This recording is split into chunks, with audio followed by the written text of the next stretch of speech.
sad. How so many people can be bad. Everybody wants all they can grab.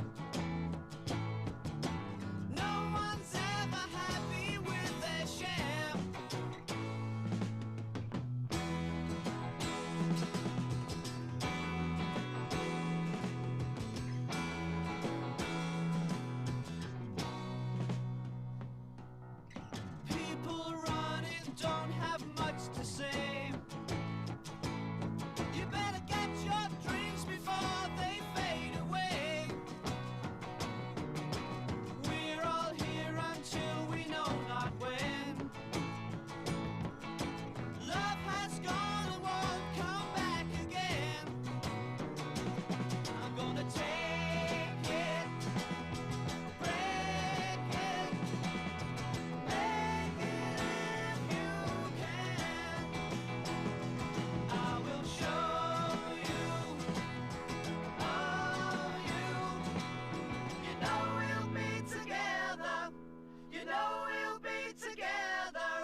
City Council Public Financing Authority to order.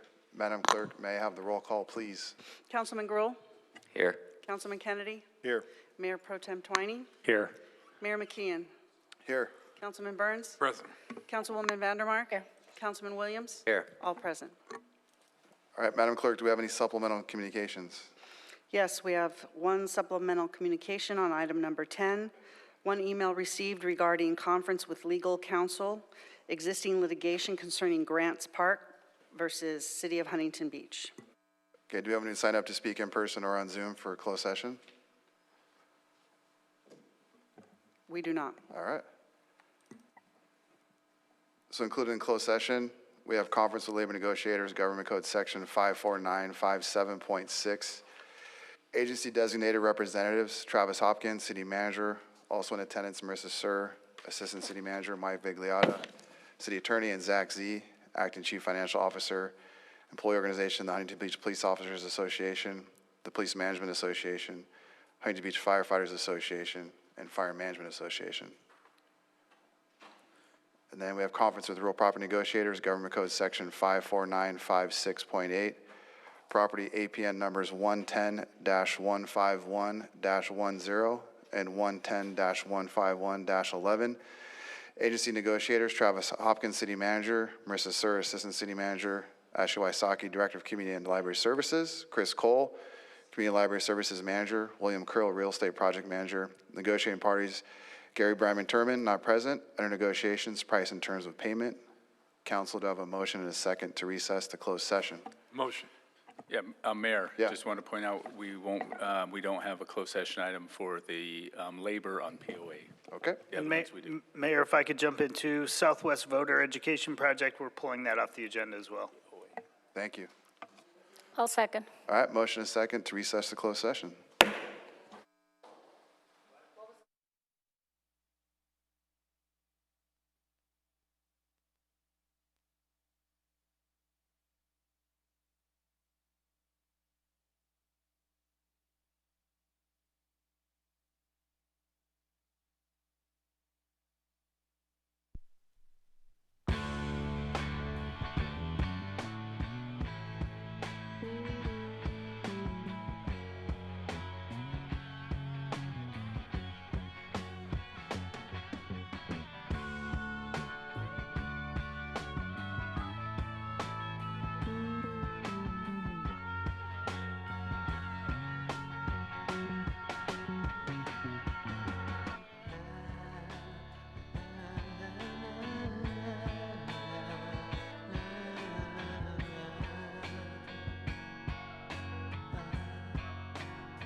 If there's clouds in the sky, you can dry your eyes. If there's rain up above, you can give your love every day, every day. When you smile at me, I can see you're giving all the love that we share, and it's all I'm living for every day, every day. Every day is sunshine, and I'm so glad that you're mine.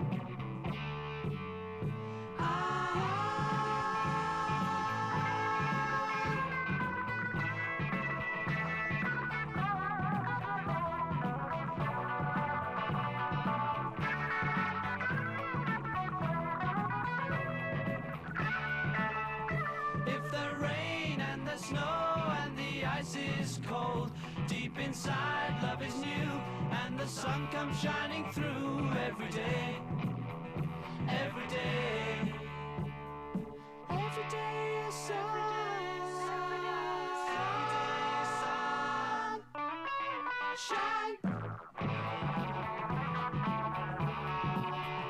La la la la la la la la la la la la la.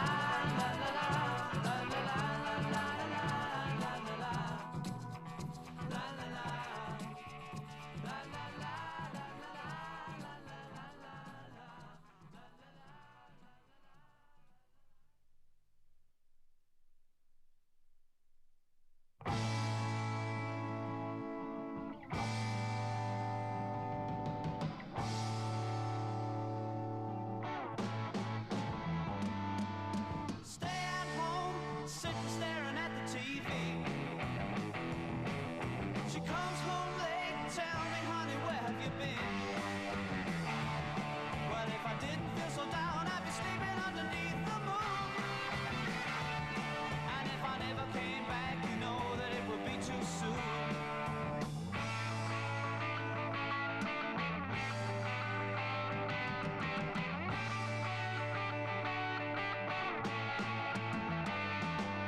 I got up this morning too late to go to work. She told me to get out and she threw me down my shirt. Well, I ran to the station and I got on the very next train. And when I opened up my eyes, I was back in bed again.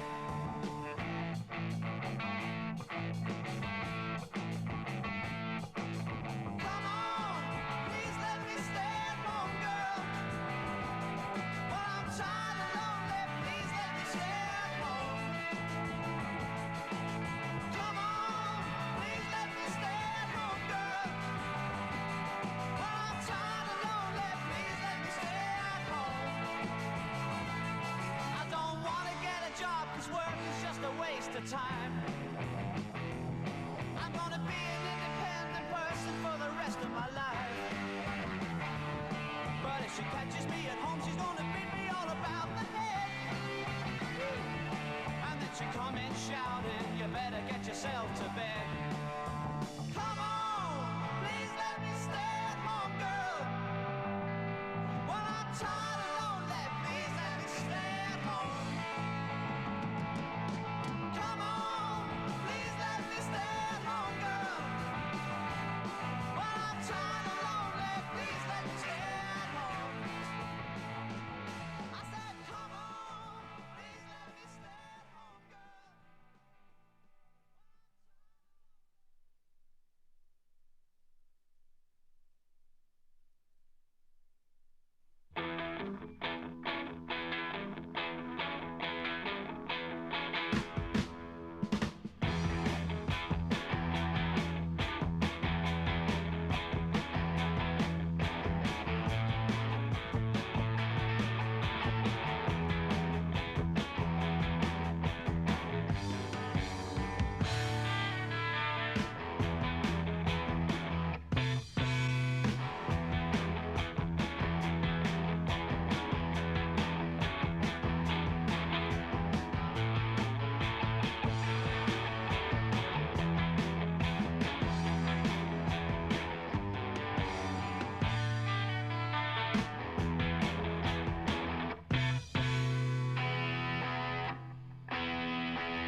Once I had a dream that made me sad. How so many people can be bad. Everybody wants all they can grab. No one's ever happy with their share.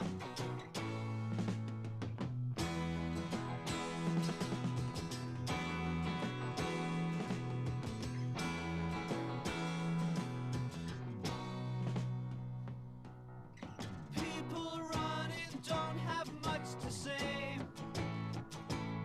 You better get your dreams before they fade away. We're all here until we know not when.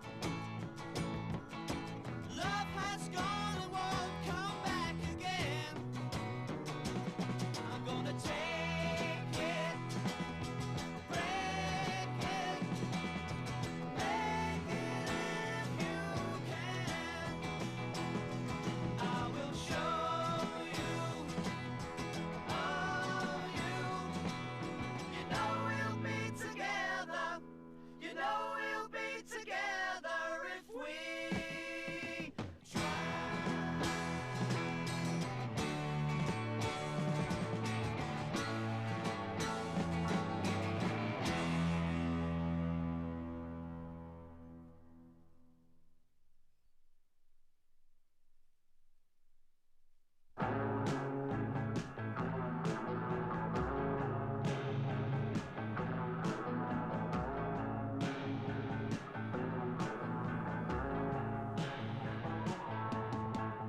There's a name written on my door, and it's mine, could be yours if you really want it, and more, more.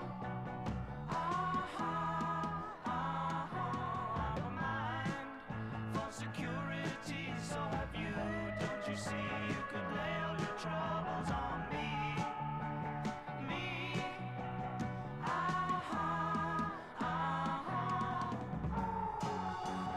Put all your cares away, leave them to fade away, let them go flying.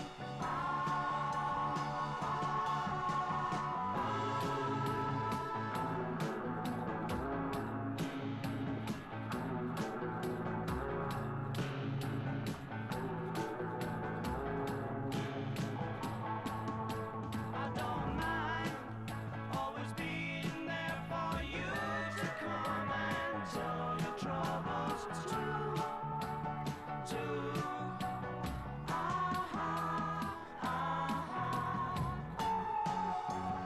Put all your cares away, leave them to fade away, let them go flying.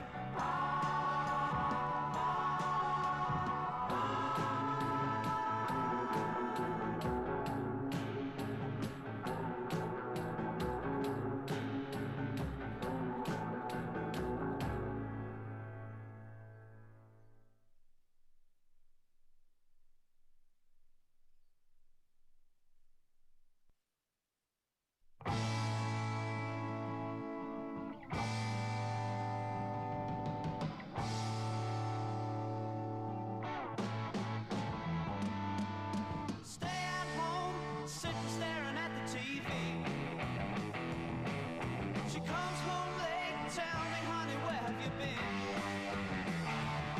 Well, if I didn't feel so down, I'd be sleeping underneath the moon. And if I never came back, you know that it would be too soon.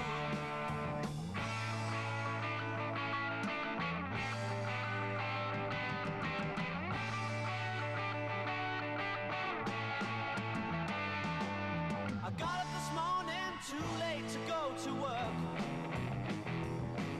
She told me to get out and she threw me down my shirt. Well, I ran to the station and I got on the very next train. And when I opened up my eyes, I was back in bed again.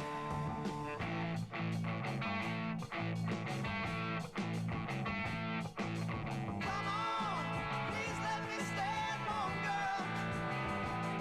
Well, I'm tired and lonely, please let me stay.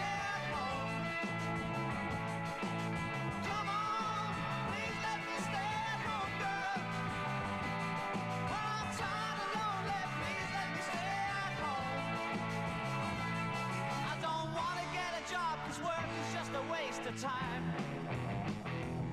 I'm gonna be an independent person for the rest of my life. But if she catches me at home, she's gonna beat me all about the head. And then she come in shouting, you better get yourself to bed. Come on, please let me stay at home, girl. When I'm tired and lonely, please let me stay at home. Come on, please let me stay at home, girl. When I'm tired and lonely, please let me stay at home. I said, come on, please let me stay at home, girl.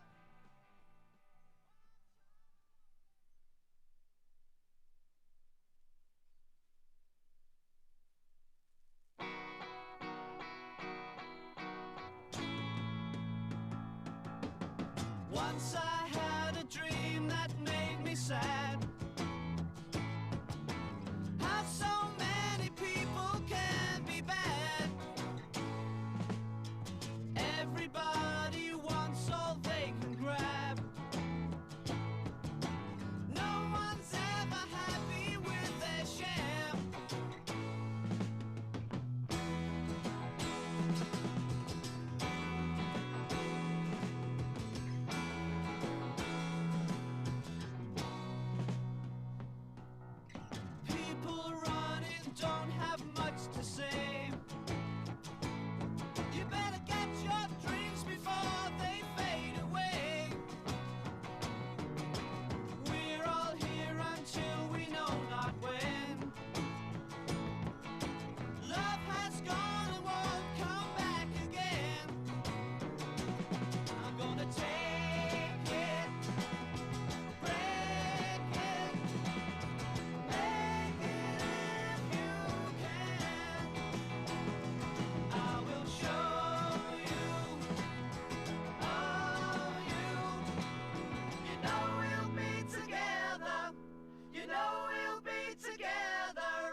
If there's clouds in the sky, you can dry your eyes.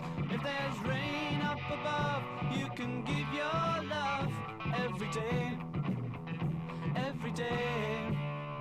When you smile at me, I can see you're giving all the love that we share, and it's all I'm living for every day, every day. Every day is sunshine, and I'm so glad that you're mine.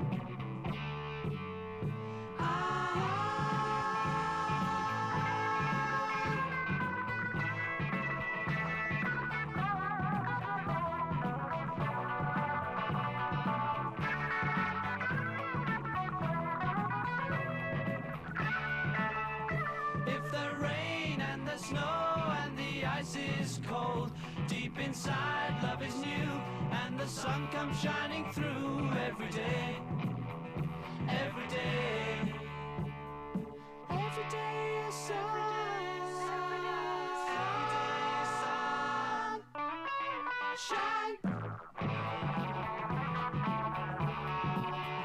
La la la la la la la la la la la la la.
a time.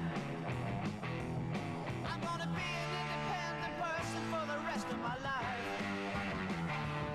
But if she catches me at home, she's gonna beat me all about the head. And then she come in shouting, you better get yourself to bed. Come on, please let me stay at home, girl. Well, I'm tired and lonely, please let me stay at home. Come on,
Once I had a dream that made me sad. How so many people can be bad. Everybody wants all they can grab. No one's ever happy with their share.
Good evening, everyone.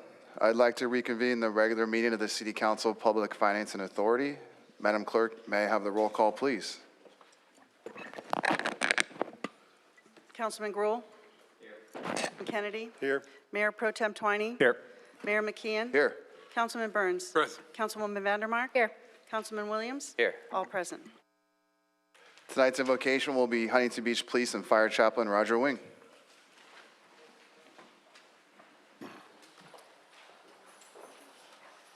Would you please join me in prayer as we begin this evening's meeting? Heavenly Father, you tell us in your word that if any of you lacks wisdom, let him ask of God, who gives to all liberally and without reproach, and it will be given to him. So we begin tonight's meeting. We want to start by praying for that wisdom right now. We come before you this evening, Lord, recognizing the responsibility that's been entrusted to this city council. As these council members deliberate and make decisions concerning important issues facing our city, we ask for your guidance. Lord, just give them wisdom to understand the issues clearly, discernment to recognize what's right and beneficial to our community, and the courage to make difficult decisions when necessary. Father, we also pray for unity. Help this council to work together with mutual respect, even when there are differences of opinion. Remind each member that their ultimate responsibility is to serve the people of this community faithfully and honorably. And above all, we ask for peace. Let calm and thoughtful discussion prevail over division, frustration, or personal agendas. As summer winds down, we pause to thank you for your goodness and protection over our community. Thank you for a safe and blessed summer, for the many families and visitors who have enjoyed our beaches, businesses, events, and our city's hospitality. Thank you for the men and women who have worked tirelessly throughout these busy months to keep our community safe and welcoming.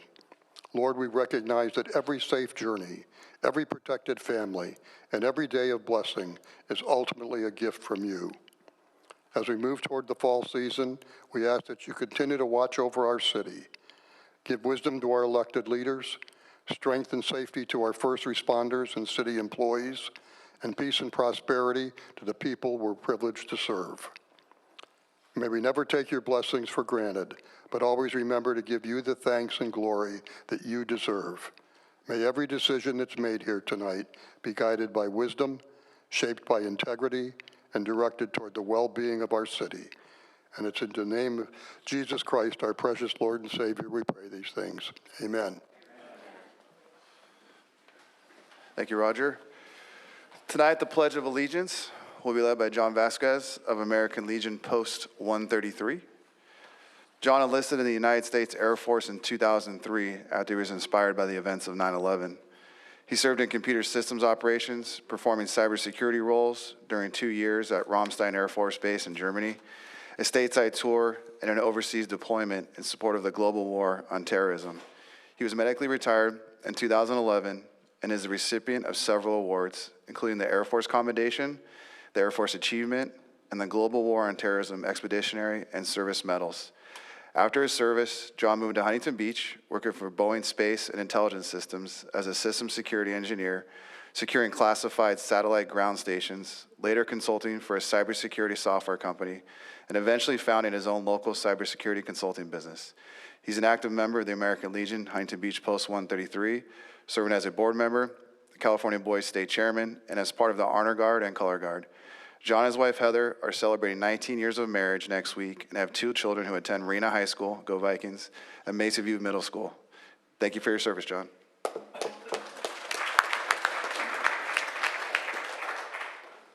Please remove your cover. All right. I pledge allegiance to the flag of the United States of America and to the republic for which it stands, one nation, under God, indivisible, with liberty and justice for all. Cover. Thank you, John. All right, closed session report.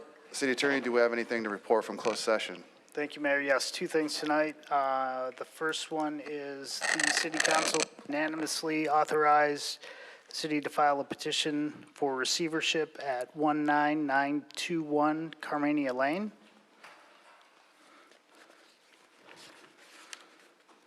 And the second.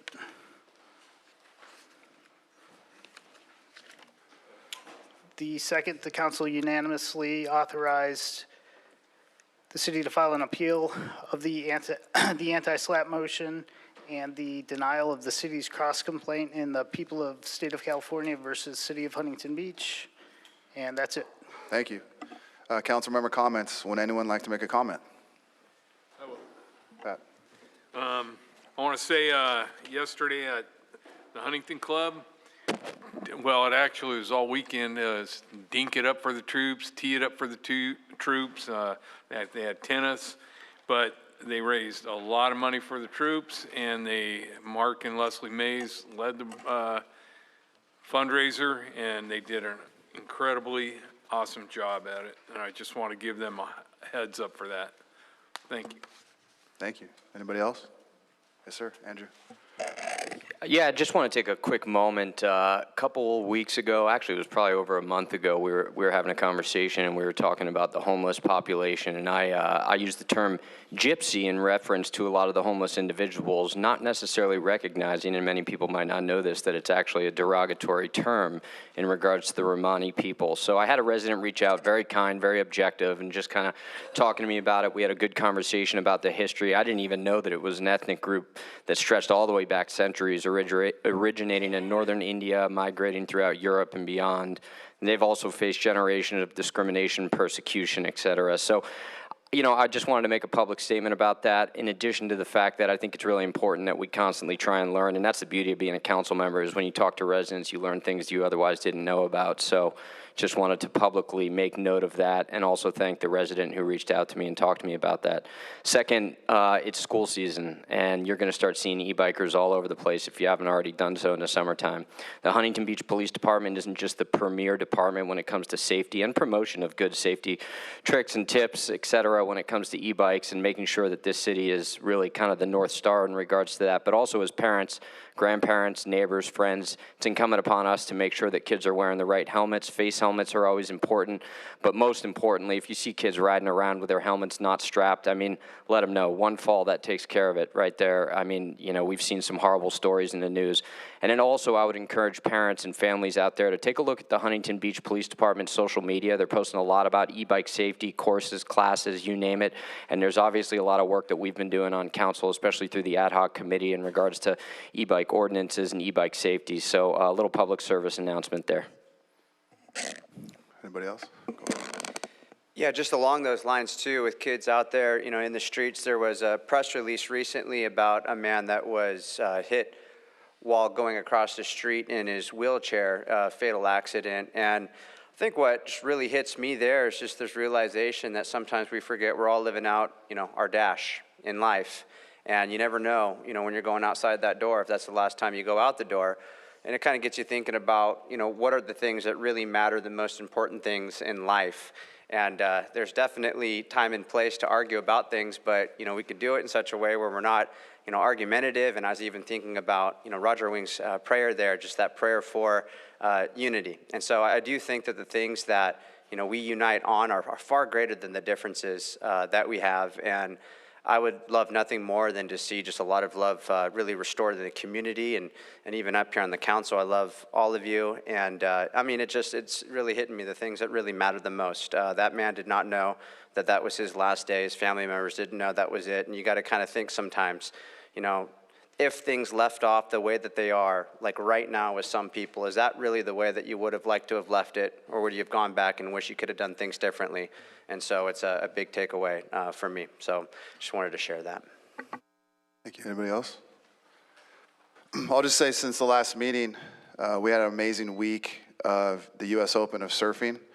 It started off with the relocation of the International Surf Museum to the Main Street Library on that Friday, which was a really special moment. If you have not been yet to see it, it's incredible, very well curated. Thank the library for being great roommates. Some of the galleries are just really impressive. Mel Craig redid and refurbished the Silver Surfer. There's actually only 3 Silver Surfers in the world. That was a promotion piece for a movie. So if you walk into the right, it's really impressive how big that Silver Surfer is. To the left is a great gift shop. So it's very well done. Highly recommend visiting that. Just up the 4th block, short walk up. Then of course, we had the Surfers Walk of Fame, Walk of Fame ceremony to honor some inductees, which is a great day. And then the next day was the Hall of Fame at HSS, which is just always a special moment. Those 2 back to back, and just remind us that we're Surf City USA. That's the soul of Huntington Beach, and all the community gets behind it. And then just the U.S. Open of Surfing itself was incredible. If you guys remember, the weather was really tropical. The WSL judges said it was some of the best waves they've ever seen. The weather was off the charts. It was the 50th anniversary of the World Surfing League, and also the 50th anniversary of P.T. Townend's first World Surfing League championship. So just a fun event. And then Councilmember Kennedy and I got to go on stage for the finals and give the trophy, and seeing the young surfers and actually the finals for the men's, the local HB contestant was defeated in the very last wave in dramatic fashion. So it was just a great event. Really, it's one of our premier events every year. I think everyone's really proud of, really appreciate public safety, police and fire, marine safety, all the staff, Mall Humor, everybody that was down there to make it go off without a hitch. And reports are is one of the most successful as well. All the sales for every day set new records. I think Saturday alone there was over $100,000 in sales just in one merch tent. So really appreciate it, and just really proud to be a part of that. All right, going on to the adoptable pet of the month. Tonight we have Denise Woodside from OC Animal Care with the adoptable pets of the month, and we're going to mix it up with some felines. So Denise, please tell us more about Wyatt Earp and Buffalo Bill.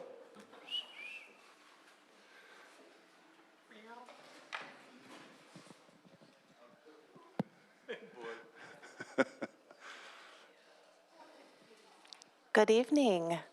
My name is Denise, and I am joined by our volunteer, Michael. And we have today Wyatt Earp and Buffalo Bill. We wanted to shed light on the fact that we have many wonderful animals available for adoption at OC Animal Care. Usually we bring dogs, but we have brought cats with us today. These are brothers that came into us on July 1st, and they went into foster care. After some time in foster care, then they became available for adoption, and they are still looking for their forever home.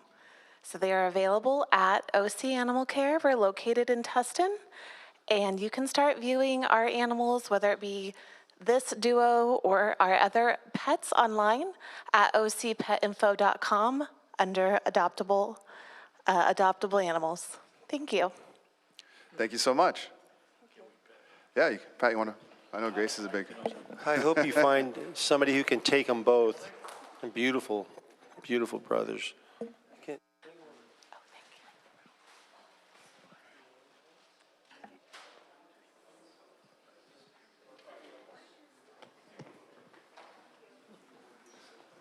Thank you. My cat's huge.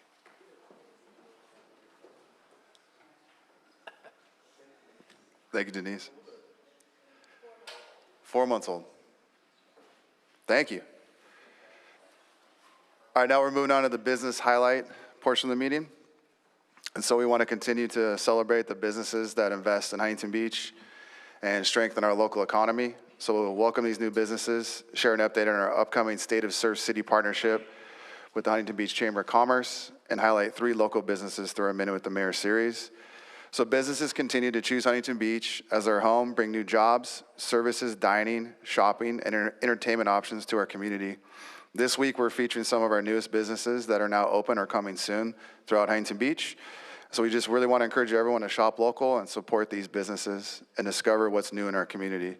So now open is Two Bella at Pacific City, Blackbird Books and Coffee at 7971 Talbert, The Hawaiian Kitchen at 7351 Warner Avenue, across from Ocean View, Grace Craze, 6502 Bolsa, Pasta Viva, 303 3rd Street, SEV Laser at 19071 Beach Boulevard, Tacos Madre at 16821 Algonquin, Sutherland Kia of Huntington Beach on Beach Boulevard, Saul has got his new business, The Waves Market and Spirits at 18582 Beach Boulevard.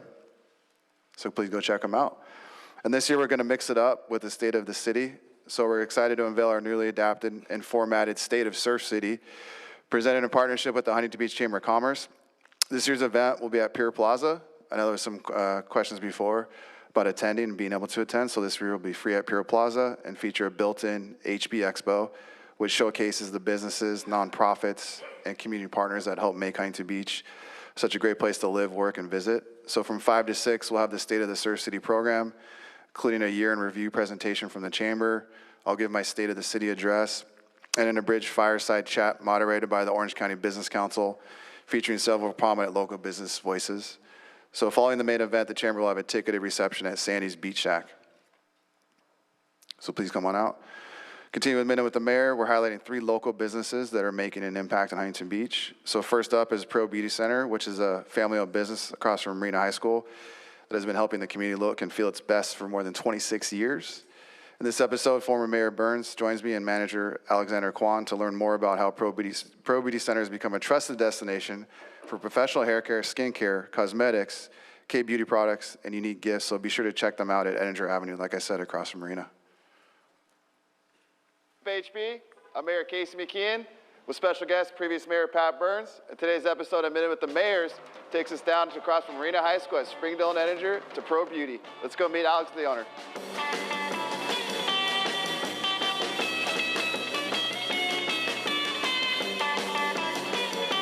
Alex, tell us about Pro Beauty. Yeah, so Pro Beauty, it's a family-owned beauty store that's been here since 1999. Wow. We currently sell professional hair care, skincare, accessories, Korean beauty products, and we also have professionals that do salon services and facials as well. Awesome. It's like if someone came in for the first time, what do you guys really specialize or focus on? Yeah, we specialize in personal touch. So whatever you come in looking for, we try to find what your needs are and offer the right product and the right advice. Okay. That's incredible. You guys have been here for 27 years, and it looks like you guys are doing great. And how long do you plan on being here? Well, my parents started it, and I came on board to carry the torch forward. Cool. So I hope to continue serving the community and keep the business going as long as I can. Love it. Thanks, Alex. Thank you so much. That's another local gem right here in Huntington Beach. Just remember to shop local and keep Surf City thriving. See you at the next stop. What's up, HB? All right. Next up, we went to Luxor Garage Door Service. So they're a locally owned garage door service and company. And in this episode, owner Roy Bardowell and Paul Clitheroe share more about Luxor's commitment to quality residential and commercial garage door installation, repair, and maintenance. Up Huntington Beach, this episode of Minute with the Mayor takes us down to Luxor Garage Door Service right off of Gothard and Ellis. Let's go meet the team.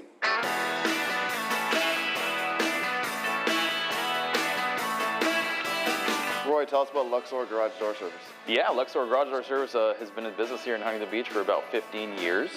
Nice high-end garage doors we've been installing all the way down to like a nice garage door tune-up if the garage door is just a little squeaky or noisy. So you guys actually do like repair, so if, you know, not just full like replacement, but you actually come out and repair your current garage door? Yeah, we can repair the door, whatever the issue might be, or service it. That's great. And why'd you guys choose Huntington Beach to open up a business? I've lived here for 30 years, so love the community. Yeah, it's great being here. That's awesome. Love to give back to the people that are my neighbors too. So that's great. What would you guys say set you apart from other like garage door service companies? We're not like a mobile service like most would be operating out of their house. We're an actual real brick and mortar with a showroom. We got a fleet of vehicles here on this lot, and we're trusted and reliable that way. And then lastly, what would you guys say you just love about serving Huntington Beach? Just the community alone is a great city to work in. The people, the homes, everything about it, right? Yeah, that's great, yeah. This is our favorite city, and we're glad and we're happy and proud to be here. So. We just opened the door to another local gem right here in Huntington Beach. Just remember to support local and keep Surf City thriving. See you at the next stop. Woo!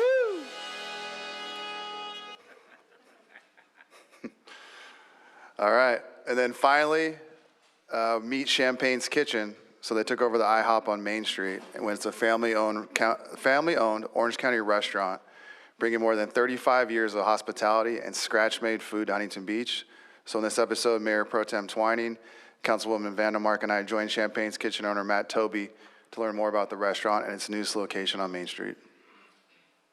HB, I'm Mayor Casey McKeon with former Mayor Gracie Vandermark and Mayor Pro Tem Butch Twining. And today's episode of Minute with the Mayors takes us down to Champagne's kitchen right at Main and Olive. Let's go meet the owner, Matt.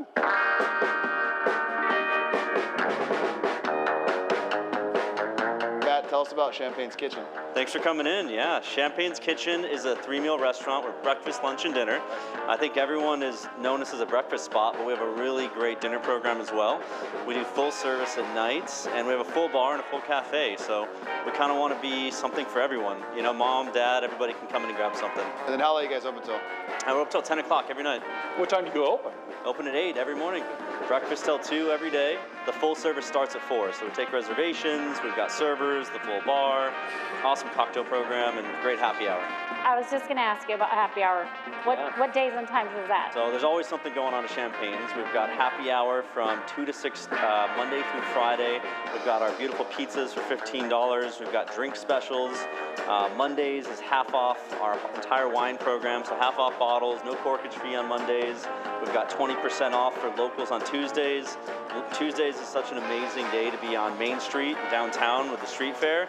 So we want our locals to come and check it out, support it, and come and get 20% off here. And then steak night and on Wednesdays, and kids eat free on Thursdays. Nice. Yeah. That's another local gem right here in Huntington Beach. Just remember to dine local and keep Surf City thriving. See you at the next stop. Cheers. Cheers. Cheers. You. So thank you to all the businesses that continue to invest in Huntington Beach and contribute to our local economy. Like I said, we really appreciate your partnership, your investment, and your commitment to our community. Up next, we have the community event announcements. Madam Clerk, please call for the community event announcements. The City Council will now receive announcements for community events only. Community event announcements are accepted in person.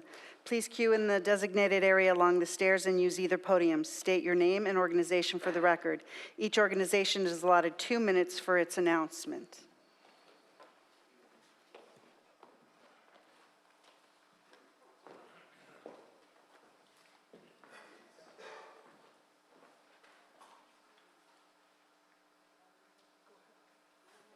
Please use both podiums.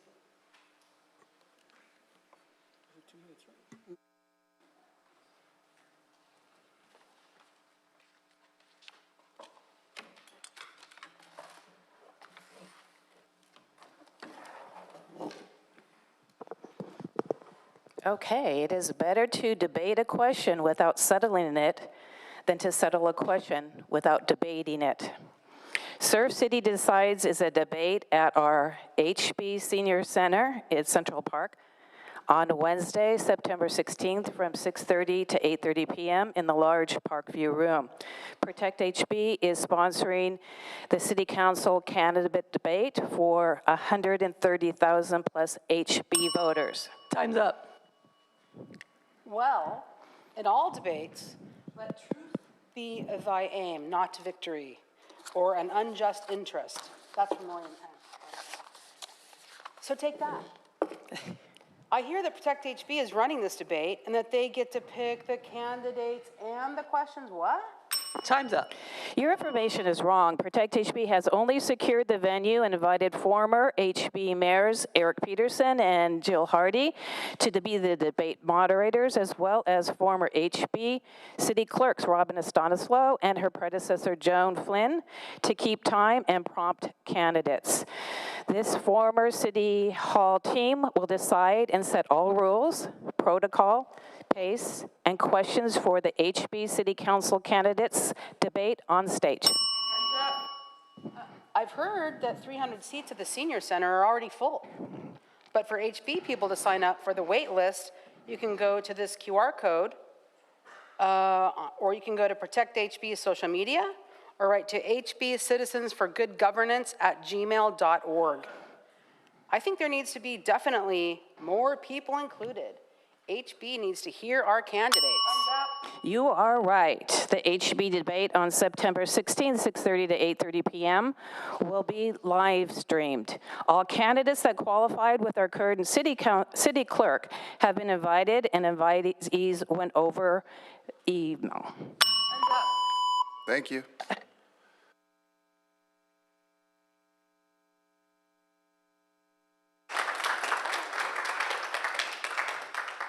Is that it, Madam Clerk? Oh, I took the microphone. Oh. State your name, please. Jason Schmidt, City Treasurer. Good evening, council members. I want to share a quick update regarding the 3-week financial literacy and workforce development program we just completed at Goldwyn West College.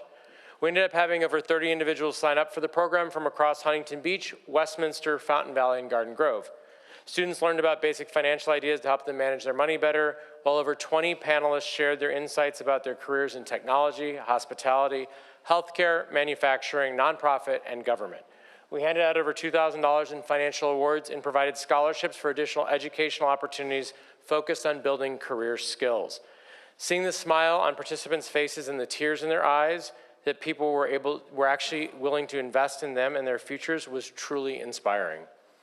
None of this would have been remotely possible without the amazing partnership of Goldwyn West College, Youth Investor Corps, the United Way of Orange County, Junior Achievement, Working Wardrobes, the Huntington Beach Chamber of Commerce, and the cities of Garden Grove, Fountain Valley, Westminster, and Supervisor Janet Wynn's office, as well as all the panelists who took time out of their busy schedules to share words of wisdom with their participants, including our very own Chief McCoy.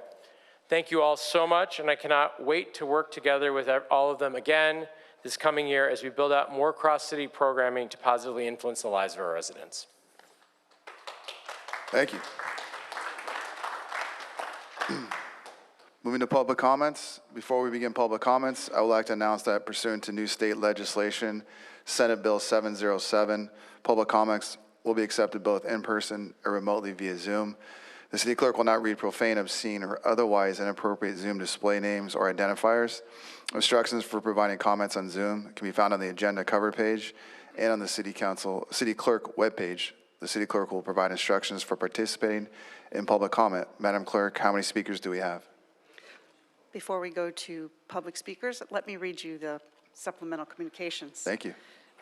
On the city manager's report, number 18, Sports Complex Audit, Finance Commission Presentation, and Sports Complex Landfill Gas Monitoring Extraction Systems Analysis, received from Travis Hopkins, City Manager, pertaining to the proposed improvements of the Huntington Beach Sports Complex. 1 email received pertaining to the sports complex. On the consent calendar, item number 22, 1 email received regarding the execution of agreement with the Riverside County Sheriff's Office and partner law enforcement agencies to participate in the fiscal year 2025 Operation Stone Garden grant. Administrative items, item number 26, 2025-26 Huntington Beach Financial Review, Public Safety Expenditures and MOU-focused presentation received from Councilman Don Kennedy pertaining to the introduction of the proposed Memorandum of Understanding with Huntington Beach Police Officers Association.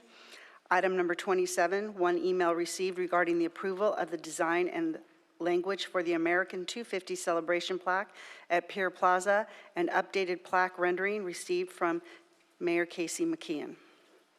And now we will move on to public speakers. We have 27 speakers in person and 1 speaker on Zoom. We'll begin with the Zoom speaker. Okay. Pat Go, it is your turn to speak. Please unmute yourself and begin speaking now.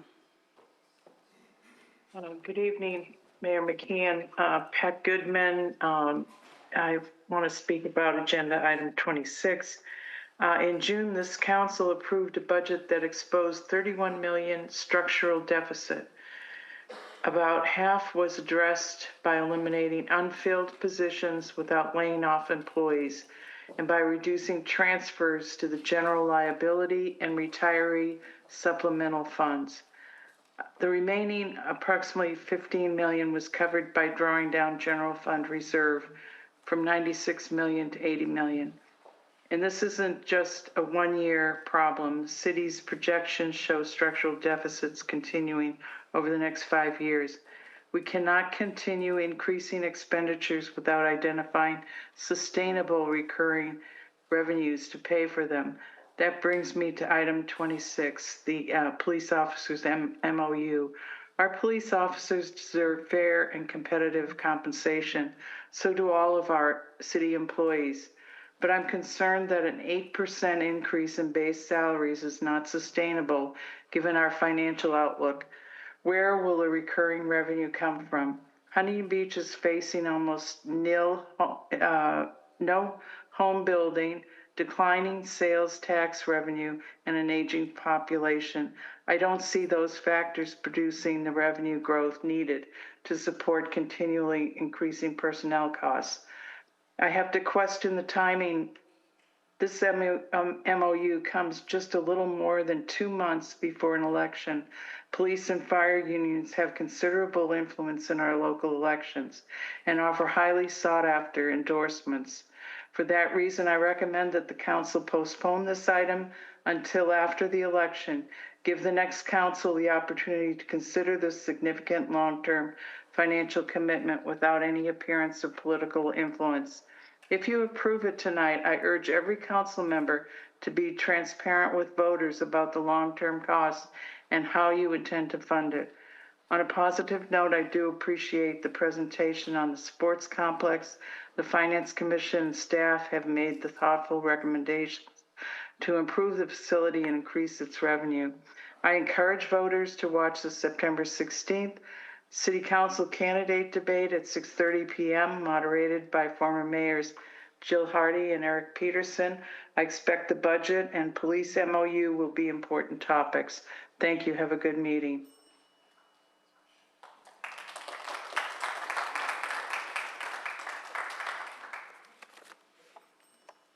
The City Council will now receive public comments for any topic, including items on the open session agenda. If you are here to provide in-person comments for open session, your number will be called. Once your number is called, queue in the designated area along the stairs. Use either podium and state your name if you would like it reflected in the minutes. Numbers 1 through 10, please come to the front. Oh, my apologies. Number 40 through 50, please come to the front, queue at the stairs, and please use both podiums.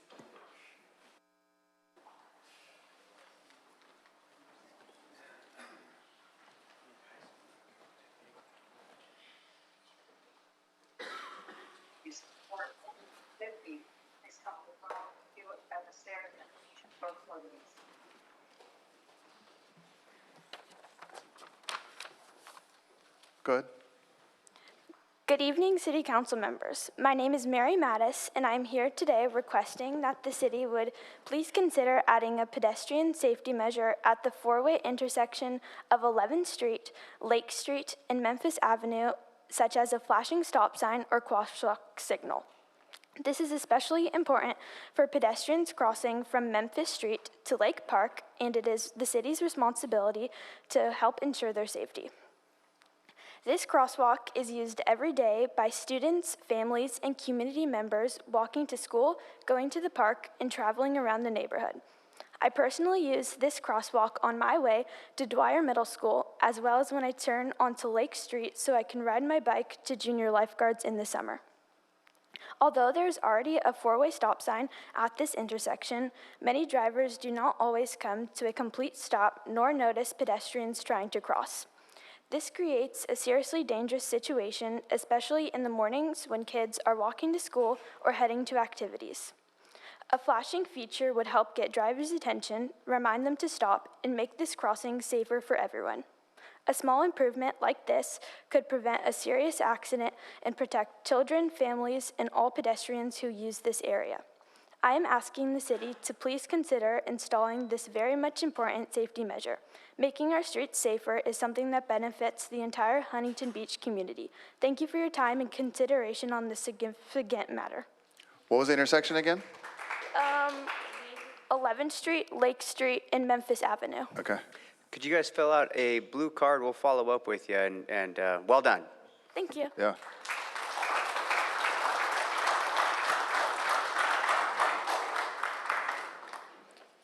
Mayor McKeon, City Council members, my name is Frank LaGrasso, and I am the current chairman of the City of Huntington Beach Finance Commission. And I'm here today in my capacity as chairman, but also as a longtime resident and business owner in the city of Huntington Beach. The City Council has requested the Finance Commission's input on numerous occasions regarding the financial matters of the city. As a matter of fact, the Commission has a presentation tonight regarding our findings and recommendations regarding one of the city's largest assets, the sports complex. I think you'll find tonight's presentation professional and the recommendations beneficial. This is what the Finance Commission does, and not so modestly, I believe we do it well. But the Finance Commission cannot provide the City Council with our input unless you ask us to. That is why I am asking this City Council to request that the same fact finding by the Finance Commission in regards to the POA MOU. The Finance Commission will be able to take a sober look at the MOU and supporting information and provide the City Council with recommendations just as beneficial as the ones you'll hear tonight and devoid of any political considerations. I'm asking for you to let us do the job for which you appointed us. I thank you for your time. Thank you. Next speaker, please. Hello. Good evening, Mayor, members of the City Council. Thank you for your time today. My name is Reed Parker, and I'm currently a detective here at Huntington Beach Police Department. Making the Huntington Beach Police Department competitive in today's job market sends a clear, straightforward message that our city values its officers and is committed to supporting them. The reality of police recruiting today is more challenging than ever. Law enforcement agencies nationwide are competing for the limited pool of qualified candidates, and without competitive compensation and benefits, departments simply fall behind. When I first started with HBPD, our staffing levels were over 230. Today, that number has fallen below 200. 3 years ago, my partner up in the Detective Bureau was promoted, and he has yet not been replaced. His caseload did not disappear. We just simply absorbed it. Officers have real choices today. They can move to surrounding agencies offering better pay, superior benefit packages, or better working conditions. Others choose and have chosen to leave this profession entirely. If we fail to maintain competitive compensation, we will continue losing experienced, highly trained officers to retirement or to neighboring departments that are willing to invest in them. This successor contract addresses that problem directly. It positions HBPD to attract top-tier recruits while retaining the veteran officers we can't afford to lose. It shows that city leadership understands today's competitive landscape and is proactive about closing the pay gap. When a department is properly staffed with experienced officers, the benefits to our community are immediate and twofold. One, stronger community connections. Officers who aren't burned out from constant overtime are sharper, safer, and more effective. They have the time to build real trust with residents and practice proactive, relationship-focused policing. Two, proactive public safety. Without full staffing, a department is forced to be purely reactive, running from call to call instead of preventing crime before it happens.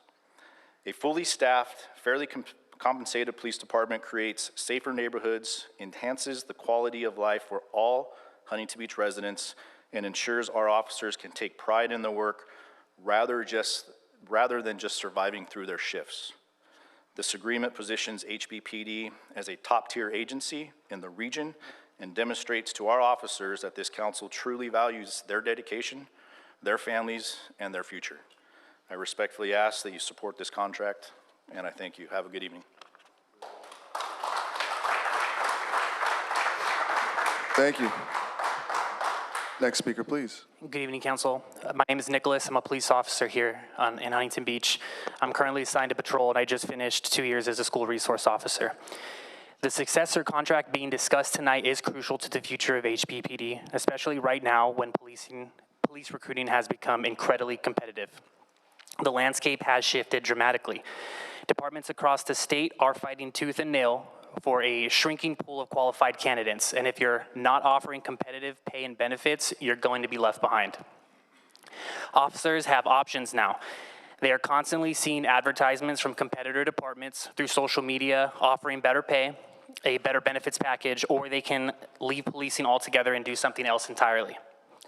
Without keeping HBPD competitive, we are at risk of experienced officers. We are at risk of losing experienced officers to retirement and to other agencies. This contract changes that. It makes us competitive for new recruits and keeps seasoned veterans with decades of experience from walking out of the door and retiring. It tells officers that the city gets it. We understand the challenge. We're willing to invest in being competitive for what's out there. When we do that, we hold on to the experience and leadership we need, and we start attracting quality candidates who otherwise might leave to another department. This isn't just about filling empty spots. It's about positioning HBPD to win in today's market and showing officers that their careers, their families, and their futures matter to city leadership. Thank you very much. Thank you. Thank you. Next speaker, please. Good evening. My name is Taylor, and I'm also a detective with the Huntington Beach Police Department. Before coming to Huntington Beach, I worked for the San Diego Police Department. I made the decision to lateral to Huntington Beach because I believed in this department, in the community, and the opportunity to build my career here. One of the reasons I left San Diego was because I have experienced firsthand what chronic understaffing and being less competitive in compensation can do to a police department. When a department is understaffed, the officers who remain don't simply have less work to do, they have more. More calls, more overtime, more cases, more responsibility, and less time to recover. Eventually, that becomes a recruitment and a retention problem.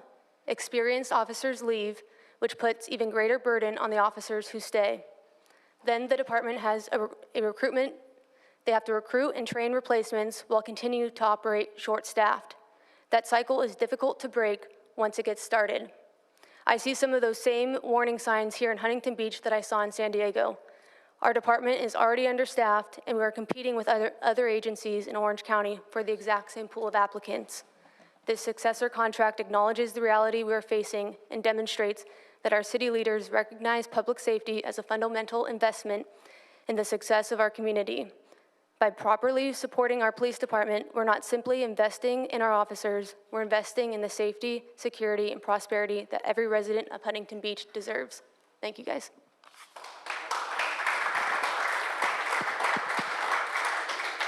Thank you. Next speaker, please.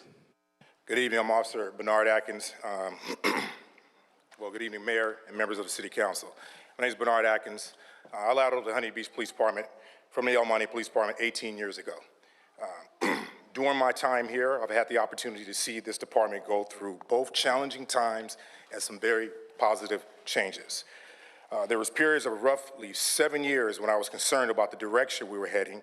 Officers were frustrated, morale was affected, and some officers, including myself, entertained the idea of leaving for agencies offering better compensation and benefits. But many of us stayed. I personally told myself to see it through because I believed things would get better. And they did. We saw changes in leadership. Employees began to feel that their concerns were being heard, and eventually the city approved a strong contract that demonstrated its commitment to its police department. That made a difference not only in compensation, but in morale and retention. Today I work as the personnel background investigator for the Huntington Beach Police Department, excuse me, where I'm directly involved in recruiting and evaluating candidates. Through that assignment, I have had the opportunity to network with numerous law enforcement agencies, both locally and outside the immediate area. One thing I've learned is that recruiting quality police officers has become extremely competitive. Some agencies have fewer recruitment challenges because they consistently maintain attractive salary and benefit packages.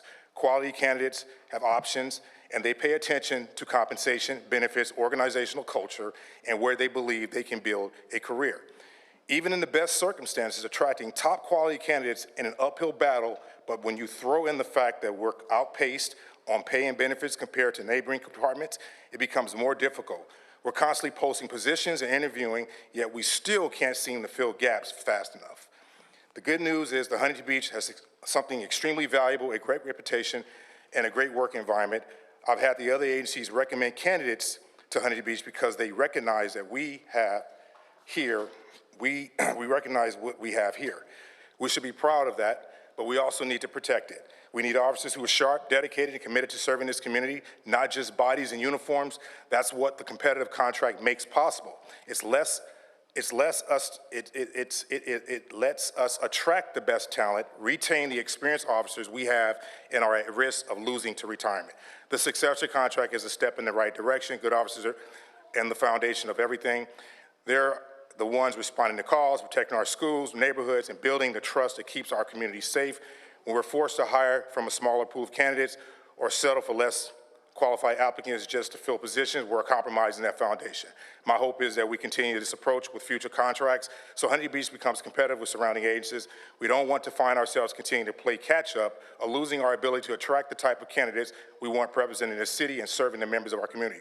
After working in recruitment, okay. Thank you. All right. Next speaker, please.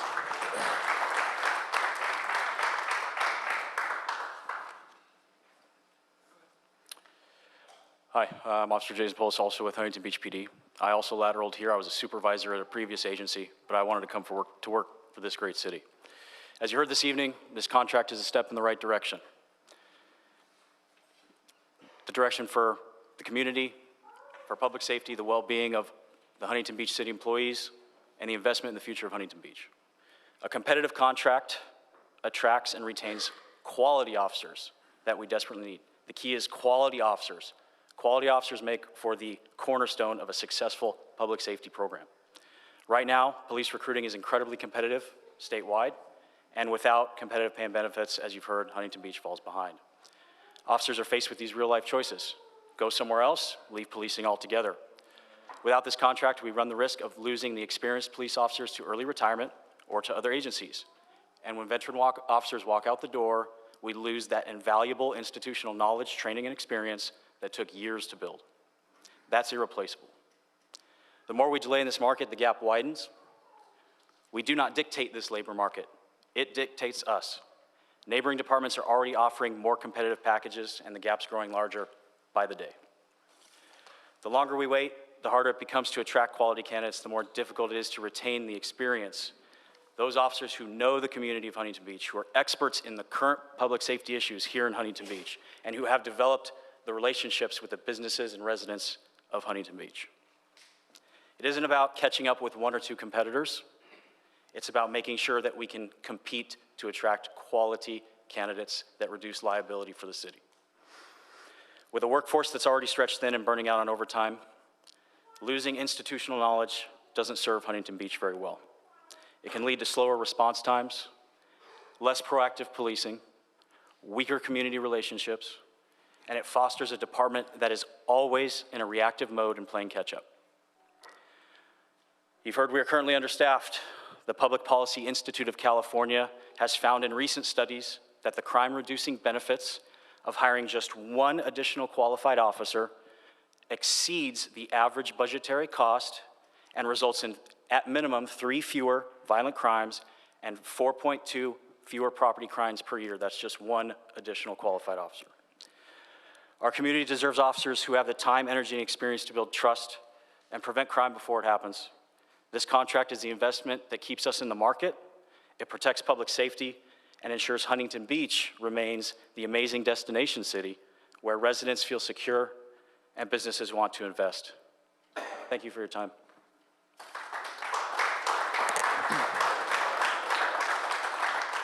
Thank you. Next speaker, please. Dane Sensor, Huntington Beach. Please excuse me during my public comment while I might sound emotional and patriotic. In the last several weeks, we have heard from Fauci. We know now that this man told many lies during the shutdown, and people even died from his false information. This city says it supports small businesses, and candidates are even running on that campaign. However, there has been one man and business in the entire country who stood his ground on the constitutional law that he deserves and never shut down from the mask or shots. He never once closed his restaurant. That man is Tony Roman of Basilicos. Newsom, the governor, has tried to destroy this business by having OSHA clean out his business account. This man has a wife and a young boy, and he depends on this business to keep that family. I suggest the city council really support small businesses. They should be a co-plaintiff in Tony Roman's federal 9th District Court lawsuit against Governor Newsom, if they really support business. And other businesses should support him too and follow suit with him. Wasn't it Governor Newsom who sat in a fancy French restaurant in Napa Valley with no mask on during the height of the pandemic? Sure did. With no mask, whipping it up, having fun? They never shut that restaurant down, but they did to Tony Roman's. This is a tragedy of a small business where government has extended its arm, where it's an overreach that we've never seen before. This should not happen. This city should get behind this man and this business and every other small business. They are the lifeline of this country. They deserve better. They pay taxes, and we should support them in every which way we can possibly do that. So I suggest this city council find a way to help this man in his business and join him in his lawsuit against Newsom for what he's done to so many people and businesses in this state. It's a shame. Thank you. Thank you. Next speaker, please. Thank you, Mr. Mayor. My name is Mr. Amory Hanson. I'm speaking tonight in support of item 27, the mayor and Councilman Burns and Kennedy's plaque to honor America's semi-quincentennial. This plaque honors a unique moment, not just in America's history, but in Huntington Beach's history. It will make permanent the remembrance of America's semi-quincentennial and a reminder that freedom is not free. I urge the council to continue to celebrate America. Once again, I urge a yes vote on item 27. Thank you. Thank you. Next speaker, please. Andy Einhorn, Huntington Beach.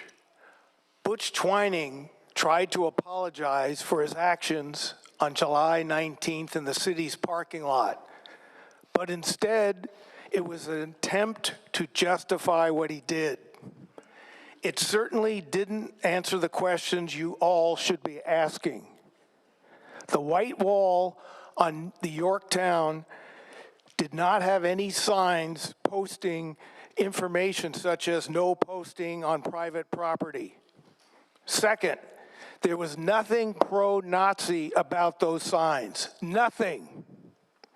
One sign showed a swastika struck through with a red X, the universal symbol against Nazism, not for it.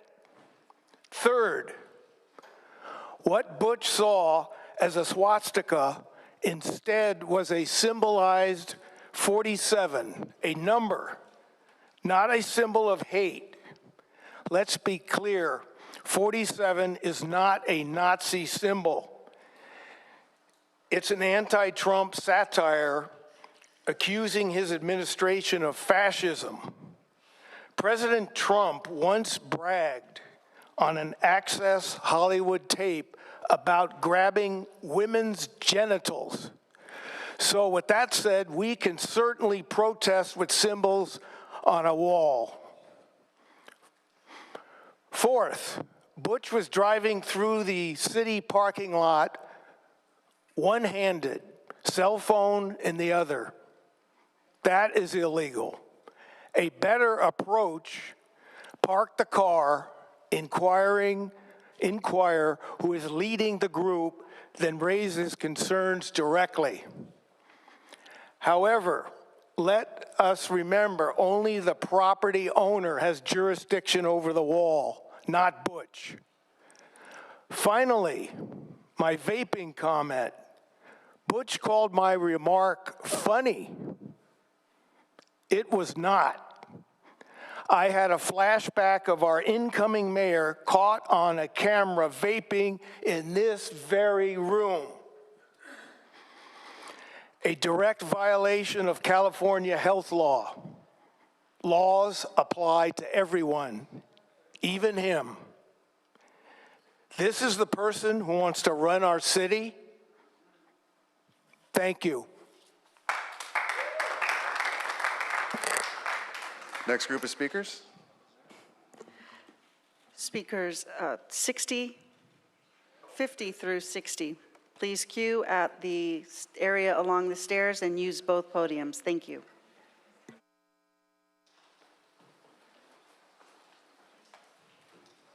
Good evening to you. My name's Eric Richmond Massey. I live on the north side of Huntington Beach at 16191 Ballantyne Lane, Huntington Beach, 92647. I'm here to thank you for the announcement you've made to the state of California and County of Orange and the city of Huntington Beach that I'm a recipient by the city of Huntington Beach and a home to live in. I'm also here to ask you if you'd be willing to give me a document acknowledging that.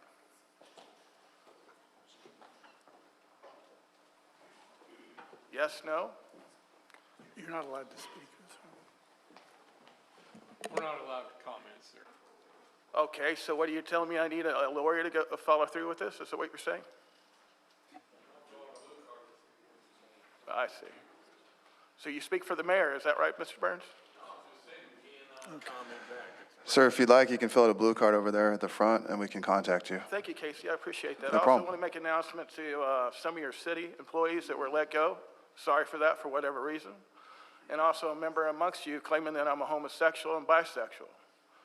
Now, I've got an agency that looks after me 24 hours a day of everything I do, and they also surf the internet. So I'd like for you to hear it from me. This is the third time I've done this in about 11 years. I am not a homosexual, and I'm not bisexual. And the people that get busted by the National Security Agency, you know, they get what they deserve. And plus the state of California, they come after you for making announcements about me. I'm talking about your employees that have been let go, and then one is a member of your membership here. You guys have a good evening. Next speaker, please. Greetings, Tim Geddes in the House. Too bad we don't get 6 minutes per public comments to make up for the dubiously canceled meeting of August 4th. Every council meeting before November 3rd is important, not only for the council to conduct business for the city, but for the public to be able to respond to issues under consideration. Like tonight's agenda item number 26706, approval of design and language for the America 250 plaque at Pier Plaza, is the only public feedback aired citywide supposed to be shared in public comments? I realize that the council is known for shooting its mouths off, but are the cannons firing at either side of the city seal logo appropriate for our city? Are they Revolutionary War cannons or just period clip art? Have mass quantities of citizens weighed in on the public design and language already? Just asking. Tonight, I am starting a 60-second profile of various of the candidates for City Council in November, which I call Meritorious Minutes. My first Meritorious Minute focuses on Surf City 4 candidate Brenda Glim. Brenda is much more than a pissed-off grandma and actress. She has a long and distinguished career in corporate project management, mostly in local aerospace, and has great physical, accounting, and administrative skills. She knows how to read a budget and whip it into shape, a quality which seems in short supply on the current city council. But beyond that, Brenda Glim is very good at listening and trying to see both sides, again, in pitifully short supply with this council. She believes in treating residents with dignity and respect and in building consensus in her decision-making. This business owner is capable and transparent transparent, and will represent the entire community fairly, honestly, and effectively. As I mentioned, other meritorious minutes will come in successive public comments. I hope the City Council is battening down the hatches for the state audits we may be facing for all of the schemes that this council has hatched over the past 5 years. While the audit results may not come in time for the November election, I think most of us know what our incumbent leaders are facing. There are plenty of questionable decisions. Thank you. Next speaker, please. Good evening. The current city council incumbents ran on the slogan of running the city more like a business. So how are they doing so far? They made a 15-year agreement with the promoter of the Pacific Air Show that has cost the city almost $6 million in cash, about $420,000 in lost parking revenue every year, $500,000 for a CEQA study, and a cost of city-provided services like police, fire, marine safety, public works, and utilities every year. All for a one-day cancellation that was not the city's fault. What business would do that? Did I mention that after claiming this was a great settlement for the city, they had to be sued to actually reveal the agreement to the public, and that the show's promoter was one of their political backers? They called a special election for measures A and B at a cost to the city of about $1.2 million, when they could have simply put both measures on an upcoming election for about $200,000. What business would do that? They've engaged in repeated lawsuits against the state, constantly using the discredited theory that Huntington Beach can ignore state laws of general applicability because it's a charter city. They've repeatedly appealed those losses and lost the appeals again and again. What business would do that? They've lost lawsuits to individuals over freedom to read and fair representation at a cost of over $1 million to the city, and they have doubled down after their losses. What business would do that? In short, they have run the city into a $15 to $20 million deficit through using city resources to promote their personal political agendas. If you want to promote your political agenda, do it with your own damn money, not ours. And now, on today's agenda, they're advancing a proposal to increase police pay by about 17% over the next 3 years, an incremental $15 million over those 3 years, and an ongoing increase of about $10 million annually. Nothing against the police, but at a time when the city is turning a $15 to $20 million deficit, what business would do that? One hell-bent on bankruptcy. Next speaker, please. Good evening, Mayor and council members. My name is Ryan Wynn, and I'm a performance coach and youth sports coach here in Huntington Beach, and I represent the sports complex and the future project of Rise Academy. I want to be upfront about that. I want to set the scene right now with just the populations that I work with on my day-to-day function and operations, starting first with the seniors. Literally this morning, I had a 83-year-old, essentially PR, had a great experience with a sled push exercise, and I want to bring light to the recent post with the chair volleyball summer series that the senior center had, and just really pushing for further activation of the senior center and the need for more health and wellness events and opportunities for our seniors. The second population would be myself, the millennials in the 20s and 30s that are looking for opportunities and community to grow with. I recently just signed up for a run club event in Newport Beach this Saturday. Excited for that. But most importantly, our youth and our kids. So I just want to put out a statistic in a report here that was published a couple years ago in 2024 that fewer than 1 in 4 American kids get 60 minutes of required and daily activity that they need to stay in shape. And that, is probably trending in the wrong direction there. So really setting this team there. And now the next topic to provide perspective on, what's going on with our sports complex and perspective on the turf topic. You know, as we know, the natural grass fields, you know, need improvement, and it's an ongoing discussion that you know, the city's wondering what's going on with.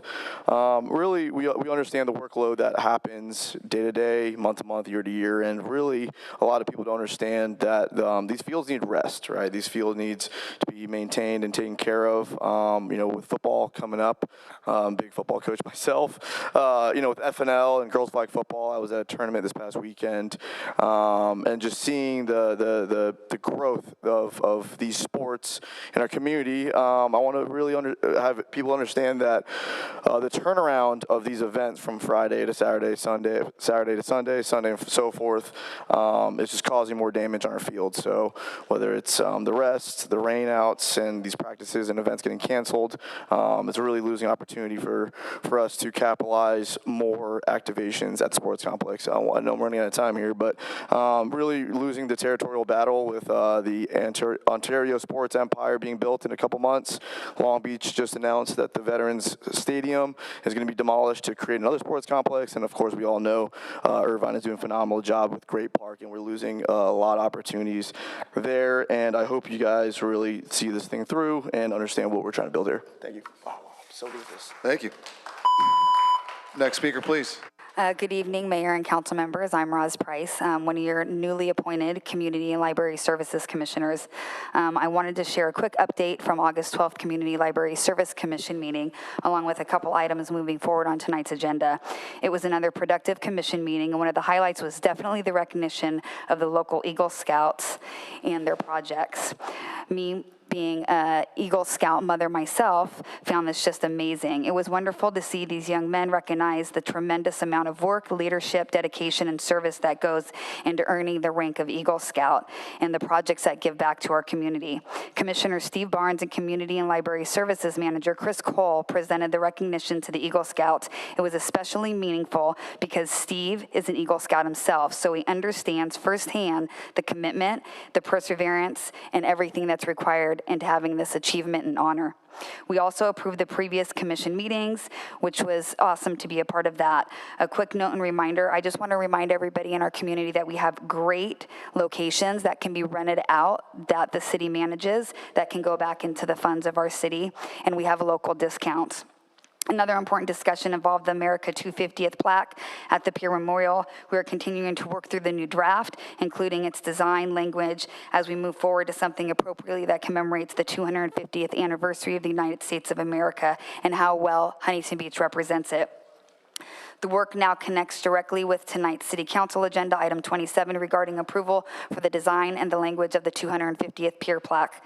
As a commissioner, it is been very rewarding to be a part of the process and see it move forward in discussion, review the commission level to consideration by the City Council. I believe it is important that we take time to get something of this historical significance right. The plaque will be part of the Huntington Beach long after America's 250th is gone, and the language and the design needs to represent the nation's history while creating something amazing for future generations. There is another item on tonight's agenda that connects directly to the work of the Community and Library Service. That's item number 16. I asked the council to authorize an application for Orange County Transportation Authority to grant purchases accessible vans for the Surf City Seniors on the Go Senior Transportation Program. Programs like this matter. Maintaining mobility and independence for our older adults and residents with disabilities help keep people connected to appointments, programs, services, and their community. I'm glad to see the City Council continuing to explore outside funding opportunities that can strengthen these services for our seniors, leveraging grant dollars instead of money from our residents. Our commission meeting also included updates on the Grow HB program, to which we met Kelly, who will be assisting Charlene with the new program, our library master plan liaison group, and ongoing work surrounding the American 250. There is much that happens behind the scenes with the commission, and I'm honored to be a part of it. And tonight I look forward to seeing some... Thank you. Next speaker, please. Hello.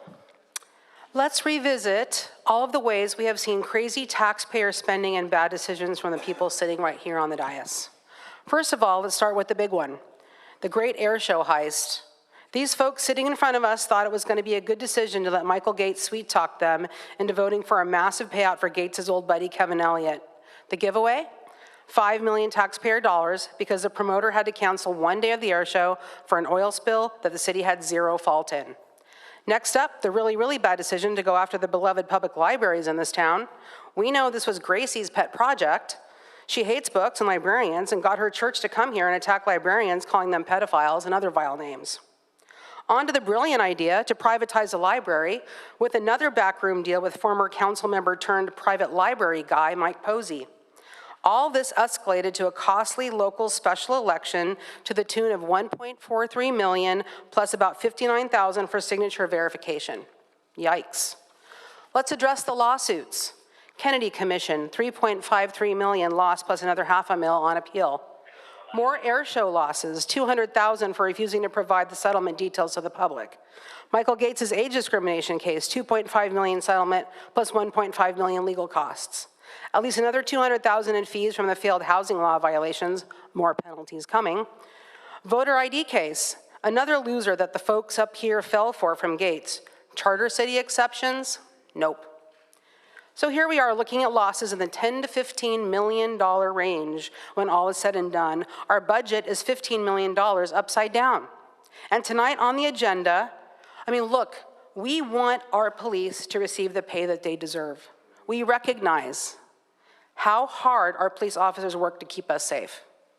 But maybe this council should have been better stewards of the taxpayers' money, and we could afford this, but we can't afford this right now. It's also a bit suspect to suggest this $10 million pay raise right before an election. Are we looking for endorsements? The last raise for $4 million for police was just in 2020. Again, they deserve a competitive salary, but we need to be realists here. The failed lawsuits and grand giveaways take their toll on the budget. Are we headed for bankruptcy? So what is the solution? Vote these people out of office and vote for humble public servants like Taryn Palumbo, Aaron Spivey, Ben Davis, and Brenda Glim. Let's elect people who are not rich in money, but rich in character. Good people who don't use pay-to-play schemes to enrich their buddies or vote for loser lawsuits. Please vote for sanity, not vanity. Thank you. Next speaker, please. Hello, council members. I'm here to discuss the recent installation of new flock cameras within Huntington Beach. For those that are unaware of the function of these flock cameras, they are a new AI-enabled surveillance camera that automatically takes down the plate, color, bumper sticker, and identifiable damage of any car going by, logging it into a searchable database. I've been going downtown to point out these flock cameras to people, and every single person I stop is either unaware of these cameras or perfectly aware and fearful of them. These cameras have become a divisive issue for a very clear reason. They are a new system different from traditional security cameras. They treat all citizens as criminals first, where they're being tracked and logged. Not only this, but they are some of the first AI surveillance tools being integrated within our society. This tool of convenience infringes on every citizen's right to due process. In researching this issue, I found very little clarity in the contracts the city has with Flock. I could not find any public deliberation on the install of these cameras, and there's also no public usage policy for these cameras. I request that this council releases all contracts that have been signed with Flock in a single package, releases all planned future contracts with Flock, as we want to know how many of these things will be installed. And during the next city council meeting, I want an agenda item deliberating the cancellation of future Flock contracts, along with other AI-enabled surveillance tools. I urge you to talk to your constituents about Flock, realize how unpopular it is, and consider this item for deliberation. Also, California law SP 34 requires that a usage policy for these cameras be publicly available. There is currently no such policy released. You guys must post this in order to remain in compliance with California law. It should include how this data is used, under what circumstances it is used, and how long it is stored. This must be shared and made publicly available on the Huntington Beach government website. I know I'm talking to a council that is cautious in regards to government overreach. Well, these cameras are ripe for abuse. The goal of these cameras is to get a searchable database of people's moment-by-moment location. The FBI attempted to do this with cell phone data, and it was ruled in 2018 in the case of Carpenter versus the United States that require a warrant to do this. There are no such protections regarding these new AI surveillance tools. Until there are, we cannot justify using them. Thank you. Thank you. Next speaker, please. My name is Parker Bosworth, and I'm a resident of Huntington Beach. HB has installed automated license plate cameras that log every vehicle that passes, whether or not the driver has done anything wrong. They create a profile in each of us and are constantly misused in ways that harm everyone, even yourself. I know this isn't an agendized item tonight. I'm not asking for a vote. I'm asking for the council to direct staff to agendize a full review of the flock contract at an upcoming meeting, including whether there's a renewal date or termination clause we can act on, and to release the department's usage policy and audit logs in the meantime. Councilman, earlier you mentioned that you want Huntington Beach to be the premier city of safety. Removing and banning flock cameras and all ALPRs from Huntington Beach is crucial to achieve that. Thank you. Thank you. Next speaker, please. Good evening, Mayor and council members. I've lived in Huntington Beach for 30 years, and I've always supported public safety. I have friends in our police and fire departments, and I believe the people who serve this community deserve good wages. I really do. But I am asking you tonight to hit pause on this police contract until the public understands what it means for our city over the next 5 years, 5 to 10 years. This is not about being against police officers or against the firefighters. It's about not making promises today that we cannot keep tomorrow. We've already been told that we're facing a deficit of over $15 million this year. And what we owe for pensions keeps climbing. Now we're looking at another $10 million a year plus another agreement that's you are talking with our firefighters. That could be $30 million a year in the red out of a general fund of only $150 million. Do that math for 5 years, and we are broke. When cities get in financial trouble, regular people pay the price. City employees lose their jobs. Families pay higher taxes. Streets and sewers wait, and eventually police and fire positions get cut too. And we're all less safe. Let's not put our community or our employees in that spot. So before you vote, please ask the Finance Department or the Finance Commission to show us publicly what the next 5 to 10 years looks like with all of these agreements included. I don't understand the rush. We are less than 3 months from an election where a majority of these seats are on the ballot. And this agreement will affect our finances long after this council is gone.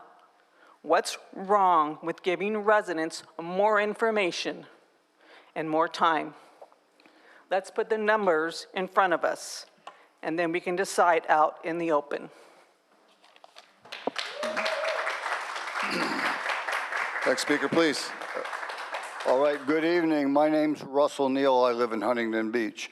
Concerning item 26, the police MOU, I would just say that we all love and appreciate our police, our firefighters, and all of our city employees and want to see them fairly compensated. At the same time, we expect our council to represent the interest of all our citizens, and we expect hard-fought but fair negotiations conducted without fear or favor, and we are watching this closely. Concerning the upcoming elections, I remember how bad it was under the prior city council.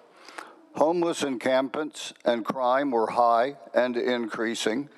Business faced a hostile city government, HB residents were vilified from the dais, and woke politics was the order of the day. Sacramento was supported in its plans to bulldoze our homes and neighborhoods and replace them with subsidized high-rise apartments. The citizens of HB weren't having it. They filled all 4 seats with candidates promising to save Surf City and later added 3 more. And save it, you have. Crime and homelessness are down dramatically. Red tape has been cut and business formation is booming. And someone finally stood up to Sacramento's neighborhood destruction in a battle that is far from over. You even got the library fountains working again, something we were told could not be done. Why would anybody want to go back to the failed past? Why would anyone want to see the return of high crime and homelessness? Why would anyone elect a foursome promising to take orders from Sacramento and to ignore the wishes of the people of Huntington Beach? This November, I urge the election of Casey McKeon, Pat Burns, Andrew Gruhl, and Brian Thenis. Stay with proven success and reject guaranteed failure. Thank you, and God bless Huntington Beach. Next speaker, please. Hello, friends. My name is Sean. I'm a longtime resident and a former city council candidate way back in 2010. I am here to speak out against the proposed 17.9% pay increase for police officers over a 3-year period. While a deal like this certainly highlights the benefits and the importance of every employee to have union representation, a sweetheart deal 90 days before an election seems a bit irresponsible. Huntington Beach has a budget deficit of at least $15.6 million, which was deepened by your actions. An entire unnecessary special election that cost the city well over $1 million, and a special election that, by the way, you guys still lost. Your deal with the air show, the frivolous lawsuits, and now a sweetheart deal with the police. And are we supposed to believe that the fire department won't also want a deal this good? Didn't we just recently have all the department heads give us presentations under the premise that we are looking to save money? Isn't this the same council that tried to shake down a center for homeless seniors for pocket change? Perhaps if our homeless community had such an important endorsement to give out, a simple TEFRA vote wouldn't have you wailing about socialism. In short, this is reckless, financially responsible, but you already know that and you know what you're doing. Thank you. Next speaker.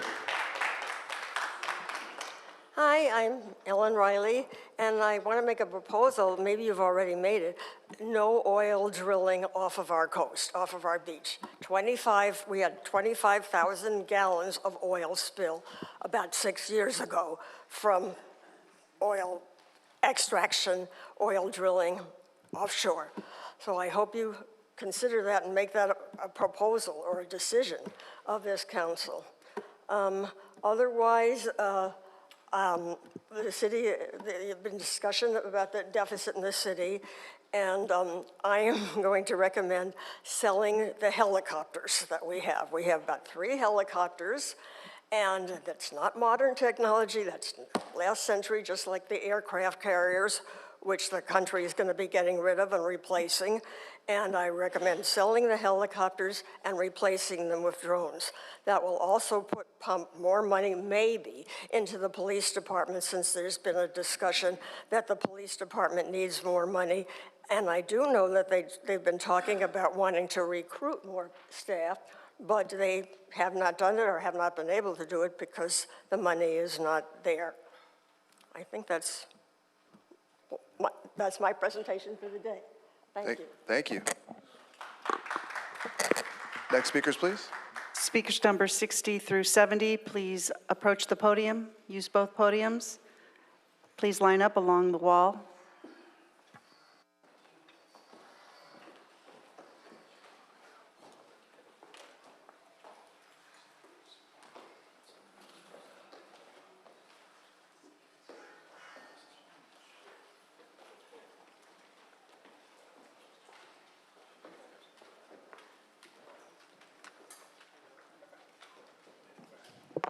Go ahead, please. Good evening. My name is Mia, and I'm a resident of Huntington Beach. HBPD has installed automated license plate cameras that log every vehicle that passes, whether or not the driver has done anything wrong. I know this isn't an agendized item tonight, so I'm not asking for a vote right now. I'm asking the council to direct staff to agendize a full review of the flock contract at an upcoming meeting, including whether there's a renewal date or termination clause we can act on, and to release the department's usage policy and audit logs in the meantime. Thank you. Thank you. Next speaker. Hi, Bethany Webb, longtime Huntington Beach resident, anti-fascist. I want to start with actually the police agenda item. As somebody I've mentioned before whose family was devastated by gun violence, my respect and the understanding of how much we need the police is total. So I would suggest a deeper dive into how we're going to pay for it. Well, I'm not going to give an opinion on whether we should or should not move forward. I do want to say that the mismanagement by the city council is what got us here. Why I cannot just endorse it, because the city council has destroyed our finances. I want to say for the people that are up for election right now that we need to remember who got us in this mess with their crony giveaway.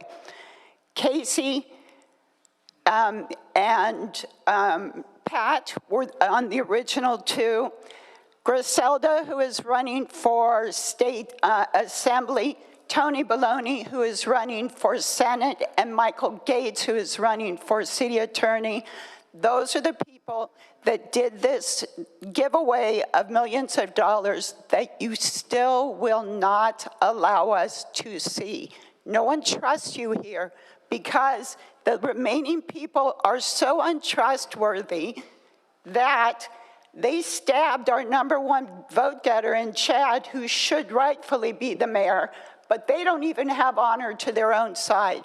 Beach City's brought people in here to vote him the #1 getter, but you guys don't care about that. You don't have honor.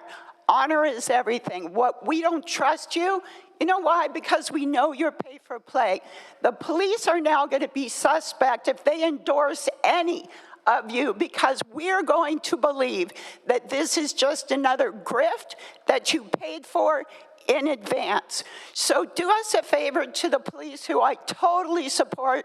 Withhold your endorsements until after, or I don't know how you could do it, but I certainly would not endorse any of the people that have shown themselves to be dishonorable and grifters.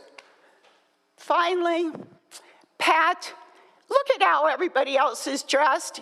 I mean, could you show some decorum with your stupid thongs and ugly feet and faded t-shirts? Could you put on a shirt and tie and show that you have any respect? I mean, you know, our vaping buddy and our thong buddy are both an insult to this community. Next speaker. Okay. Since we were interrupted, which we would never do at our debate, we hope all candidates will reply by tomorrow, Wednesday the 19th. We set up this debate to provide all 130,000 plus HB voters to hear all points of view. Speaking of revenue, seems to be the theme tonight, Casey, same old, denying $825,000 from the Friends of the Library is detrimental to our budget deficit. What other city denies money from its Friends of the Library? It's insane. It's revenge for winning measures A and B, which you all campaigned against, and Gracie Vandermark's book banning attempt. It will be your legacy as Mayor Casey, denying $825,000 from a nonprofit established 4 decades ago. $825,000 that could help turn a fair pay raise into a reality for our servants. I also urge the City Council to look again at the pay raises for all city servants, a fair and a fiduciary intelligent raise in this and in future deficit years. Please table the MOU and salary and structures. Thank you. Next speaker. Is that it? Looks like that concludes our speakers. Okay.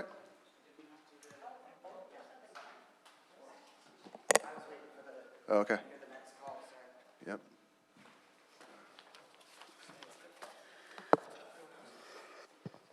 Hi, Kanan Durham. First of all, I wanted to say thank you to Andrew Gruhl. I heard you apologize for mistakenly making a derogatory statement towards the community at the last city council meeting, and I respect that you made a statement about that and apologized publicly. I think that's great. I did want to speak about the proposed raise for the police. Somebody else already mentioned that we are in a $15 million deficit per latest article from the Voice of OC. According to the Huntington Beach Police Officer Earning Potential Calculator, which is on the city website, the lowest base pay that the city is advertising you can receive is $100,027 per year, which is considerably lower than what the majority of the highest paying officers are receiving. So Chief Eric Parra, according to public salary information, last year made $404,000. Number 13 in that list, Lieutenant Toby Archer, who's one of the officers who arrested Chris Kluwe last year, made $344,000. And Lieutenant Brian Smith, who's number 17, and someone I'm quite friendly with, made $334,000. Now, of course, this does include benefits packages and the like. The median household income in Huntington Beach is $122,000 a year. The individual salary average in Huntington Beach is $55,000 a year. In the last city council meeting, on agenda item number 25, on the consent calendar was the annual military equipment use. And I pulled that up. Some of the things that were included in that were unmanned, remotely piloted, powered aerial or ground vehicles, noise flash diversionary techniques, munitions containing tear gas, aerial denial electroshock devices. All of these things cost the city a great amount of money and are not things that are consistently being used, but we are approving that in the budget.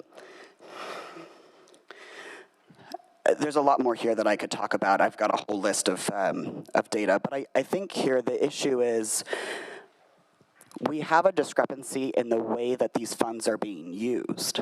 So if there's an argument about paying our police officers more, we should be careful about how we are putting that money together. When we have, 50 officers that are making, above $180,000 a year, which is far more than the average in this city, it makes it hard for people who are looking at this budget discrepancy to see that and feel okay about that increase. Thank you so much. All right. Moving to council committee appointment announcements. Council members, do you have any council committee appointment announcements? Seeing none. AB 123 reporting. Does anyone have anything to report? Seeing none. Openness and negotiation disclosures. Does anyone have anything to disclose? I spoke to the POA. Okay. Spoke to police. Okay. Likewise. Okay. All right. Ditto. Okay. All right, moving on to the public hearing. So public hearing to adopt resolution number 2026-34, authorizing an application for funds under the Orange County Transportation Authority for an Orange County Enhanced Mobility for Seniors and Disabled Grant Program. Madam Clerk, do we have any supplemental communications for this item? None received. All right, staff, please introduce the report. Mayor McKeon and members of the City Council. Tonight, staff is requesting authorization to apply to the Orange County Transportation Authority for an Orange County Enhanced Mobility for Seniors and Individuals with Disabilities grant. This grant would provide funding to purchase accessible vehicles to transport older adults and people with disabilities through our Surf City Seniors On the Go Senior Transportation Program. To move forward, we are asking the council to adopt resolution number 2026-34, authorizing staff to submit a grant application to OCTA under the EMSD program. Approval of this resolution would enable the city to pursue critical funding that supports accessible, reliable transportation services for the older adults and individuals with disabilities who rely on the Surf City Seniors On the Go program. The total project cost is $435,600, and the funding breakdown would be the grant request of $392,040 with the city's 10% match requirement of $43,560. If awarded, sufficient funds are available in the Equipment Replacement Fund 325 to cover the 10% match requirement. The EMSD grant program is administered through the OCTA. The EMSD program is intended to support the needs of seniors and people with disabilities when transportation services are unavailable, insufficient, or inappropriate to meet these needs. Funding from this grant would be used to support the Surf City Seniors On the Go program that operates at the Senior Center in Central Park. The Surf City Seniors On the Go program is a donation-based program providing curb-to-curb transportation for Huntington Beach residents aged 60 and over from their homes to a variety of locations such as nutrition services, medical appointments, shopping centers, social services, and the Senior Center in Central Park. The proposed grant application is to purchase 3 accessible vehicles to transport older adults and people with disabilities. City staff propose purchasing 2 accessible vans, each able to seat 7 passengers or a combination of seated passengers and wheelchair users, and 1 small accessible bus designed to accommodate up to 9 passengers, including both seated and wheelchair passengers. Acquiring these 3 new vehicles would allow the city to retire 1 older bus currently kept on standby, shift another aging bus into standby status, and maintain reliable transportation services for the older adults of Huntington Beach. In the fiscal year 25-26, the Surf City Seniors On the Go program provided more than 23,000 free trips to over 500 unduplicated passengers, demonstrating just how vital this service is to our community. As part of the grant process, OCTA requires the city to complete a public notice for the intent to apply for the grant, directly notify private nonprofit transportation providers via registered mail, conduct a public hearing, and adopt a resolution. Staff has completed or is preparing to complete all of these steps this evening. Staff's recommended action tonight is to adopt resolution number 2026-34, a resolution of the City Council of the City of Huntington Beach authorizing city staff to apply to the Orange County Transportation Authority for an Orange County Enhanced Mobility for Seniors and Individuals with Disabilities grant program to purchase accessible vans to transport older adults and people with disabilities for the Surf City Seniors On the Go Senior Transportation Program, and authorize the appropriation of $43,560 from the Equipment Replacement Fund 325 fund balance to fulfill the 10% grant match requirement. And at this time, I'm happy to answer any questions you may have. Thank you. Council members, does anyone have any questions on the report itself? No? Okay. I'm going to open the public hearing. Madam Clerk, do we have any people signed up to speak? The City Council will now receive public comments for the public hearing item only. If you are here to provide in-person comments, queue in the designated area along the stairs, use either podium and state your name if you would like it reflected in the minutes. If you'd like to provide comments for closed session on Zoom, you raise your hand in the Zoom feature and you will be called by your Zoom name. Once called, be prepared to unmute your microphone to speak.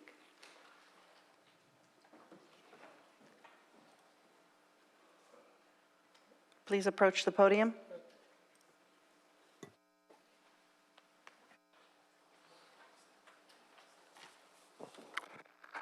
Good evening, Mayor and City Council. My name is Tim Geddes, and I want to be able to support this for citizens, seniors over 60. I'm over 60. I'm over 65. I'm over 70. I'm over 75. So, and I visit the senior center at least once a week.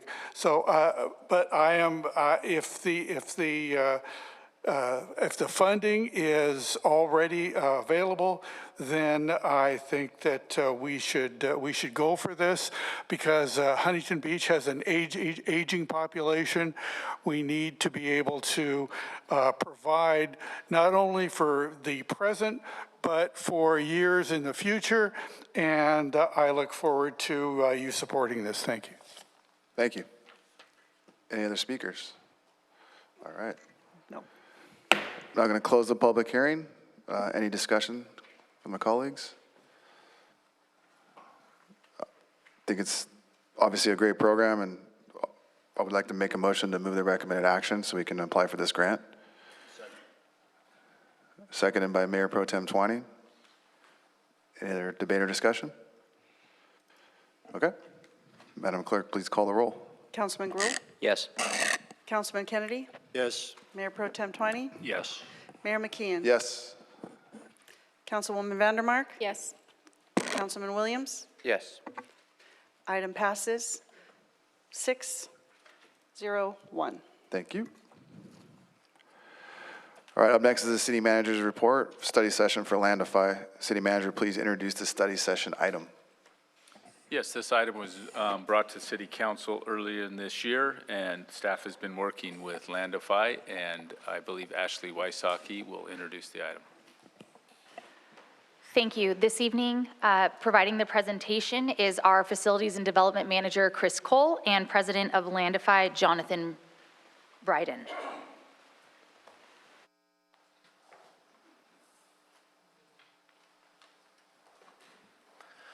Good evening, Honorable Mayor and City Council members. I'm Chris Cole, Community and Services Manager for the Community and Library Services Department. I have with us tonight Jonathan Bryden from a company called Landify. And basically what we have to talk about tonight is that we might have an opportunity to turn that old defunct property in Huntington Central Park East, which was formerly the outdoor gun range, and actually turn it into usable open park space. And so Jonathan's here tonight to go over once again on how he might be able to help us accomplish that goal. Good evening, Mayor. Good evening, council members. Jonathan Bryden, I'm working for Landify. Landify is the U.S. subsidiary of Group ECT. Group ECT has been working and operating for 50 years. We completed more than 100 projects historically in Europe. Thank you very much. We are experienced with disturbed, degraded sites such as brownfield, quarries, illegal dump sites, and sensitive areas. What we do is that we repurpose those pieces of land using soil coming from construction sites. We're working on close to 12 projects in California. We're working in the north near San Francisco. We are working on projects here in Orange County with the city of Orange, with the city of Chula Vista in San Diego County. The way the model works is fairly simple. When you have construction happening somewhere, there are materials, dirt, and pieces of concrete that are generated by those construction works, and usually those materials go into landfills that are used for daily cover to cover the landfills, so not very productive use. What we do is that we intercept those flows and we use those flows in order to reshape pieces of land. This is what we've been doing for 50 years. It allows us to deliver open spaces projects at no cost for municipalities. The way the model is funded is through what we call the tipping fees. Those are the fees that are paid by the construction companies that come and bring us soil. They would pay the same tipping fees if they were going to a landfill. So we are just intercepting the flows. We are sourcing sites that are closer to construction sites, allowing them to save in transportation costs, so they are incentivized in coming to us, and that provides, those tipping fees provides a funding source that allows us to develop the projects that we work on. So it's a new innovative way of funding projects and redeveloping pieces of land by using flows that are already existent in terms of construction linked dirt. We, in terms of the projects that we're developing, I mentioned we're developing 12 projects in California. One of them that you have here on the screen is a bike park project that we started a year ago in the city of Vacaville, north of San Francisco. You can see the idea of the project is it's a public park. It was a public park owned by the city of Vacaville, and they wanted to develop a bike park. The city needed funding for this bike park, and so we came with this concept and signed a contract with the city, allowing us to import dirt coming from neighboring construction sites, create the landform, and then generate funding to develop amenities on top of the landform to deliver a bike park for the city of Vacaville. All right, so once again, the proposed area of focus is the old defunct gun range, Huntington Central Park East. It's right behind the sports complex. It's roughly about 8 acres. It's currently unusable, just sitting out there doing nothing for us. The soil's contaminated, and it is already designated as park open space. That's part of the Central Park Master Plan already. So next steps. What we'd like to do is to evaluate this proposal. We'd have to enter into an MOU with Landify. That would give them the ability to go on the property site and conduct the feasibility studies. The Landify will assume all the upfront costs and risks associated with these studies. There's no project approval or project commitment at this time in this part of the process. And if the city elects to move forward with a external fill disposal fee funding model, it would do so with Landify. And if it's found feasible, we would have to go into a separate agreement with Landify to actually conduct the work. Let me see here. So next steps after the studies would be to collect the community input and ask the residents, what would you like to see in this new park space? What kind of amenities would you like there? And that's how we like to develop our parks, is it's really a community process. Then also we would consult with the city attorney's office about Measure C and Measure L. We'd bring in contract back to council that would authorize Landify to do the actual work. And then we'd also need to secure the balance of the project funding if necessary. And with that, do you have any questions? Any questions, Don? Hello, sir. I remember when you came in before and appreciate you coming back. So the tipping fees, you receive the free soil, right, from people that would rather dump here as opposed to going to the landfills. So you receive that. You create the proposed landform. Does that mean you have an idea, or you just create a level platform to build on? It really, the beauty with dirt is that we have the capability of shaping it to the form that's required. So that's really going to be dependent on the end user. It can be a plateau, can be hills. It's really dependent on what is useful at the end. But obviously, this is something that we can work on. That will be part of the feasibility study that we're trying to assess, is looking at a conceptual landform to see, because obviously directly the form of the landform will drive the volume of dirt that will be required to deliver that. And obviously, as we're linked to the volume, this will be very important. So this is something that we need to discuss within this feasibility study, to have some kind of a concept. Is it a plateau? Is it more hills? In order for us to have an idea of the volume and thus assess the feasibility of the project. So the timeline would be MOU, feasibility. While that's happening, we should simultaneously come up with ideas, because, the feasibility, what's the timeline? How long would it take you to determine feasibility for that? A couple of months, 3 to 6 months, yeah. So what would happen if you've put that time and effort in, and we're still trying to figure out things move slowly with the public, and rightfully so, it takes time to determine what you want to put on 8 acres. So I can't imagine that we're going to have, you know, a finished idea by the time you're done importing soil. So what happens then? Or do you try and time it? Do you wait till we have something before you proceed with the beginning? We can do several things. We can do something that's neutral, like a plateau, which allows you to develop afterwards and have, you know, the granularity. We can also do what we're doing in Chula Vista, where they have a huge university project that they're in the planning stages of, and we're doing a stockpiling. So we're stockpiling dirt, which will be reused afterwards to reshape and to shape some of the green areas. So that also allows a lot of flexibility. So we can either do it in advance or stockpile and then come back when the project is finalized. So up to that point, the costs are one-sided. You're incurring all the costs, right? Correct. So we know it's contaminated, as Mr. Cole said. It's clearly it's going to be contaminated. So in your feasibility, do you look at the level of contamination and what it's going to take to remediate it? That's part of your assessment. It's probably the sole reason for the assessment. Exactly. It's a central part. It's talking to the agencies to determine what's required in terms of remediation for the site. Can it be, you know, what will be required and what will be the cost of this remediation?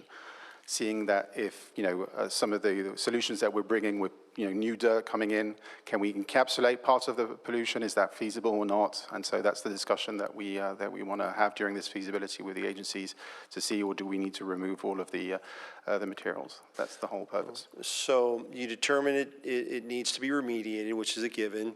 That's another cost that you're willing to incur, is that correct? If it's, exactly, yes. Yes, because if it requires digging or if it requires covering, that's obviously more volumes for us in terms of importing dirt, so more generation, you know, tipping fee generation for the project. So at that point, the expense is all borne by you. So is your inevitable goal then to be the developer of the project once it's been identified and it's ready to be built? Is that how you earn? No, we really, again, our business is really to import dirt and to create the landform. What's developed on top of the landform is something, you know, we go through third parties. For the bike park that we're doing and we're developing in Vancouver, we're going to go through a third party.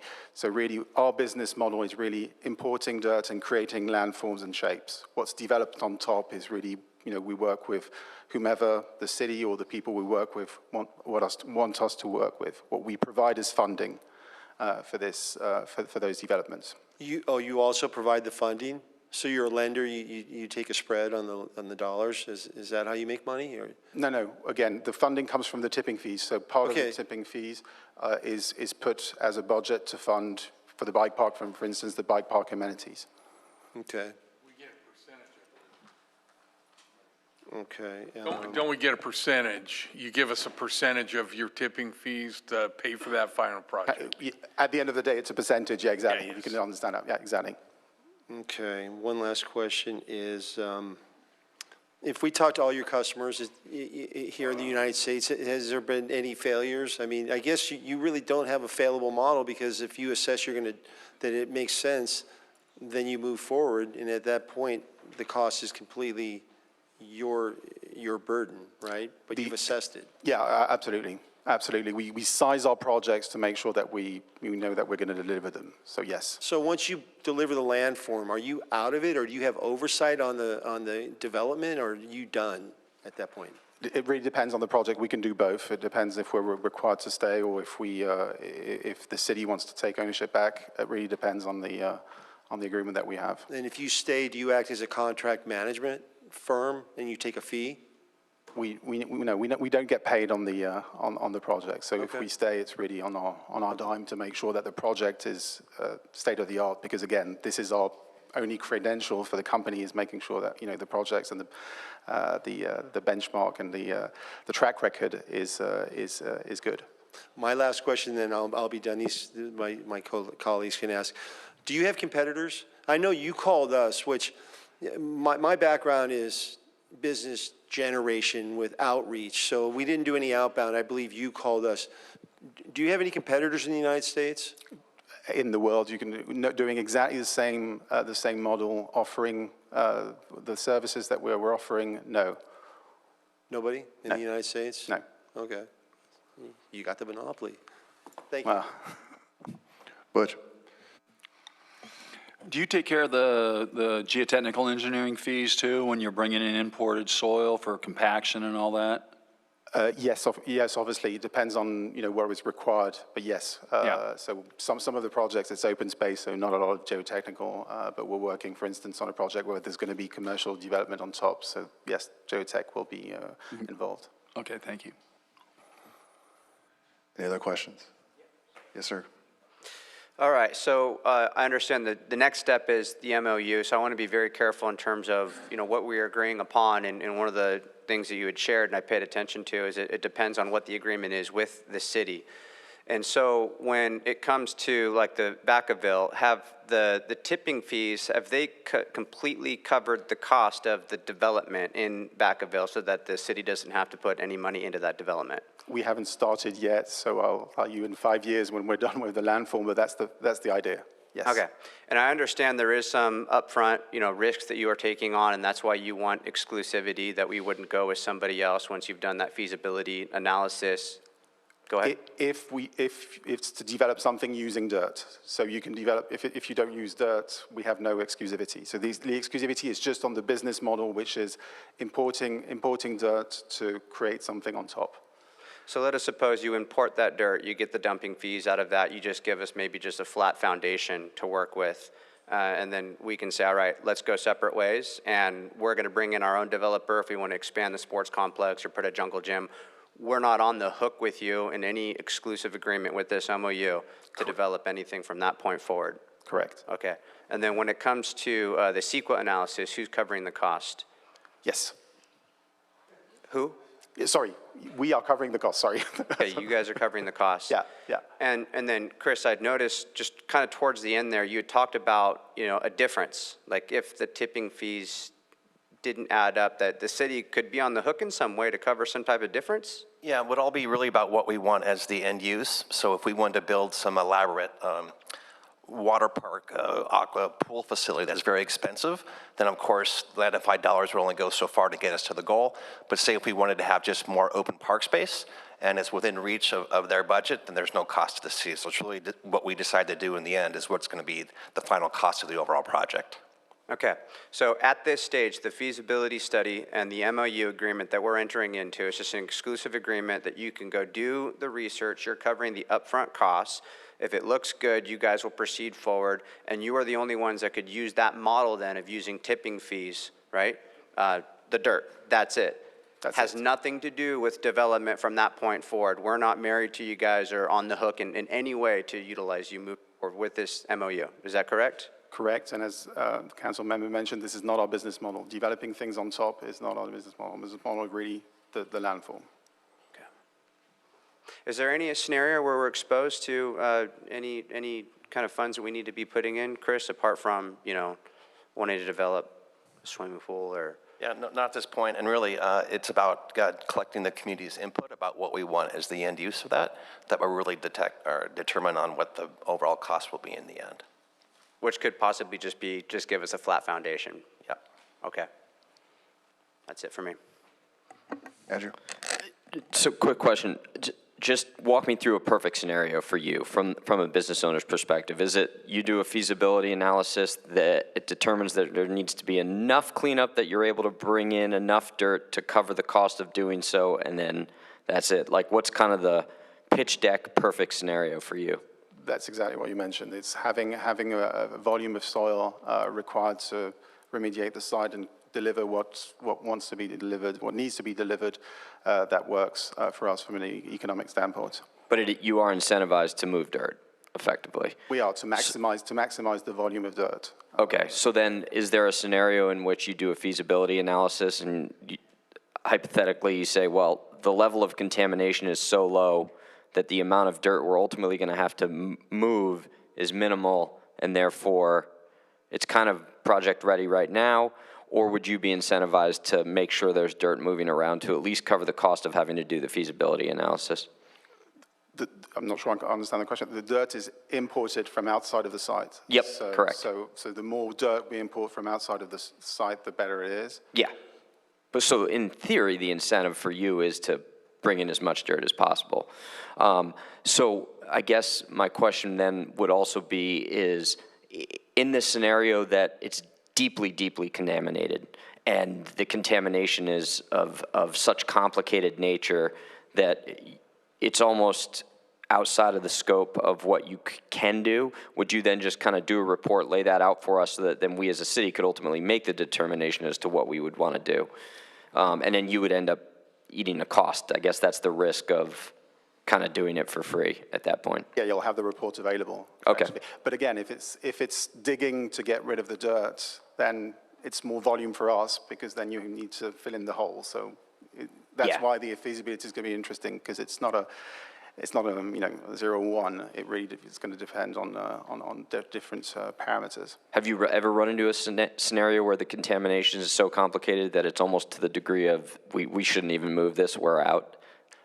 Yes, we're working on a project where it's complicated, where actually even remediation is not clear to what is required. So at that point, you kind of cut bait and go, but at least the client got the overall analysis. And then they used it. Okay, got it. Thank you. Pat? You're not talking about filling Solly Miller in, though, right? The lake behind, no. The reservoir. No, and that we're focusing on the okay, that's what I thought. And what you said before, because we've talked a couple times, it's going to take about 18 months to complete if it works out, for the dirt to come in. Once the analysis is done, once you start accepting dirt, it would be about 18 months. It really depends on the volume again. It's really going to be linked. If it's 1 million cubic yards, it's not the same as 10,000 cubic yards. So it's really going to depend on, but yes, That's what your estimate, though, was. Yeah, at this stage, but yeah. All right, cool. I think Butch was, yeah. Does your process include export and then import? Do you export out the contaminated soil and then bring in clean soil? Our business is just importing clean soil, so we would need to work with a third party to export. If digging was required, we would need to work with a third party. Okay. All right. That's it for now. I guess on that, can I jump in? Sorry. I mean, how do you make money if you're dumping contaminated soil somewhere, the cost of that, versus dumping clean soil somewhere else and making money off of that? It would seem like it would almost cost you more to go tip contaminated soil somewhere else than it would to tip clean dirt here. It really depends on as the council member, it depends on the volumes. If we're talking about getting rid of 10,000 cubic yards versus importing 200 or 300,000 cubic yards, then you can see that the volume makes the whole business work. You're not getting a lot per cubic yard, but you're putting more volume than what you're getting out. So that's how the economics work. So hypothetically, where would you be taking contaminated soil from here and dumping it? To proper landfills or even organized dump sites. That's why we would work with third parties that are specialized in that to make sure that the dirt is put in the right areas. Yeah. Gracie. So once you start the project, you said it would be, what, about 18 months or 16 months? So you're not, or you don't have a time frame from beginning to? It's really linked to the volume, so it can, again, it varies a lot. If it's a project that's 50,000 import, it's very different from a project that's 150,000. So it very varies on the volume that's required to be imported. So if you start the project, I guess my question is, how long into the project before you can tell whether it's feasible for you to continue? So how long? That will be done before. That will be done with the feasibility. If we know that, So 3 to 6 months? Yeah. In the feasibility, we know if it's going to be feasible or not. The other big important aspect is the number of trucks that we're bringing per day. If for some reasons in some of the cities we're working for, we have limitations on the number of trucks that we bring, then obviously that lengthens the process, given, compared to if you can bring 100 trucks per day compared to 50 trucks per day, obviously that has an impact on the timing of the project. Okay. Yeah, I remember we talked about this about a year ago, so we sat down at the office, so thanks for coming back. No worries, thanks. Don. Thanks for touching on the trucks. That just made me think of one question, then I have one other question. If there's road damage with that much trucks moving in and out, heavy loaded, who owns the road damage, if there is any? You know, if all of a sudden, like you said, you have 100 trucks coming in and out, that's way more than we're getting right now in Golden West, and a concentrated effort, concentrated time period. If there's pavement damage that's real noticeable, is that something that we just absorb, or? We work with cities on that. We do traffic studies to make sure that we assess that properly and that we have the right share of costs that are allocated. So that will be also part of the feasibility study to see what the impact is on the road. So in a perfect world, if we said, and what's your first name? Jonathan. Jonathan. Our goal, once you've just, simultaneously while you're trying to determine feasibility and you're coming to the conclusion that yes, and if we at that point said, hey, we want this giant, I'm just going to use this, skate park, bike park, and we have an architect, it's already laid out the hill structures and everything else, would you lay the dirt kind of in rough form, following an architectural plan to build the hills and all those different things? Kind of like what you said you're doing, is that what you guys do? That's exactly what we're doing there. Yeah. And then we would bring in another developer to finish the concrete and all the amenities, things like that. Would you pack the dirt, or would you just lay hillsides based on an architectural plan? We can do whatever makes the more sense for the project. Again, we have blue-collar people that are capable of shaping. But at that point, that becomes a cost for the city. Laying out dirt based on a scheme, a schematic, that's something that's what you do. And at that point, there's still no cost to us. Yeah. Because we've given you a plan and you've based the tipping fees on how we want to lay it out in the cubic yards, right? Correct. So we could inevitably end up with an 8-acre hillsided, land-formed dirt field, if you will. And we say, thanks, Jonathan. And then we've already priced out what it's going to take to pour the concrete and finish out the park, skate park, bike park, combination, whatever the case may be. Just using that as a scenario. And you go on your way and we go on our way and we start paying the cost to finish it, but you've laid it out in rough form, correct? Correct, plus hopefully, depending on the volume you have as a budget, that's the percentage of the tipping fees that you can use to do the final grading. Have we drafted the MOU yet? No. Not yet. Okay. Good? Yeah, no, like that last year, I like it today, I like it tomorrow. Great business model, I'm in this business myself, makes a lot of sense. So obviously it's gonna, at bare minimum, you guys do an environmental report to show what the current condition of the soil is. And then best case, you just touched on it, clean fill activates the whole 8 acres, potentially is the spread we make on the cubic volume you guys bring in for a future project. We're looking to enhance the sports center.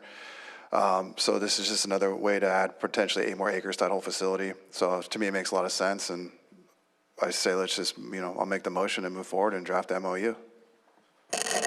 I'll second. All right. Yeah, but it says for council direction to just begin drafting the MOU. Yep. Please call the vote. Mayor, Yes. Mayor, because this is a study session item, it's probably not proper to vote on it. We have the direction we can come back with. Sounds good. Thank you, Jonathan. Thank you very much. Thank you. All right, next up is the study session for the sports complex. Mayor, real quick point of order. I got an H item with Finance Commissioner here to give a presentation in that council item, but if we could just bring him in during this time, we could eliminate the need for him later. Just thought we could do it all together. I'm fine with that, but for proper protocol, I'd like the staff to do their presentation first. Yeah, we'll have him at the end. I just had it as a council member item just in case as a fail-safe. So if he's able to present at the end, then we can, cross that off. I'm okay with it. Cool. All right. So this item is the follow-up from our council meeting in July on the sports complex, and Zach Z will provide the staff report. Oh, yeah.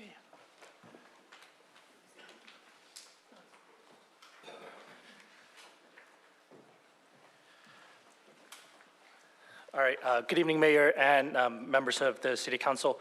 Tonight's item is returning from the July 7th City Council meeting where Huntington Beach Sports Complex, or HBSC partners, presented proposed improvements for this sports complex. Council then voted to refer the proposed improvements for review by Finance Commission and come back with recommendations on the 18th, which is tonight. The Finance Commission also has a subcommittee that is comprised of Commissioner Boomgarden, Commissioner Schnoll, and Commissioner Geary.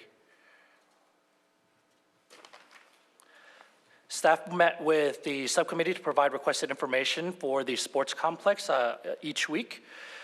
We had various information exchanges over the course of that time, and along with our regular Monday meetings, we've also had discussion with the whole commission on a regularly held meeting and a special meeting to vote on recommendations before you tonight.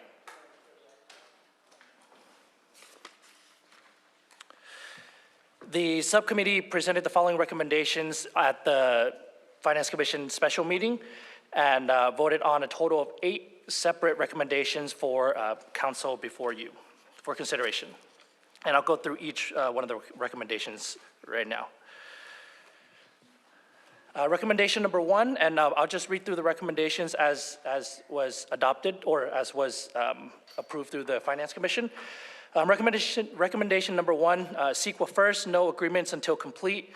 Do not execute any agreement, contracts, or MOUs until CEQA is fully completed and the city understands what is permissible and at what cost. HBSC partners should pay for all CEQA-related costs, scope, studies, environmental services, not the city. Recommendation number 2, issue an RFI to maximize value and resident benefit. Issue an RFI immediately to ensure the city receives the best possible suggested upgrades, alternative usage option, improve operational and revenue performance, and enhance the value that improves revenue to the city and usage by and value to residents. Require a formal response by HBSC partners, so city has a formal proposal to review, and response should be evaluated by various departments and Finance Commission to determine whether continuing with HBSC partners beyond the term of the contract is in the city's best interest. Recommendation number 3, all upgrades must follow city procurement rules. All approved upgrades and changes must follow city procurement processes, ensuring transparency, competitive bidding, and compliance with city code and charter and state and federal requirements.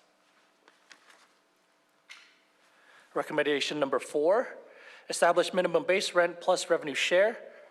Recommendation is to create new agreement requiring a guaranteed minimum base rent to ensure positive cash flow. Add a revenue sharing structure above the base rent to reward strong operator performance. Recommendation number 5, modernize parking and field use rates. Consider removing rate restrictions and direct staff and Finance Commission to develop new market-aligned rates for parking and field use. Determine equitable revenue splits between the city and operator. And Finance Commission work to work with staff to create an agreement framework that is enforceable and in the city's and residents' best interests. Recommendation number 6 is independent audit of HBSC partners, 3 agreements. Conduct an independent audit of financial reporting and operating compliance across all 3 agreements. Audit should be directed by Finance Commission with assistance from city staff. Refer any breaches of legal for remediation, termination, and recovery of funds as appropriate. Recommendation number 7, move agreements, oversights to Treasury / legal engagement. Move management of HBSC agreements to Bill Krill's team and legal. Also move oversight of Equestrian Center, Meadow Lark, and Yacht Club agreements under the same structure. Place Bill Krill's team under Treasury leadership for stronger financial oversight. And last but not least, recommendation number 8 is public engagement before any facility changes. The recommendation is to engage an independent facilitator to conduct public meetings on all proposed changes. No changes to facilities or operations should be proceeded until public feedback is collected. And findings should be reported to City Council, Finance Commission, CLS, and CLS staff and CLS Commission.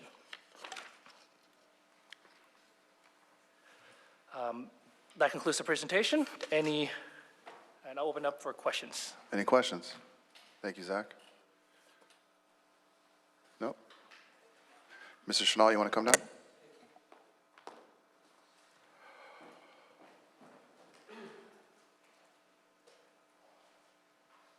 If you could pull up that PowerPoint slide that's attached, the slide deck. This one. So I just want to give you guys a little more context on how we got here and why we made the recommendations. So let's just get started. I think it's important to understand if you guys can hear me okay, the history and the financials. Just keep on going. Sure. Thank you. And I'll go through these quickly. So next slide.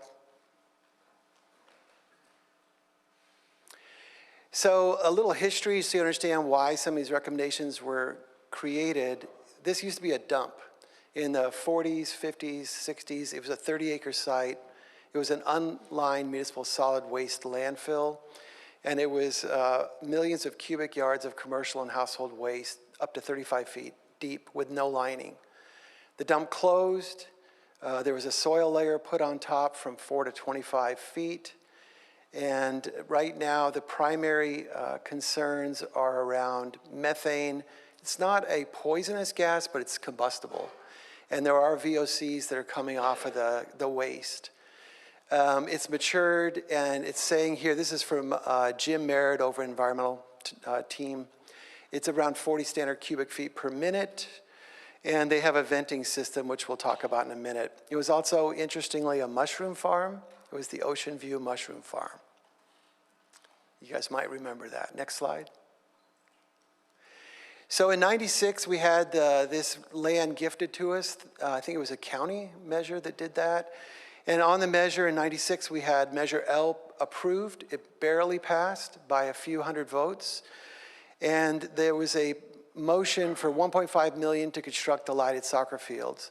In 2001, the city issued a $31 million bond for several projects. $18,400,000 was earmarked for the sports complex construction after voters approved $1.5 million to build it. Additional spend after the contractor who did phase 2, which was the batting cages and the offices, went bankrupt.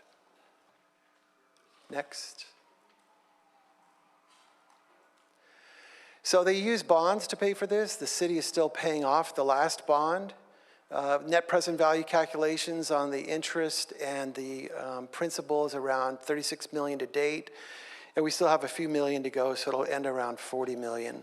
We have about $640,000 a year that we need to pay up till 2030. And in 2030, we have a payment of $144,000 that's attributable directly to the cost of the sports complex. The bonds are bigger. The bonds have a lot of things rolled into them, but the part that can be directly attributed to the sports complex is about $640,000 a year, roughly, for the next 3 years, and then $144,000, and we're finally done. Since 2001, we finally finished in 2030. Next.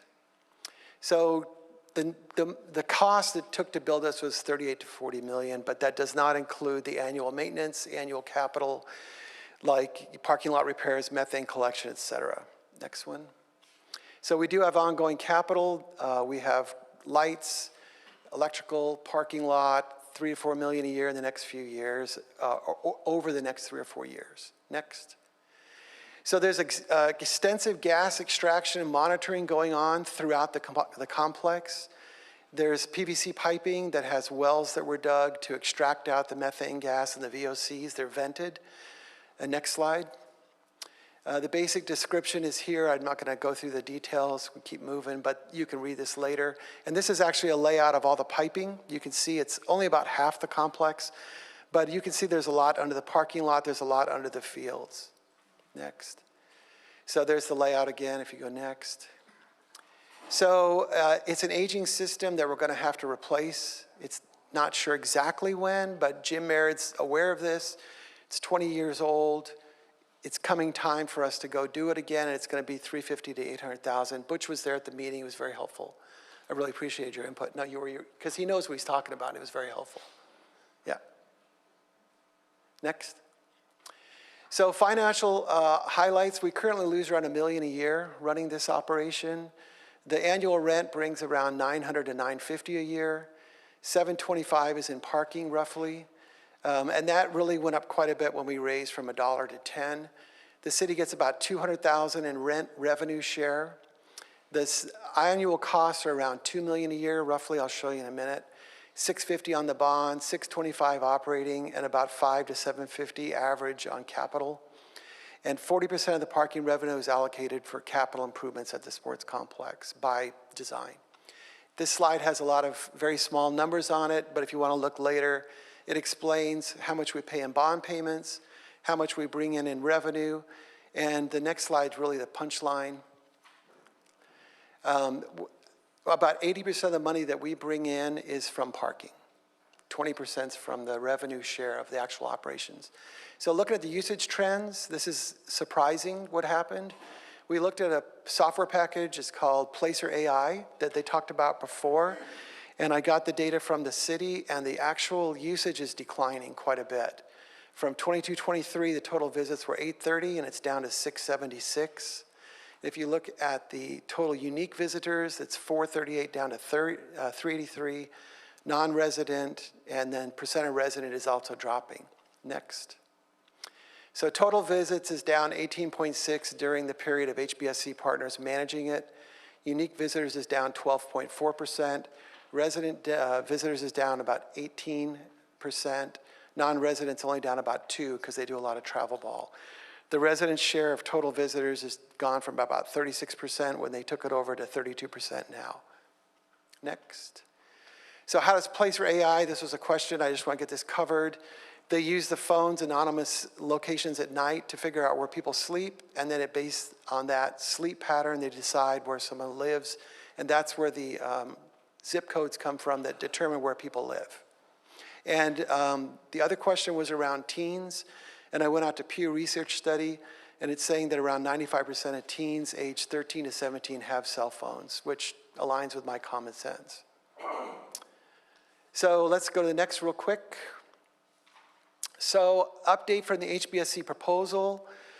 We got a verbal description. It didn't match the PowerPoint exactly. We have some more details to share with you guys. It is a 20-year agreement they're looking for. They're looking for the SOAR Academy, which would be an enclosed cross-training, 23 acres of sports turf. This was new. They're talking about, let me see if I can make this work here. This, it's not very bright, but this item here, they want to completely enclose the sports complex to create gates where admission is required for entry. They also want to double the parking rates and keep the parking revenue. No outside food would be allowed in the sports complex, and complete control of all aspects, including maintenance. Expense that would be covered by HBSC is unclear. We've heard different versions of the proposal. The challenges we've had as a finance commission is we don't have any written proposal other than the PowerPoint. Ashley was trying to help me get access to the financial projections. She's been trying to get me an appointment. They won't release them to us because they say they're proprietary, so we wanted to go in and take a look at what the projections are saying. They told us $2 million a month, and we wanted to see how they would get to that level in revenue. But we have not been able to see their projections, even though we've been asking for about 4 weeks. There's significant legal and environmental challenges around CEQA. We're not sure what's required, if there's EIR, et cetera. We haven't really had any formal resident input. We've just had anecdotal. People have said, yeah, we'd like this. And then there's ongoing issues with the current partner agreements, especially concessions and batting cages, as you guys know. So you saw the recommendations, and I'd be happy to answer any questions, but these are what drove our recommendations. We were looking for operational performance. It's heavily used but under-optimized for revenue generation for both the city and the operators. Facility upgrades, we're looking at modernized fields, amenities, and alternatives may expand revenue opportunities and potentially reduce long-term maintenance costs. Resident benefit, we were looking at better ways that residents could benefit from this and revenue generation for the city. 80% of the revenue that flows the city is coming from parking, and it's costing the city around $1 million a year. So that drove our recommendations, which you saw. I'd be happy to answer any questions you might have on any of them. Are there any questions on any that we made? Yeah. First off, That report's excellent. I really, really like it. It gave me pause, and I'm thinking a lot deeper about this, as a result of your report. And I just want to say it was the Finance Commission. Paul Geary, your guy, he and I are friends, and we know each other for many years, and he and I are able to bounce ideas, a very wholesome discussion. Yeah. He wanted to suggest, before I forget, two amendments. One is the audit, maybe we could do that rather than spend money. Paul and I might be able to take a look at it. And the other was on the CEQA, just to say maybe there's a different way to do it. You guys make the decision. Right. Go ahead. I know that you use Placer AI to come up with your figures. I know just a little bit, just enough about Placer AI to be dangerous. It's not always accurate. You have to have a smartphone for it to work, and there's anybody that uses or uses their cell phones in Huntington Beach knows that we're signal challenged around here, and the signal can skew the results. Yeah, but more than that, your graph was on a downward trend. The HBSC partners, their trend, it's on an upward trend. So, I'm trying to make sense of that. Glad you asked this. Yeah. We go back to that little tiny. Yeah. If we go back to the dollar slide, if you guys could just scroll back to that. So here's sort of backup to that Placer AI data that kind of makes sense. Keep on going back to this, but that spreadsheet. So if you look at the parking revenue in 22 and 23, I know it's kind of hard to see, but it's 130, then it goes to 203. And if you can see that top line, I know it's hard to see, but maybe you guys can see it on your monitor. I'll try and highlight it if I can. It's the very top line. So it says parking 130 in 2022, 23, 203 and 23. Then it jumps to 729, 713. That's when we raise the rates 10 times. So we raised it from $1 to $10 on the weekends, right? $1 to $2. So we raised up the revenue that we would expect to see by 10x. But we only saw a revenue jump of arguably 300%, 3x to 4x. Right. So that parking revenue kind of makes sense with the Placer AI data, kind of lines up. We should have seen 10x on parking, or roughly. So we should have been seeing, $1 million, $1.2 million, $1.4 million, but we're not seeing that. We're seeing 7. So kind of anecdotally, it lines up. My gut says it's probably pretty close. Right. Yeah, and it makes sense too because we're getting a lot of travel ball in on the weekends, and so those travel ball players are concentrated, not dispersed. So we're getting a concentration of people that stay there all day rather than a flow. So Right. that also kind of backs it up to me. That's my anecdotal thought. Again, not attacking any of this. I just look for, maybe some inconsistencies from what HBSC says, and of course, they're going to paint a rosy picture, and I'm happy to listen to them.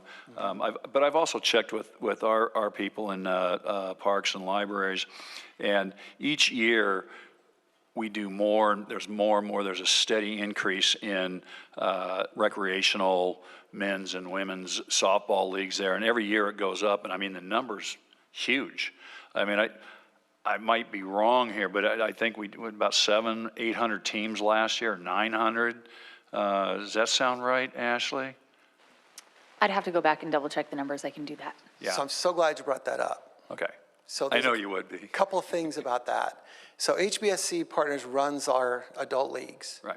They take all the money in. They keep 84%, and we get 16%. They run them. 30% of the games are played at the sports complex. 70% are played in our parks still. Right. So there are a lot of teams playing, but it's not like they're all in the sports complex. They're still distributed Greer, Murdy. They're still playing the majority of games outside the sports complex. Excellent. Yeah. That's all I got. Yeah. Okay, Thank you. thanks. Any other questions? I'm happy to. Hello, Mr. Chanel. Thanks for the report. Good stuff. Thorough. The one slide that I think we're both in agreement is the deficiencies in the usage, I think, will be overcome by the vision of the sports complex operators, and that's the premise behind them wanting to improve it, to bring in, better fields, better caliber travel teams, more utilization with the soccer, flag football. None of that's going on right now to any level of measure. So I think we're all in agreement there that we want to build, when I say we, the city wants a world-class environment. And to date, based on the plans I've seen, I think you have a team that's willing to work with you guys and listen and work with us. Did they, in their most recent plan, I know when they presented, I thought they agreed they did a fairly poor job. We talked to them after the fact. The original vision was they were going to put in about 12 to 13 to 14 million dollars in the turf, build the Rise Academy. I don't know if they changed the name to SOAR, but it was Rise, whatever. They're going to build that, which would also include the batting cages inside. They were willing to take on the cost of the lighting and a lot of things. Maybe it's talk, but I think if we can get them to the table, along with the Finance Commission, the city, and a team that can kind of move these conversations along. I think everybody has the same goal in mind: more revenue for the city, a better complex for the people using it, and something we can all be proud of without the city having to put a bunch of money into it. And I know when I spoke to Commissioner Cicerone, there is some benefit as well to whoever inevitably does, for example, put in the turf. I think we have about $5 million in CapEx that would go by the wayside. I don't have my notes here that I took. There would be a net positive there. We would have the water savings. That's not even up for argument. There's clearly a savings there. So there's a lot of other things that would factor into the improvements. And I'm not here lobbying for them or for anybody for that matter. I am lobbying for a solution.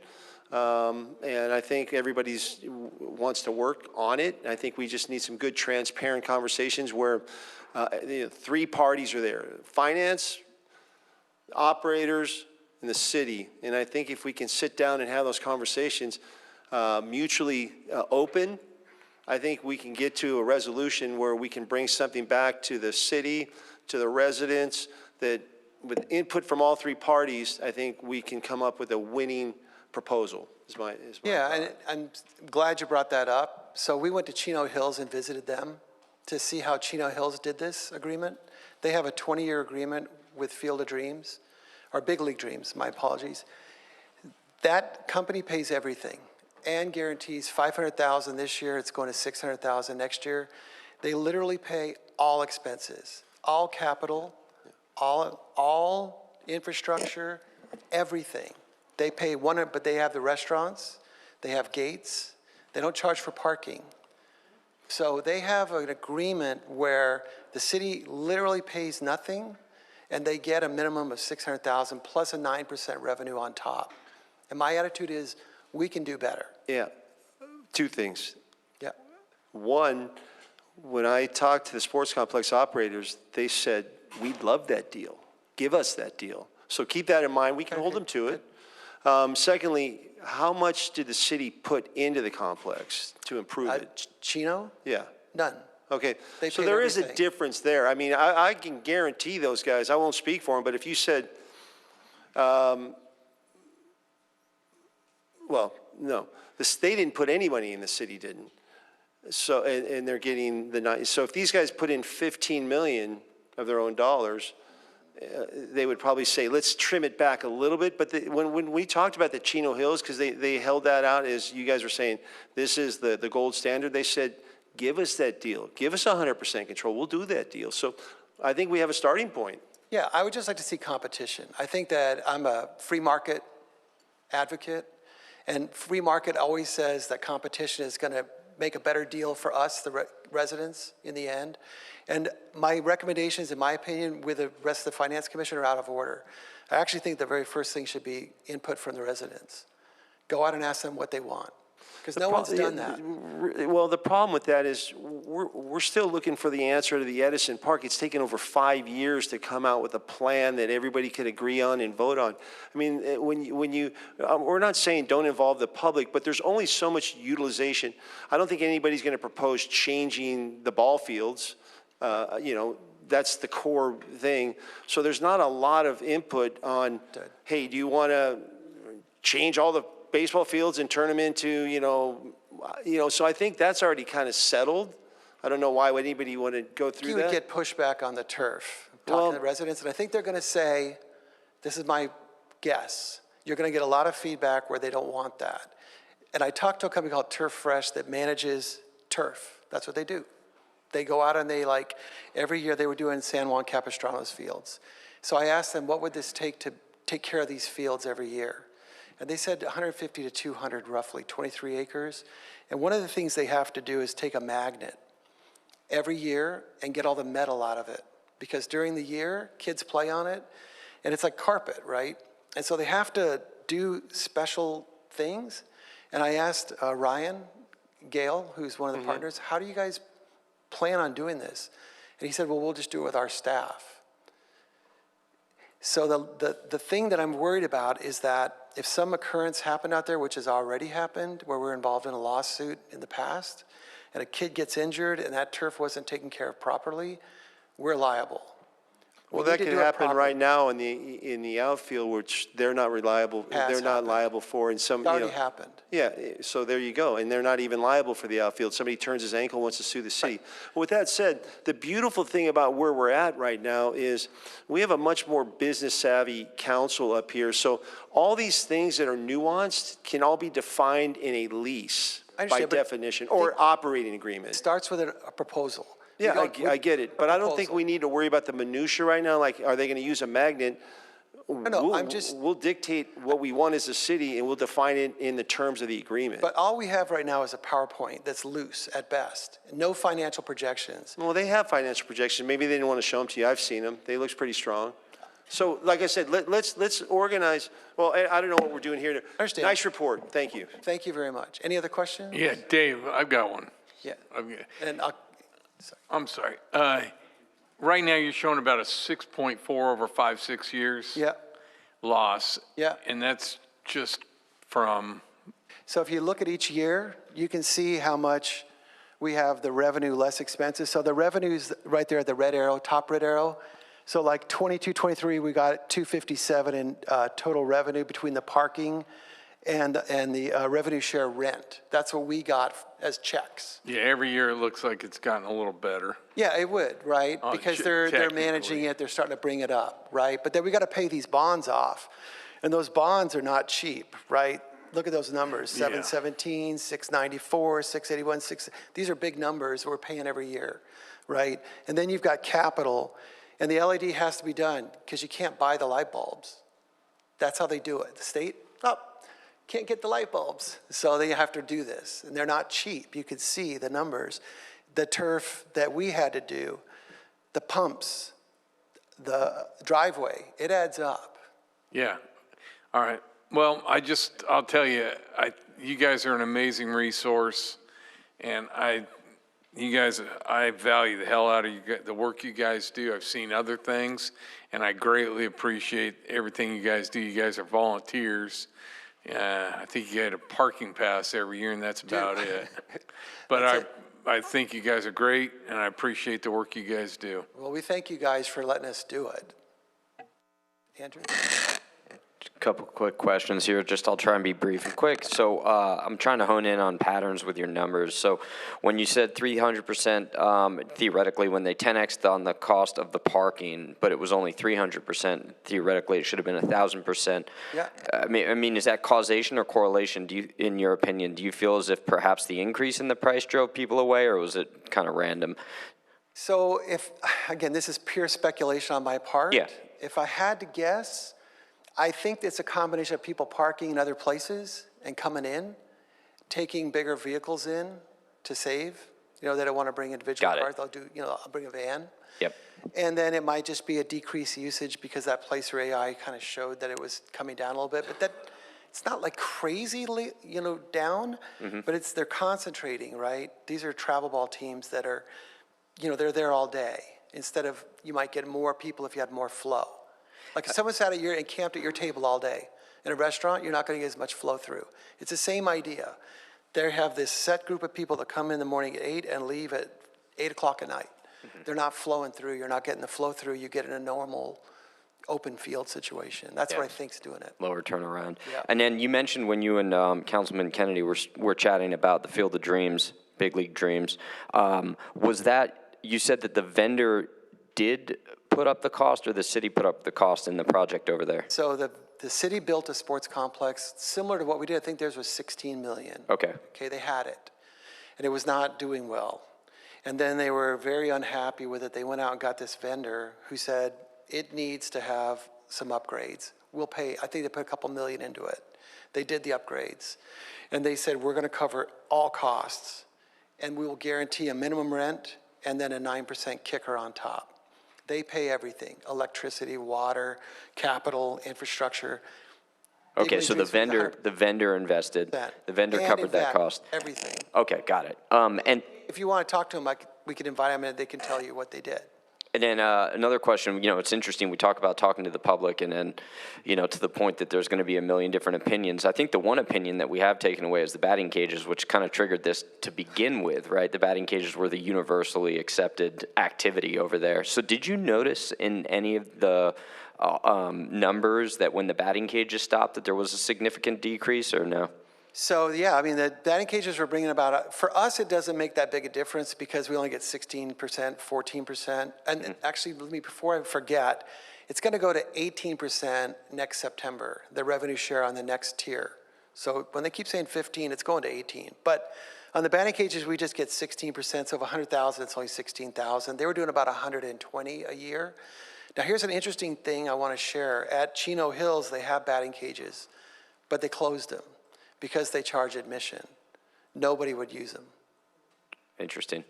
You said it's going 15 to 18% next year. That's on the step up in the lease. We're at 16 today. Yeah. It's going to go to 18 next September by the current contract. And the recommendation that they gave us was drop it to 15. That's what they were offering the city. Okay, and that current contract ends at 2030? So the way it works is there's 3 tiers. There's 3 3-year terms. We're in the 5th year of the middle. We're right in the middle of it. Next year on 9/7/27, we have the option to renew for 3 more years, and it goes up to 18%, or we can walk. Got it. That's all my questions. Thank you.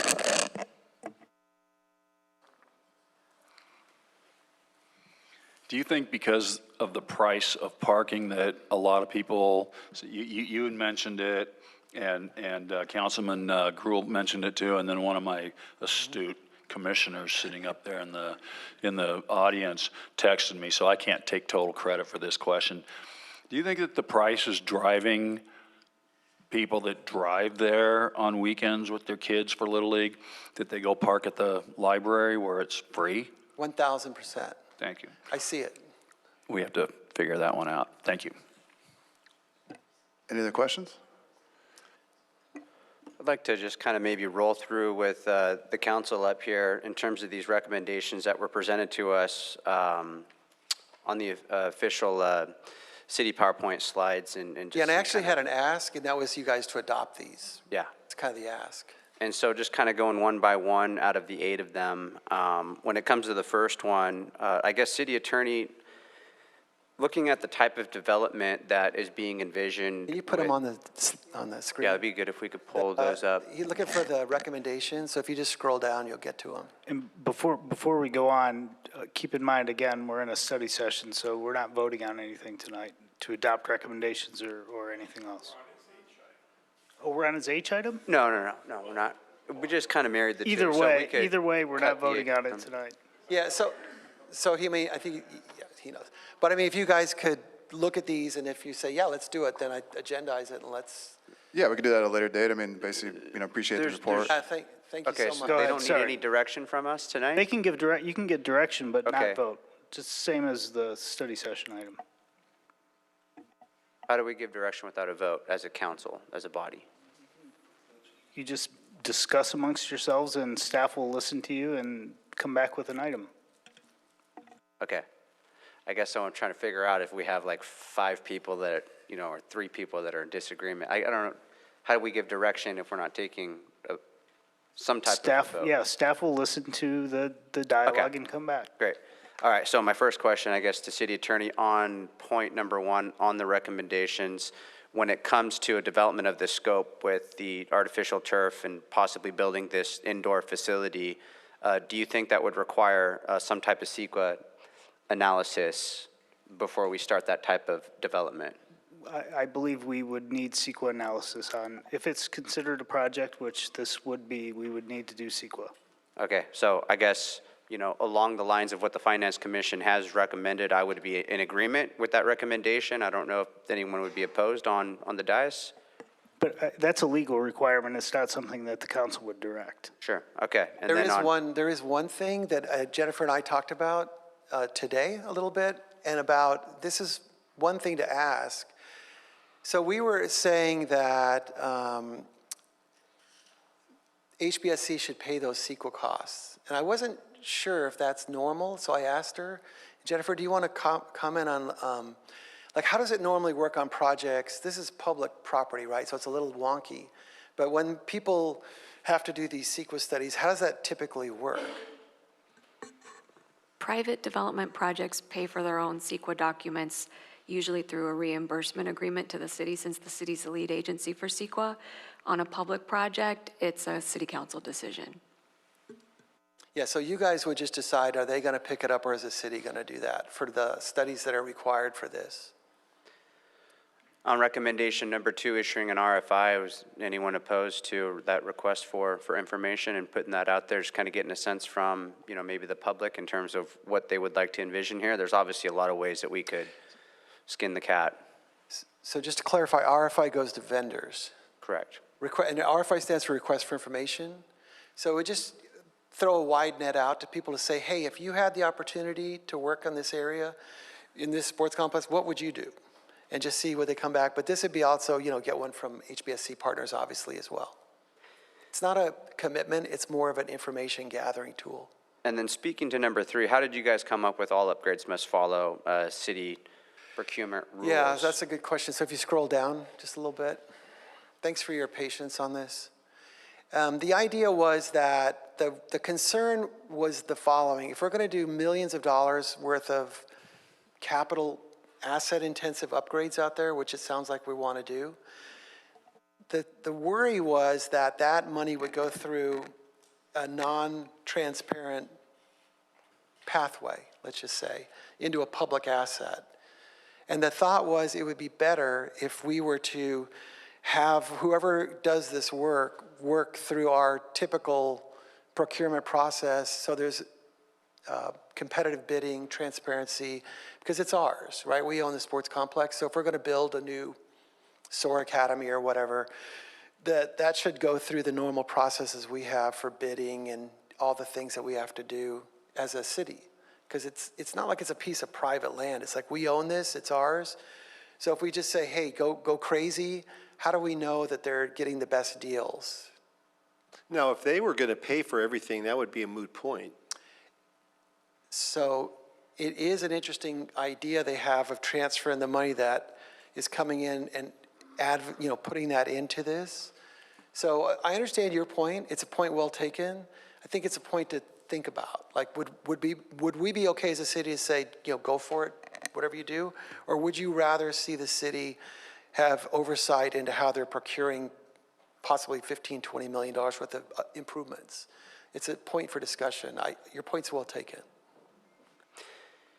And then Commissioner Schultz. If I could jump in, I think at this point it's a deal point that we could look at, but it may also be a legal requirement depending on how the deal is structured that they have to go through, especially if it's determined to be a typical charter public works contract. Yeah, so I think there's so many nuances. I think rather than do this, we should have breakout groups with city manager, legal, community development, community libraries, whatever, in groups of 3, kind of like what we do for council briefings, so that all the questions can be addressed, notated, no Brown Act violation, but, rather than, we're not going to be able to sort anything out right now because there's nuances to everything, and we need elaborative answers, so it's kind of a futile exercise. I think we should meet in groups, get detailed answers, meet then with the finance commissioners, share that, bring in the sports complex. All this stuff can be happening simultaneously. We could be reaching out to the sports complex, say, we need a more finite proposal. We need to see real projections. While you guys are meeting with different groups and we're getting our questions answered on this very thorough report, addressing them bullet by bullet. We have Jennifer here. So the sports complex guys are putting finite information that can be digested and discussed, shared with the Finance Commission. So they're formulating additional follow-up positioning and questions. Rather than trying to figure it out right now, because like you said, everything you said, it's a little nuanced, that could be this. It seems like we're way ahead of it right now. Yeah, it's complex. Yeah. But just to put a scope on it, I mean, they told us $2 million a month is their goal. So if you do $2 million a month times 12 months, that's $24 million a year in revenue, times 20 years, we're talking real money, $500 million is what they're talking about. So this is major, and we need to be careful, is my guidance as a finance commissioner. Be very careful because they're talking real money here. Understood. Yes. But nothing's And going to I'm not- happen without binding documents Yeah, and that I are understand. well-defined. Yeah, I'm just saying the scope, this is a big deal, so. Understood. Yeah. Yeah, so Mayor and City Council, so maybe, so on some of these items, we are looking into it from the CEQA standpoint for what it would be required from the scope of work we're talking about, and some of these others. So we could, as staff, and not, we can continue to go through these and kind of discuss them, but from this discussion, staff can prepare, update those, prepare that, bring it back to council members, council briefings, talk with the Finance Commission, their subcommittee, and then come back as we refine each of these. Talk to Sports Complex. Yeah, Works for the me. Sports Complex. Okay, I think I could simplify it then. Maybe just any objections to these recommendations? Does anyone want to torpedo any of them? Or are we okay with staff pursuing them? And then we'll discuss them, like you said, in these these breakouts. Are we okay with all Well, it eight? seems reasonable for, Okay. certainly for discussionary reasons. And we have About it. time. We have till next September, so we have some runway to work through this. It's not like we have to do it tomorrow, so we're good. All right. Well, thank you so much, Commissioner Chenault, for presenting that. Well done, hard work. Thank you. All right, moving to consent calendar. Does anyone want to pull an item? Motion to move. Second. All right, motion is second to move consent calendar items 19 through 25. Items 19 through 25, Councilman Gruhl, Yes. Councilman Kennedy, Yes. Mayor Pro Tem Twiney, Yes. Mayor McKeon, Yes. Councilman Burns, Aye. Councilwoman Vandermark, Yes. Councilman Williams. Yes. Consent items pass 7-0. All right, moving on to item 26, introduction of the proposed memorandum of understanding with the Huntington Beach Police Officers Association. Staff, please introduce the report. Thank you, Mayor and City Council. Our Assistant City Manager, Marissa Sir, will provide the staff report.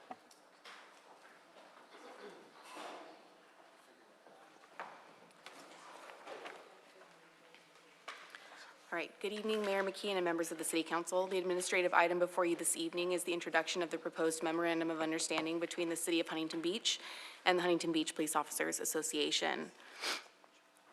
Pursuant to the Myers-Milius-Brown Act, which governs employer-employee relations for California local governments, the City and POA began negotiating the terms of successor MOU in anticipation of the expiration of the previous MOU, which expired June 30th. The tentative agreement was reached in July and is presented for council consideration for formal review and consideration at this time. Note that pursuant to City Ordinance 4154, the item tonight is an introduction. The proposed MOU will tentatively be placed on the September 1 City Council agenda for formal vote. So getting into the key terms of the TA, they include a 3-year agreement with base salary increases July 1 of each year of the agreement as follows: 2026, 8%, 2027, 4%, 2028, 5%.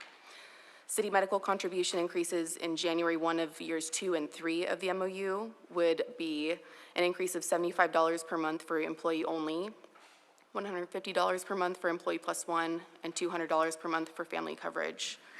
The total projected cost pursuant to the terms of the TA is roughly $9.8 million. Since this is the introduction of the TA and proposed MOU, the recommended action for this evening is simply to receive and consider the proposed MOU. And with that, we're available for any questions. Thank you, Marissa. Any questions? Yeah.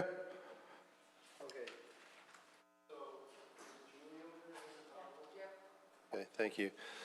So, as in life, you know, there's a couple of things that are true. Many things are true, but two things can be true at the same time. Number one, I fully support our public safety, unequivocally. I believe we have incredible law enforcement, incredible fire, marine safety. But I also believe that my job, my fiduciary responsibility is to our taxpayers. So I want to just go through these 10 slides. I'll do it quickly like Mr. Chenault did, just touch on some different things. I just get a little summary. One thing I want to address, they make recommendations. This came to me from a finance commissioner, this deck. Not just to me, it came to a couple other council members. It came to our city manager. It came to our treasurer. And because I guess maybe you can only send it to 3 people, I don't know, but we're going to go through it right now. Quick point of order, just a point of order question, just for clarification.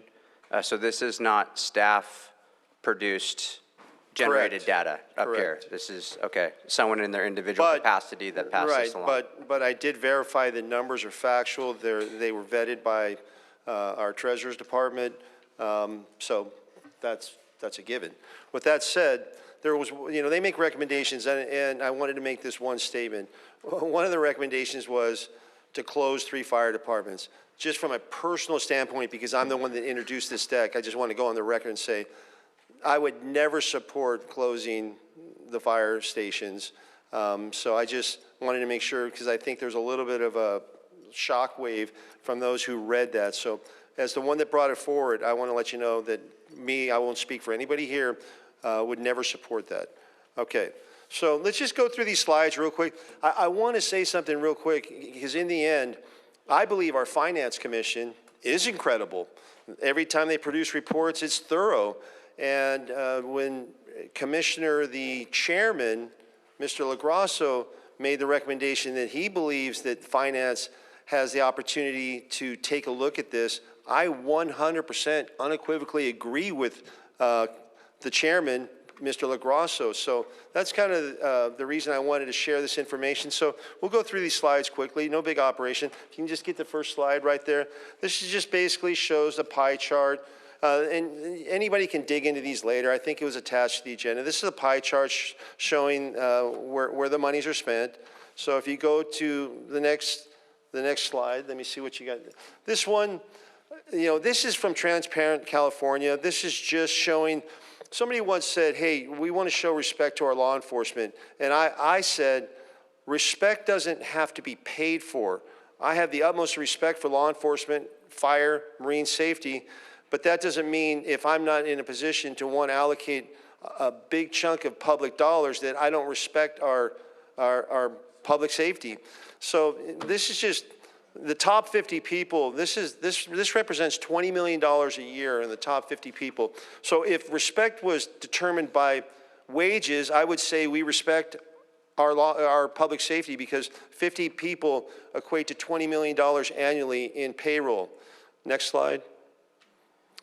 This just shows the top 50, it's just a reiteration, base wage, overtime. So I believe personally we have a problem with the overtime. I would love to see our public safety figure out a way to, I understand some of it has to be accrued, but we have an enormous amount of OT. I also want to touch on one thing. So the one gentleman from the police department said something that was so valuable. He said one law enforcement officer equates to a lot of good public safety metrics. Now, we have 196 sworns right now based on a report that came from the POA. but we funded 214 or 211. We have 15 open seats that are fully funded. Now, the public said, hey, we were cutting our police. No, what we did was we took some unfunded recs and took them off the budget because they were a placeholder and they were costing our budget an allocation. But we have 211 fully funded positions, of which we have either 196 or 198. We have anywhere from 12 to 14 fully funded positions that they haven't filled. So, and they're going to say it's hard to fill. I don't think money's the issue on why we're not filling. We're clearly paying our law enforcement very well. So if you can go to slide 4. A lot of these are just... Can I get a point of order real quick? Is that all right, Mayor? Yeah. So you said that you had verified these numbers. Did you bother to sit down with the fire chief or police chief to verify these numbers or get any context on them? Or, I sat down with Chief Park, with the treasurer. Did he go over these No, slides I with didn't. you? Are No, there I any didn't. inaccuracies that you see in these slides, sir? I haven't had the chance to look at these in depth, so I can't talk about significant inaccuracies, but I haven't had the opportunity Let's to go through. discuss this with anybody. 67% of our general funds spent on public safety. That's factual. It's from the budget book. Is that correct, Mr. Treasurer? That would seem correct from the budget book. Transparent California, 50 of the top earners from Transparent California equate to $20 million. That doesn't need to be fact-checked. You can do the math. Right here, the overtime, the wages, basically the top 50 people, the average, it says here in slide 2, 401,000 total average compensation. That's mathematical. That didn't need to be verified. So on the next slide, slide 3 up here, so our projected deficit, we've heard about it. It's 15 million. I think that's been verified. They're talking about the overtime spending, fire, police, and other, roughly 18 million. I think we've all talked about that, and we've seen those numbers been justified. Their assertion was if you could cut that in half, you could cut the budget deficit in half. Some OT can be avoided, some is necessary. I get it. So far, let's go to slide 4. And this again just shows that the majority of our OT is actually coming from our top earners, the people that are really in command and not on the streets. I believe that's their job. But so there's a huge surge in OT. So that's slide 4. Slide 5 is basically just showing that, we basically, in 2023, the previous council awarded a contract that was known as a legacy contract, one that was going to bring everybody up to par. Now, and put them in a position to get laterals, attract new talent. And we received a document from the POA that said it really wasn't quite working that well.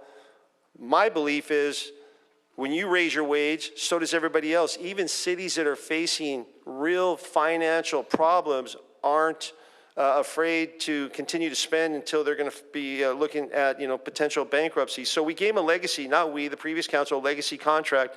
Now that legacy contract is the expectation. It's now the norm. So so much for what I would call the legacy contract. So on slide 6, this basically was just showing. I tried to do a little bit of cursory investigation. It says standard municipal model, Huntington Beach model. Some AI said we're a little over the top, but I didn't get enough information to really go elaborative on this slide.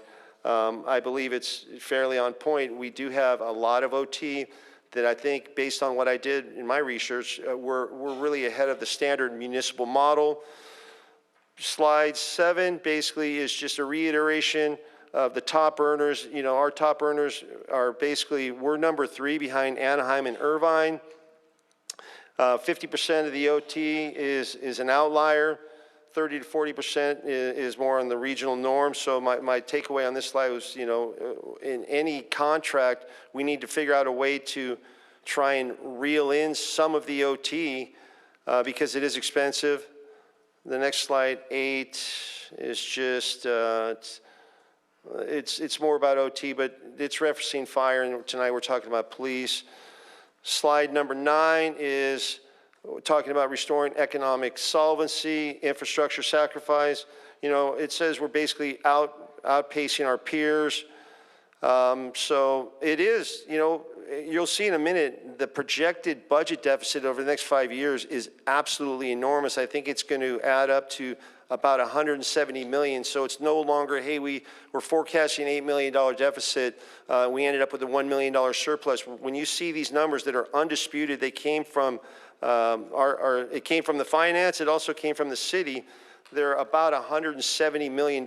So if we go to slide number 10, the costing survey on the new contract, you know, year one, basically what this summarizes is this is going to cost us $20 million a year by the time we get to year 3, because if you had a $100 million budget and the next year you were at 104, the next year you were at 106, so for 2 years you're at 210, and then you add another 10. So in the year 3, you're basically $320 million. So it's $20 million per year that carries forward because it's incremental in regards to the cost increase.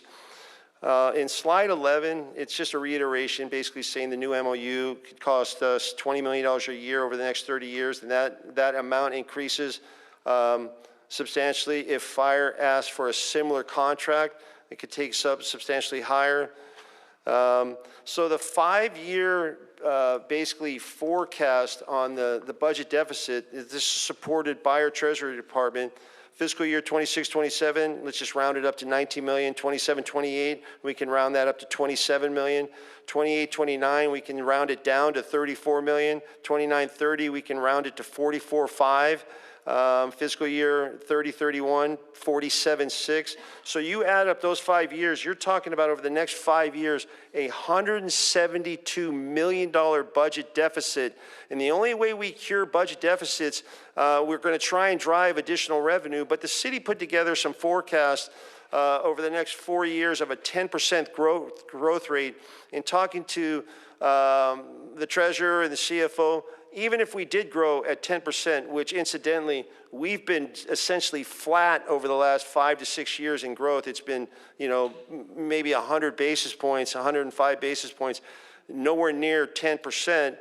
There's no possible way we will ever be able to cover this deficit with new revenue. We're going to do things to try and drive new revenue, but we have to be serious about this budget deficit. It's massive.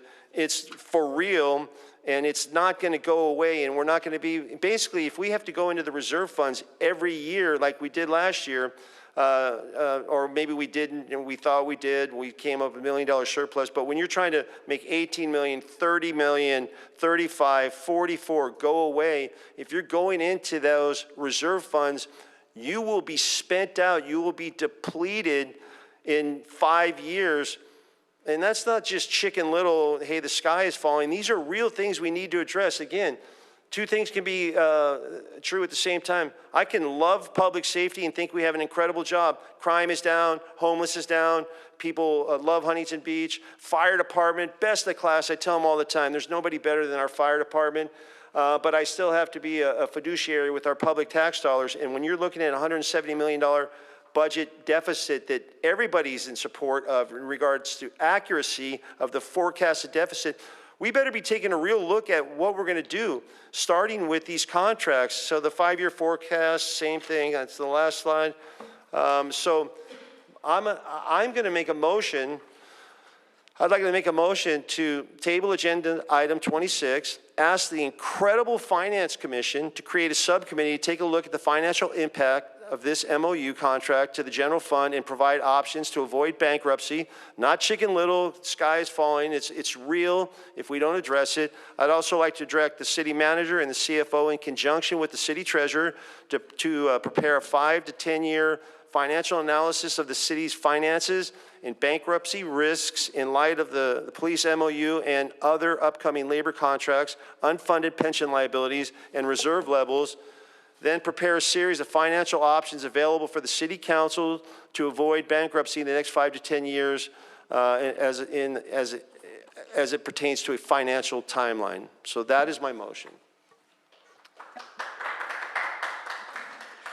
Okay, I was kind of surprised because I couldn't believe the numbers on the overtime.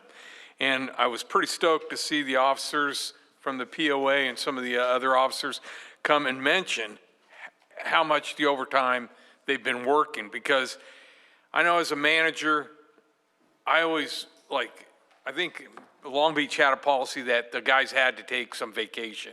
Every year they had to take time off because it leads to fatigue, mistakes, injury, and all kinds of other things that overwork can do to you. So I was kind of stoked to see you guys recognize that. And I don't mind everybody making overtime. I mean, I want to pay as much as we can, but that's the key. I want to pay all our employees as much as we can, if we have it. But right now, what's being painted to us, what's being explained to us is we don't have it. And rather than give it and hope, I'd rather have it prepared and planned that we can pay it. I don't want to do it on a borrow or, like I say, hope. Man, it scares the hell out of me because, Treasurer, isn't there a mandated amount of, we can't piss through all of our reserves. We have to maintain a certain amount, right? I mean, so I think you have to separate your general fund reserves from your total reserves. So our total reserve pool is, call it roughly $500 million. Our general reserves, I'm going to look at my CFO as well. I think it's 160 right now, give or take. About 100. Oh, it's 100. Okay, so my number was higher from the no actual reserve requirements. There's recommendations for the GFOA to typically have about 2 months worth of the general fund. Yeah, that's what I thought. I thought it was a mandate, okay. But it's not a mandate, but it's smart to have that, the reserves in hand just to be a safe, financially sounder city. And of course, the more reserves we have, the stronger we are to prepare for maybe mistakes or disasters. We have to also separate, so the aggregate reserves can include, obviously, as all of you know, the enterprise funds and everything else. Those are almost all, and I'm going to look at the city manager here because we've talked about this before, those are almost all bound by state law or by charter vote or other things that make it very limited in what we can do. So the general fund is the piece that we touch for things like operating expenses. And the other kind of elephant in the room that I don't know, I think we've missed a little bit in referring to, is we're talking about huge amounts of money, increases in salaries. And our biggest liability just about is our pension liability debt, right? Our pension liability, isn't that one of our largest? We have tons of pension liability, and any kind of increases such as this adds to that, doesn't it? Sure, I mean, yeah.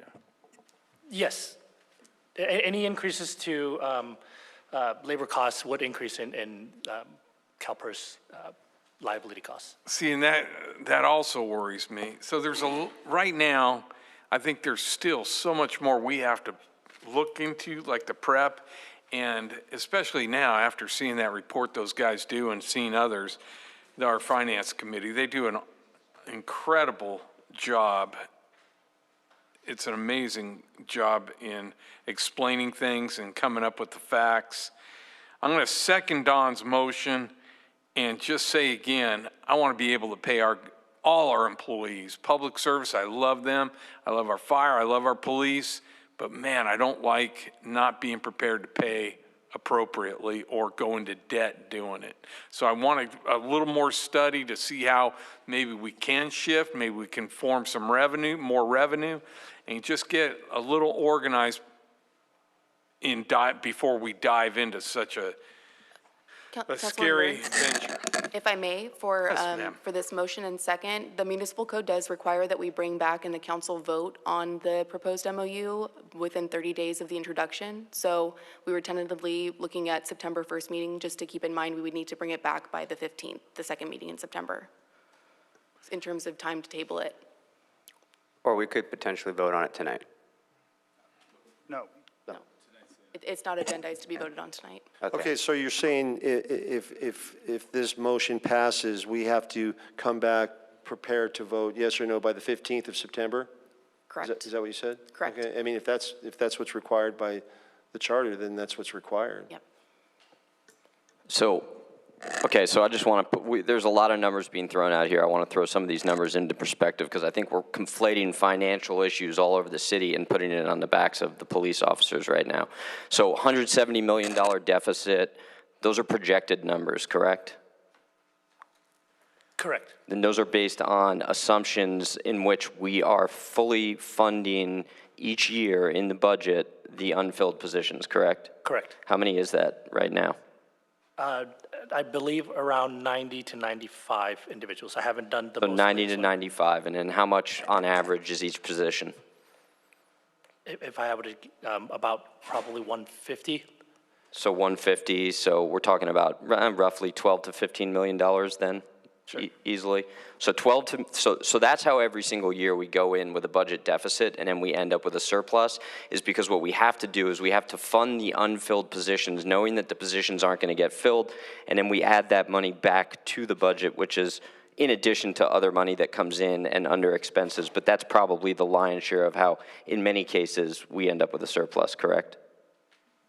It's a combination of managed hiring. So you have vacant positions that go unfilled, just like you mentioned, but you also have various other factors too, where you have adopted projects that may not be going. Yeah, that's right. I year. mean, so you got other factors. There's multiple mechanisms. So when we're looking out and we're saying 170 million on a projected deficit, we're not taking into consideration the fact that we're going to then ultimately reconcile the budget each year. But the other piece that I want to bring up here is as we're looking at this, we're talking about an agreement at $9 million a year, right? Because a lot of that is health insurance, so it's not 100% PERSable. So that's $3 million each year over the next 3 years. That's $3 million. Now, we budget automatically 3%, correct? That's what we include in the 26-27 budget. Okay, so we're budgeting basically 1.5 million a year, because it's about 500,000 per percentage point. Of the 3%, yes. So we're budgeting 1.5 million. The ask is 3 million, so the net difference is 1.5 million a year over the next 3 years. Now, granted, I understand there's some compounded increases year on year, correct? Correct. I believe the first year we would ask for an additional appropriation of 2.7. 2.7, beyond budget. Yes, because I think the tentative agreement for the first year is 8%, and we budget 3%. So you have an additional 5% that you got to account for, and so which is the 2.7 that. Okay, so 2.7 million the first year, and then the second year, and the delta would be 1.5, 2 million? I did not do the analysis for the second year as far as what appropriation we would ask for, but that would be built into the budget if that's approved. Okay, so 2.7, the first year is the largest year, so just basic math, we can assume that it's cut in half because we go 8, 4, 5. Yes. Okay, so 2.7 cut in half then. Let's just go down to 1.5 and 1.5. So we're talking about $2.7 million increase in the first year, 1.5 in the next year, 1.5 in the next year. To put a $170 million deficit on a $2.5 million increase across officers, of which there's 240 officers, technically, well, allotted number of officers is 224. That amortizes, somewhat lightly across the entire pool of officers. So for me, I mean, we all obviously agree that public safety is the most fundamental responsibility we have every single day, but we're competing with police departments throughout Orange County for qualified officers.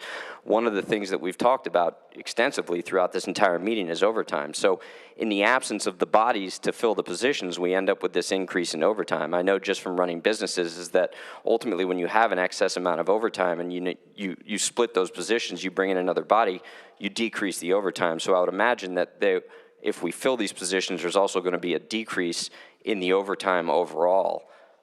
One other thing I want to make mention of, because it was brought up on multiple occasions about the timing of this agreement and how suspect it is. This agreement, we started this negotiation in November of 2025. I mean, this is legally how the process has to occur, and we're actually beyond the point at which this agreement should have been made. So this agreement should have been made, was it July 1st? It expired June 30th, yeah. It expired June 30th, so we agreed to rush this and try and retroactively, obviously, make this agreement come to fruition. So, you know, the timing is the timing. I don't think the election, you know, we can't control that. Legally, the only way in which the labor union can make their agreements is as a group, as a pact, and they're stuck to this specific timeline. But I also want to bring up the fact that if you look at all the other cities right now, which I've done, right? So in Huntington Beach, specifically looking at the salaries of police officers, police currently account for roughly 30 cents on every dollar, or 30% of Huntington Beach's general fund, right? And give or take a percentage point on that based on the way in which people interpret this. So to put that in perspective, Fountain Valley is around 31%, Santa Ana is around 38%, Anaheim is around 39%, Garden Grove is at 47%, and Fullerton is 47% as well. So the idea that Huntington Beach is devoting some extraordinary share of its resources to policing simply isn't supported by the numbers. And for me, it's all about, okay, this is obviously, look, you know, for us to get into the top 5, we did a comparable from the very beginning, and this is important information for the public. The Huntington Beach Police Officers Association was 12 out of 12 in a city agreed upon survey in base pay, right, for the entire county. And the survey showed that we were 9 out of 12 in total compensation. So this agreement would put us just barely, maybe on the outside of the top 5. So the question we have to ask ourselves is, we obviously, in a perfect world, we would want to get to first place because I think Huntington Beach is a law and order city. Unfortunately, we can't get there. So it's a tough decision, and it's a balancing act that we have to take. So, Point of order, Mayor. Yeah. On those two facts, Zach, we were never 12, and we were never 9 in any discussions, and the tables we were shown, that's not where we were placed.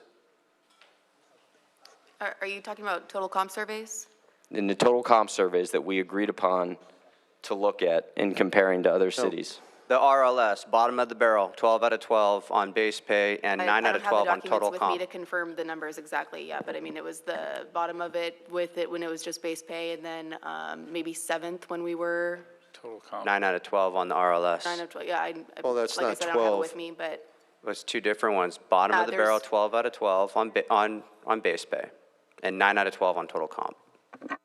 Well, what that shows you is we gave a legacy contract 3 years ago, and everybody else just raised their wage too. It's what I call in the business world a race to the bottom. I mean, you know, can we call the question? You know, there's been a motion and a second. Well, I mean, haven't all got the to thing is, if we're deliberate. not allowed to talk, you're allowed to do financial No, I mean, Chad does bloviating. it all the time. He calls it, you know, he interrupts the conversation, says, point of order, call the question, and we have, and then somebody says, time to No vote. need for personal insults, No, no, I mean, Councilman I'm just Kennedy. just I would restating. like my opportunity No, to but deliberate on as a- well, just like everybody When I say call the else. question, don't we? You don't have to vote on it, but, I mean, let's just You let got to him, vote on the Yeah. call the question, too. let him keep talking, it's fine. But, yeah, we should all be able to Yeah, go say ahead. something. That's fine. So Councilman Gruhl was talking, I think it just kind of got hijacked there a little bit.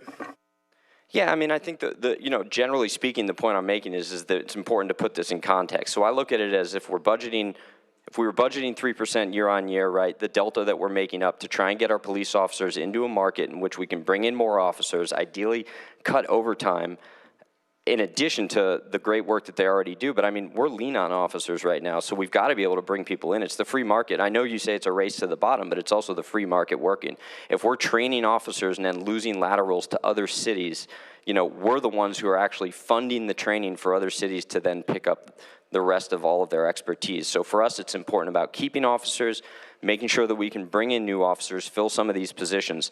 You know, do I think that it's a phenomenal deal? No. Do I think that it's difficult for the city? Yes. But when we look at it from the perspective of just the money, we can't keep putting all of the onus on the backs of the police officers when there's an entire financial situation that we need to consider. So the $170 million number on the backs of this $1.5 million a year deal is just not, No, I just think that's it's not on the backs of disingenuous. just police. I talked about the Me Too, the fire is going to come on, all the other, the unions that are coming on board. This sets a precedent. It tables a baseline.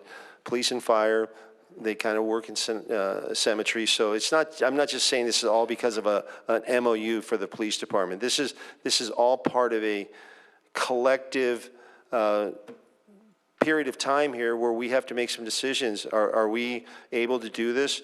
Are we able to overcome these kinds of deficits? And we've got 15 funded positions that they have not filled, and that's been that way for a long period of time.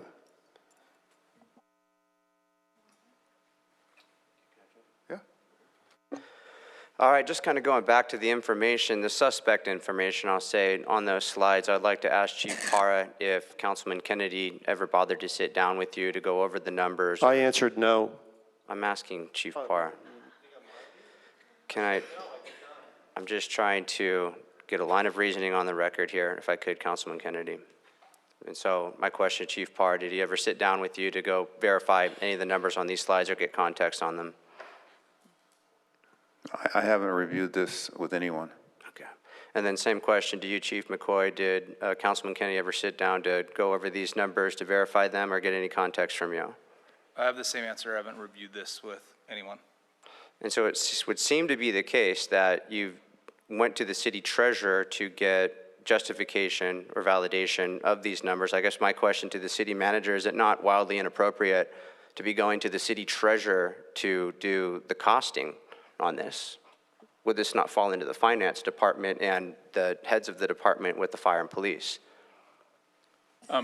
We do definitely have staff that could provide information. Okay. I mean, is it appropriate? Is it the city treasurer's office that should be verifying these numbers? Should the city treasurer be doing the costing? I guess I don't know who did this cost. He didn't do the costing. The costing was done by a finance commissioner. And before I would be willing to publish this, I made sure that these numbers were supported by somebody who would know, and that is our treasurer. Okay, so that's your basis. I guess I would like to go to the finance department. Zach, can you say that these numbers that were presented are bona fide, true? Are they solid, or are they suspect in any way? I can only speak to two of the slides because those are the slides that I presented in our previous meetings, in closed sessions. So again, I can only verify two of the slides for certain that I had produced those numbers, but other than that, the other numbers I have not had. And were the numbers accurate on the slides? I'm sorry? Are the numbers on these slides accurate against what you've had your? On all of the slides. No, the two that he's been party to. Yes, those are the numbers that are provided on slide 10, Can you put those slides up, Zach? 12, and 13. 12 and 13. 10, All right. 12, and 13. 10, 12, If I and could 13. Sorry, 3 slides. Okay, so those two slides, that's it. 3 slides, 10, 12, and 13, Okay, right? 3 slides. But apart from that, you can't verify the other slides. You can't speak to them. Not at this moment, no. Okay, great. Now, when it comes to the total costing of this contract, which is slightly north of 9 million, it works out to about 3 million or so a year. I would say nobody, like our first responders, has contributed to solving this budget deficit like they have. And so, Chief, if you look at how many positions were recently defunded, how much savings towards the city would come from those? Is it 13 positions that were defunded? There were 13 positions that were, the funding was removed. They weren't taken off the books, but that ends up being about 3.4 million. So on an annual basis, right there, that alone, $3.4 million back into the general fund allocated. Currently, Huntington Beach Police Department has a total of 25 vacancies. By my math, it looks like that comes to about 4 million per year. That's sworn and non-sworn. Okay. Correct. So that's another 4 million, again, towards solving this budget deficit. And my understanding is you guys have made a commitment to reduce overtime by 5%. And what would that come out to be in terms of monetary value? Roughly 430,000. So $3.4 million per year plus $4 million per year plus $430,000. So on an annual basis, the total savings on an annual basis is $7.8 million and some change, 30,000. So like I said, nobody, like fire or HPD, HBPD has contributed to solving this budget deficit in such a way. And so Councilman Kennedy never bothered to sit down with either the chiefs to go and verify these numbers. And the bottom line is that, you know, this is 10 months of good faith negotiating that we have been going over, where our professionals have sat across from their professionals and we have come to a tentative agreement. And so to suddenly kick this back to the Finance Commission when we are already out of contract, that contract expired, I don't think that that's the appropriate thing to be doing. Really, it's just sabotaging a tentative agreement that we already have in place. So we all knew that this vote was coming, and if you want to vote against it, that's perfectly fine. I would like to make a motion, and it's a substitute motion, to move the staff recommended action item. And so that would be my substitute motion that I'll make. Again, I just want to make it clear to the public, we are not voting on the Correct. The substitute motion is to move the staff recommended action. Yeah, but let's see if we get a second, and then you want to speak. Wait, you guys all get to talk all the time. I'm going to say something. Sorry, you guys talk a lot. So this was not easy for any of us. One of our first promises was public safety, to reduce crime, to reduce homelessness, and we've done that. Yes, we did do the whole legacy contract, but to say that that didn't give us any benefits is not true. Well, Chief Parra, have we been able to do better in recruiting and retaining, or at least retaining? Because a lot of the people, the recruits were coming here, getting their training from Huntington Beach and then leaving somewhere else. Have we improved in our retention? So after the last contract, we saw an increase in applications and a decrease in people leaving. So one of the main things that people are saying, yes, we are out there on the campaign trail and we're talking to people, and they all say the same thing, that our city is safer because of what our police and our fire have done. Now to say, well, now we're gonna have fire, they're gonna ask for the same thing. They don't have a recruit and retention problem. There are differences.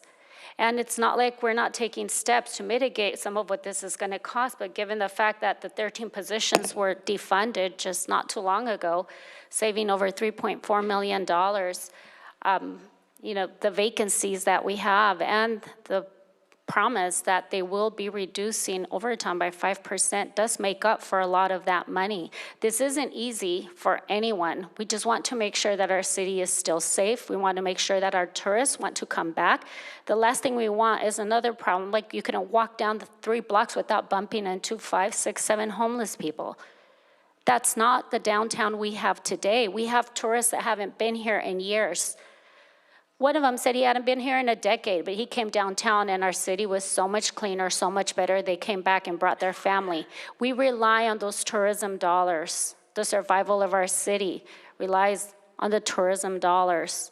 So like I said, this wasn't easy, but there were benefits in what we've done. And I want to make sure that we continue to have Huntington Beach be the safe city that it is.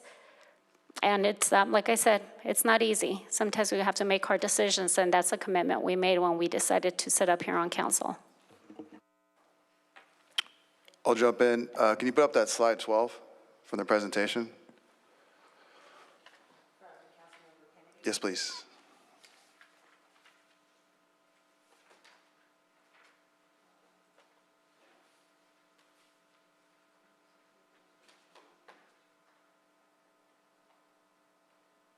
Right there. Go back. Thank you. Zach, that's the one, right?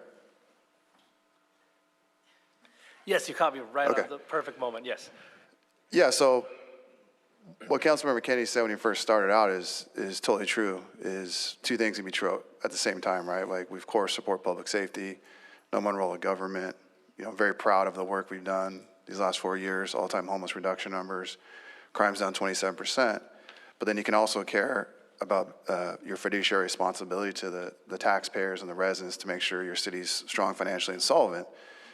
And there's been a lot of numbers like thrown out tonight by other council members and staff. And what's clear, this whole process, all I've ever asked is like, how do we pay for it? And we've got now 2 people saying, including our CFO, that these numbers are correct. And we were told earlier that we had 150 million in reserves. The CFO said we actually only have 100, but just add these numbers up, 40, 70, 75, 110. I mean, by 2930, like, we're out of reserves. And if someone disagrees with me, let me know, but that means by 2930, you're essentially bankrupt. And you have to look to San Bernardino. You see what's going on in Long Beach right now. They've got a crazy sales tax over there, like 11.25%. Article just came out a couple weeks ago. Gonna have to lay off tons of people, including public safety, cutting services. So I think it's totally prudent. We have time between now and mid-September. Finance Commission was up on the sports complex, and everyone was singing their praises on their financial analysis and, you know, options to get this done. It's totally reasonable to ask them to do the same thing. Say, hey guys, we verify these numbers from the CFO who's saying this is accurate. Here's some options you guys can implement, in our opinion, to avoid bankruptcy. It's also very prudent to ask then the CFO, along with the city manager and the treasurer, per Councilmember Kennedy's motion, to do the same thing, to clear up all this confusion on which numbers are accurate and which aren't. Like, let's have two different groups come back to us to verify, but also provide solutions to avoid bankruptcy. Because he just said, the CFO said these numbers are accurate, and by 2930, you're bankrupt. It's over. And I've heard discussions like, if we can get to 2031, 2032, you can bend the CalPERS curve down when the younger Pepper employees take over and all that debt load starts to decrease. We pay off our pension obligation bonds. If we can get enough runway to get to 2031, 2032, we'll stay solvent, we'll be strong financially. At the same time, we're all working on a lot of great things to bring in revenue, like the sports complex. It's a big deal. Finance Commissioner Chanel talked about it. Like, we want to take our time and get it done right. Landify, I think that's a no-brainer, right? So work in conjunction and then find a way to pay for this and get us on strong financial footing to weather the storm. I think it's totally appropriate.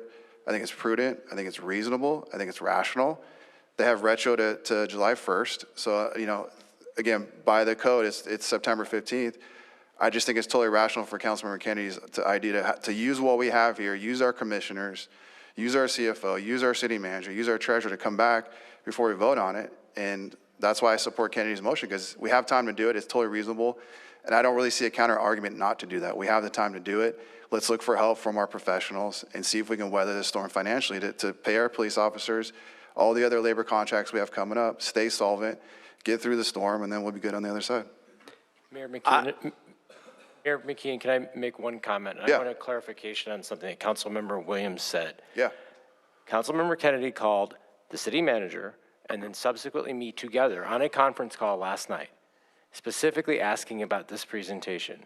Subsequent to that, I spent all night trying to validate the numbers because they're from publicly held sources, our budget books and Transparency California for the pieces I knew, and I specifically asked the city manager with regard to this slide and the other ones that are related to the finance piece of the component.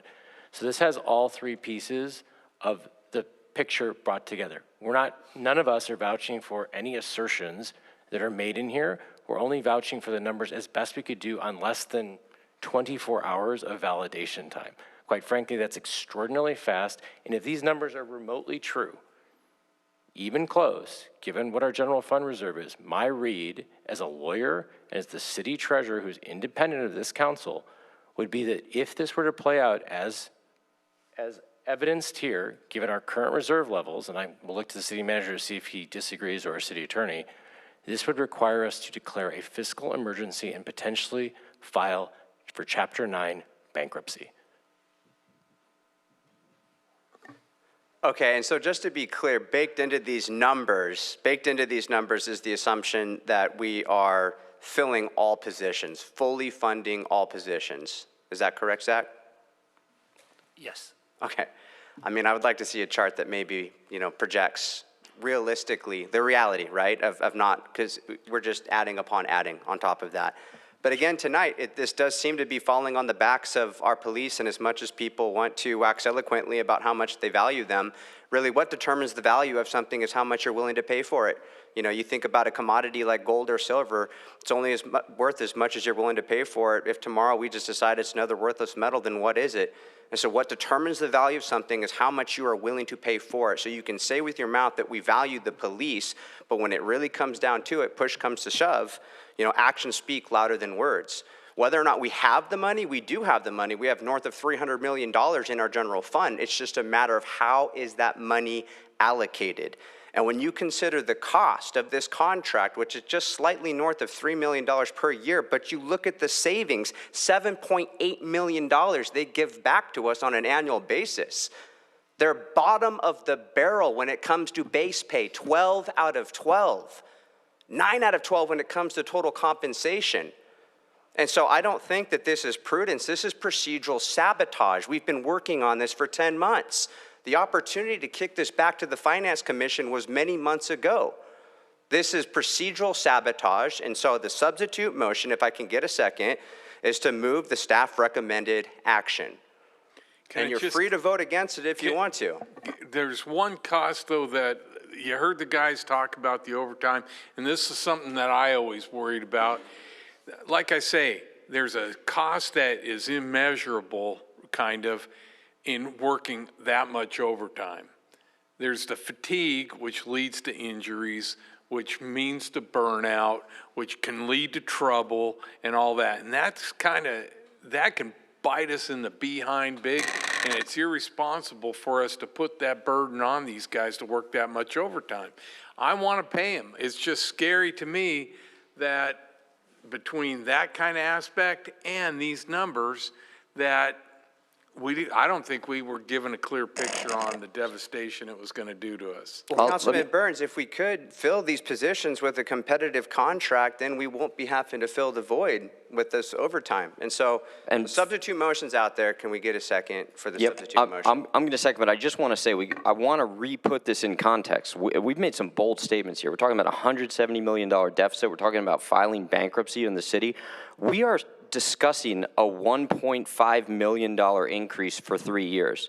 That's all we're discussing right now. So to take a $1.5 million increase over and above what's been budgeted, on an average, you can push that out to 1.8, 1.9, to suggest then that is going to end up with a $170 million deficit, that's just not fair to make that comparison. Well, Councilmember Grohl, that's why the TV can show the screen up that we're looking at. I mean, do you dispute these numbers? I do dispute those numbers because those numbers assume that we're fully filling 95 positions every single year over the next 5 years, which we all know is not going to happen. And there's going to be a surplus that's added back to it every single year. And your savings assumptions are based on we're not filling any of it. No, you're right. Structurally, no, you're correct.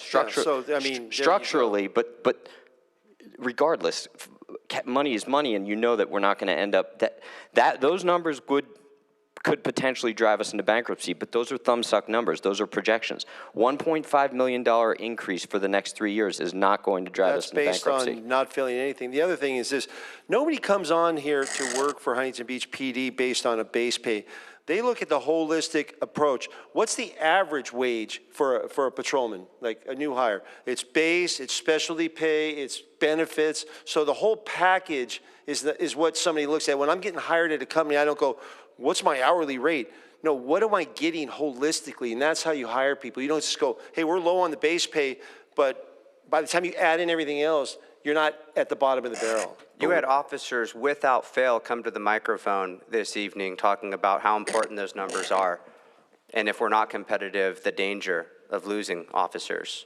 So I'll take it from them, the ones that risk life and limb. What I don't understand is, like, we have time. Yeah, The Finance Commission meets before even our next meeting. There's time, I believe, for the CFO and the city manager and the treasurer to verify these numbers. You guys are throwing about $1.5 million for this and that when we all agree this chart's real. You guys don't believe it is. So I don't understand why we can't allow the Finance Commission to review it at the same time the CFO, city manager, and the treasurer, because it's going to happen before we vote on it. Why would you guys not be for that? I don't understand. That's just being a good financial steward and say, hey guys, like, is this accurate? These numbers that we're throwing out are under, is this accurate? Or is this what we're looking at on the screen accurate, that slide? And our CFO says it is. So let's let them verify the data. They can do average, over the years of how many staff positions we filled. Hopefully these numbers aren't as bad as it looks on this chart, and then come back with solutions that we can pay for. That's all. That's just sound, prudent financial planning. Anyone would do that in your home, your business, being on a city council member. Or they come back Doesn't with even no, consider, or this they come doesn't back. even consider the other unions and employees throughout the city that we're going to have to want to pay. And that's what's also scary. We got all those considerations. So I'll second Chad's motion. All right. You take it?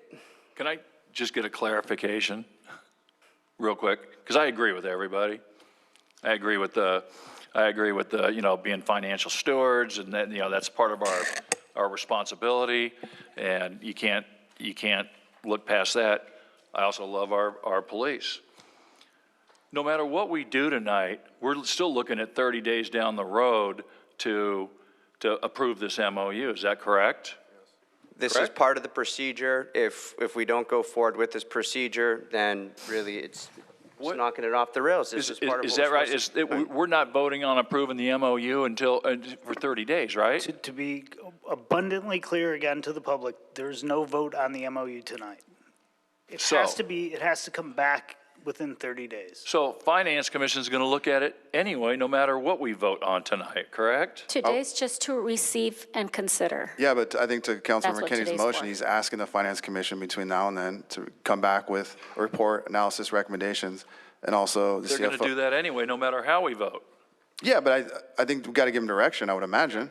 Yeah, got to give them direction to do it. Did the attorney- They have a meeting between now and then, We so. didn't give them direction on the sports complex, but they did it, and it got No, published. we gave them direction on the sports complex. We did? Yeah, we did. Oh, I wasn't around. City Attorney, can the Finance Commission actually weigh in on whether or not they think that the agreement that was negotiated is a good deal or a bad deal? Can they make any value judgment like that? Well, they can certainly look at the numbers, and I think that was the motion, was to look at the numbers and verify them. Should I restate the motion? We got 30 days anyway, why not have them look at it? It's still not, we still get to vote on it in 30 days. Right. Is that correct? All right, let's go down this route. They come back with a recommendation not to move forward on it, and then where do we go from there? So we have a tentative agreement. I mean, are we not now opening ourselves up You to would potential, vote. You would City vote. Attorney? Are we not opening ourselves up to potential litigation after entering into a tentative agreement that we already agreed upon, they agreed upon, and then we want to try and walk that back? Well, I think there's two questions. Number one, I think the motion is just to have them look at the numbers, not to make a value judgment on whether or not to adopt the MOU or not. Correct. And I would, They're already making value judgments on shutting down firehouses. This was the Finance Commission that put this presentation forward. What do you It think? wasn't the Finance Commission, it was one commissioner, and he made suggestions. They make suggestions all the time. They don't have a vote. They make suggestions, we take some, we don't take some. That's what the commission does. The bottom line is, as Councilman Williams said, Twining, we're going to be voting on, they could come back with the greatest solution, and we put it to a vote, this MOU, and it could pass. So again, we're not voting on this, so let's just let them take a look at it. Maybe they'll give us something that we all even feel better about, and most importantly, the public feels better about. It's good for the police, it's good for fire, it's good for the city. Who knows what they'll come up with? But you've touted them so many different times. Now for some reason, you don't want to give them just the opportunity to just substantiate the numbers. A lot of numbers moving around. Support them, substantiate them, dispute them, and make a recommendation that we can talk about. And then we'll call the question on the vote, and the chips will fall wherever they fall. Well, I just want to go on record. If I'm voting for the MOU tonight, I would vote for it. However, since we're not voting on the MOU tonight, I will listen to whatever anybody says to me. But if we vote on the MOU tonight, I'd vote for it. So, Attorney, can you walk us through this? Because, and I'm also the new guy. How many votes does it take before acceptance, and what's the timeline look like on that vote? it takes 4 votes, and. No, I know it takes 4 votes. I'm sorry. How many sessions? Oh, I'm sorry. That seemed like a pretty simple question. So under our Muni Code, and I inadvertently just deleted it, it's 2 point something.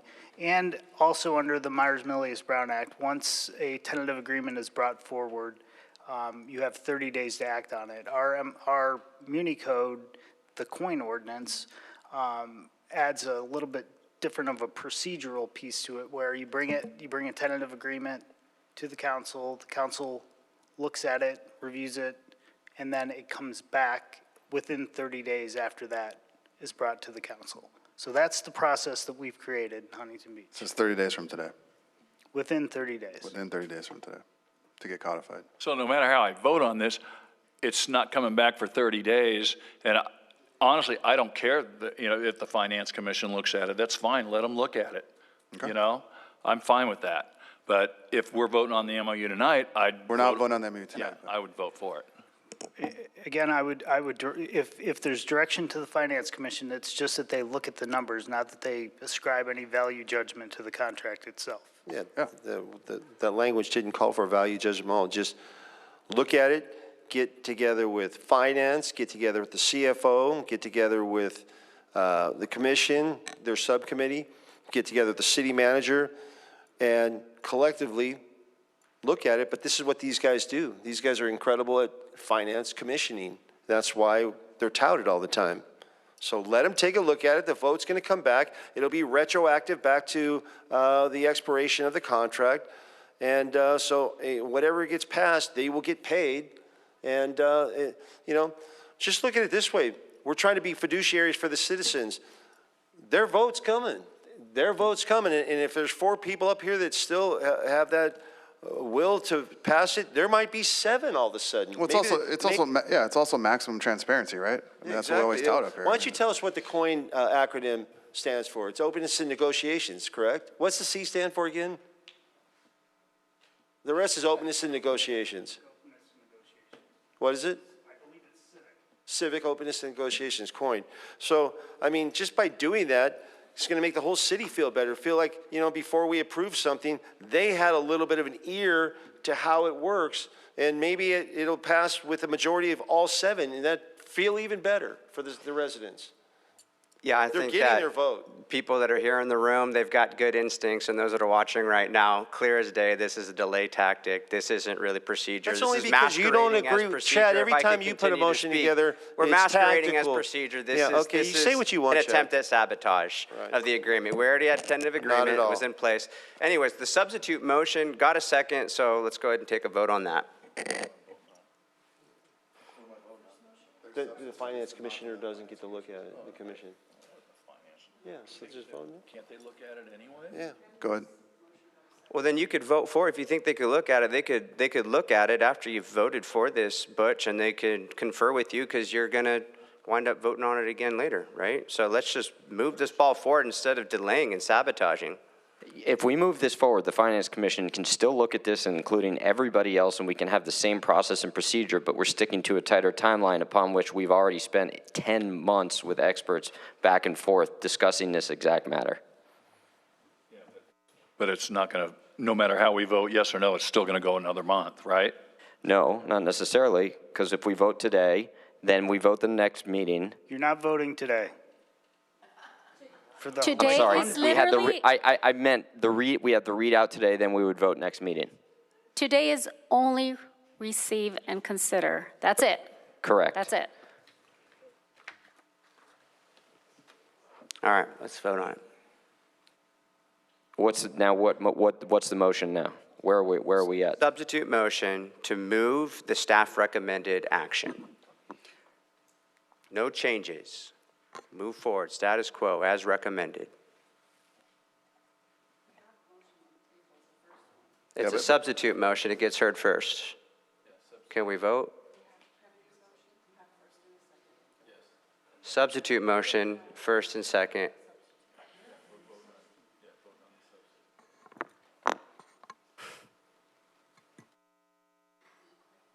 Okay. So we're hearing the substitute motion. Yes, which is to simply move forward status quo, what staff recommended. Councilman Grohl? Yes. Councilman Kennedy? No. Mayor Pro Tem Twining? I'll let the Finance Commission look at it, so no. Mayor McKeon? No. Councilman Burns? No. Councilwoman Vandermark? Yes. Councilman Williams? Yes. Motion fails. 3-4. So can we vote on the original motion? Yes. Please. So can we get that motion again? Want me to read it again? Let's read it slowly and clearly so we can capture that in our minutes. I'd like to make a motion to table agenda item 26. So Councilmember, we don't need to table it. It's got to come back. Okay, so reframe that first sentence. So I'd like to I make a think motion to, have the Finance Okay, Commission yeah. look at the numbers. okay. I'd like to make a motion to ask the Finance Commission to create a subcommittee to look at the financial impact of this MOU contract to the general fund and provide options to avoid bankruptcy. I'd also like to direct the city manager and the CFO in conjunction with the city treasurer to prepare a 5- and 10-year financial analysis of the city's finances and bankruptcy risk in light of the police MOU and other upcoming labor contracts, unfunded pension liabilities, and reserve levels. Then prepare a series of financial options available for the city council to avoid bankruptcy in the 5- and 10-year financial timelines. You want to put a time limit on that? How much time Finance Commission I'd like to has make a come back? substitute motion to make that exactly what Councilman Kennedy said, 2 weeks, next meeting. You can amend it, right? Yeah, amend it. That's fine. Okay. Can they do? Yeah. Well, look, we have two commissioners here. Are we allowed to ask them if they can do that in 2 weeks? You can make otherwise a it's motion to unrealistic. reconsider, Butch, and we could just move along and get this thing done. You can make a motion to reconsider since you were on the other end. This is getting leave it 30 twisted days. and really messed up, in my opinion. Because this is we've been negotiating for 10 months and we're bringing this at the very end. It's not fair to the POA. You're right, it's not fair. You can make that motion to reconsider, Butch. Okay, 2 weeks. 2 weeks. I'll second that. So he just shrunk the time frame to 2 weeks, our next meeting. To have the financial report and the MOU come back? Well, yeah, I mean, the finance subcommittee formed and meet with the, so it's a big ask. He amended Don's motion to add a 2-week timeline to that. I'm hoping that our finance commissioners, are up for the task. We'll see. Good? Voting on the substitute motion as stated by Councilman Kennedy with the 2-week time frame for the next council meeting. Councilman Gruhl. No. Councilman Kennedy. Yes. Mayor Pro Tem Twiney. Yes. Mayor McKeon. Yes. Councilman Burns. Aye. Councilwoman Vandermark. No. Councilman Williams. No. Motion passes 4-3. All right, up next, item 27, approval of the design and language for the America 250 plaque at Pier Plaza. Staff, please introduce the report.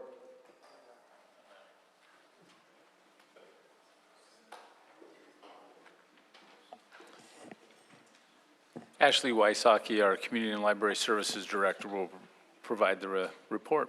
Thank you, Ashley. Good evening, Mayor McKeon, members of the City Council. This evening, we will be discussing the America 250 plaque at Pier Plaza. As far as background goes, at the July 21, 2026 meeting, City Council approved Councilmember Item 26638, setting aside Resolution Number 2017-25, and directed staff to create an engraving template memorializing the America 250 celebration on one of the black granite panels located at the Pier Plaza Monument, with the final draft brought back tonight for consideration. Staff are also directed to work with the Historic Resources Board and the Community and Library Services Commission. So in anticipation of the Historic Resources Board meeting, staff worked directly with Mayor McKeon, Councilmember Burns, and Kennedy, and the proposed 24 by 36 inch plaque, as you see on the screen, was developed. Components of all of the plaques include the America 250 logo, a placeholder for a commemoration date that will be determined at a later date, and then the verbiage, Huntington Beach celebrates America's 250th birthday as a patriotic city, proudly honoring and thanking all those who served our great nation, who remind us that freedom is not free. Additionally, council member names, the city manager's name, 2 cannons, and the city seal were included in the design. On Monday, August 10th, the Historic Resources Board held a special meeting to discuss the plaque, and they provided some additional edits. They moved the cannons and city seal above the council and city manager's names. They felt that the council and city manager are foundational to the community or to the city, and so those names should be moved below. And then by also moving the cannons and the city seal, it breaks up the text so that there's some separation between each of the areas. And additionally, they shortened the language of the quote and wanted to make sure that freedom is not free was its own standalone headline. Then on Wednesday, August 12th, the Community and Library Services Commission reviewed the plaque, and you can see here additional edits were made. They requested that the text have some variation in italics and text style, in addition to making the names at the bottom have some bullets so that then there's additional separation within the text. And so before you this evening is the recommended, the request from city staff, the request from City Council to approve the design inscription for the America 250 celebration plaque at the Pier Plaza Memorial, with the most recent iteration being what was recommended by the Community and Library Services Commission. Ashley, can you put up the one that I sent in today? Yes. Julie can do that. All right, so my Parks Commissioner worked on this as well. I think that one looks way better. So obviously, we don't have to finalize it tonight, but I don't know if you can put them like side by side. That just space is cleaner. The HP logo is a little bit smaller. The cannons have a way better blast than the previous ones that look more cartoony in my opinion. Don't know if the guys can sandblast that, so that's a question for the plaque designers, but I just think if you can, I don't know, can you guys put up, Julie, maybe the other one, like side by side a little bit? There you go. Nice job. Yeah, there you go. So I just think that looks cleaner. The names are stacked appropriately.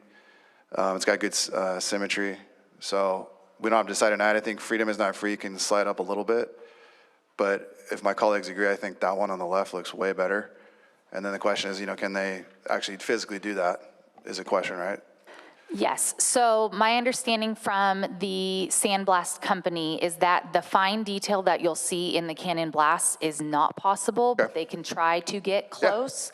Yeah. And then what also is not possible is the shading that you see in the cannon blast.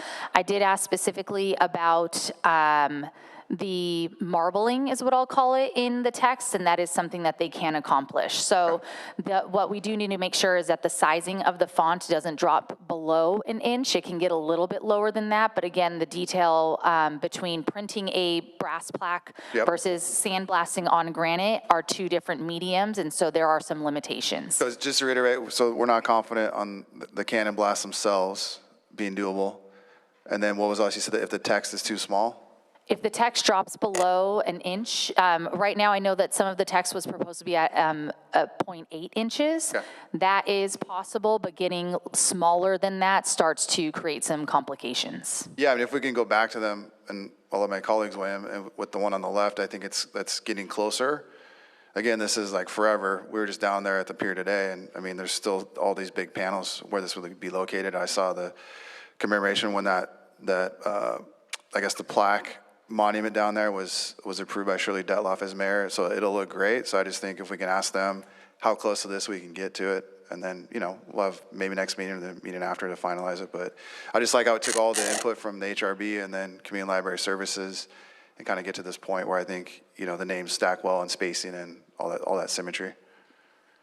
What do you guys think? I like the one on the left better.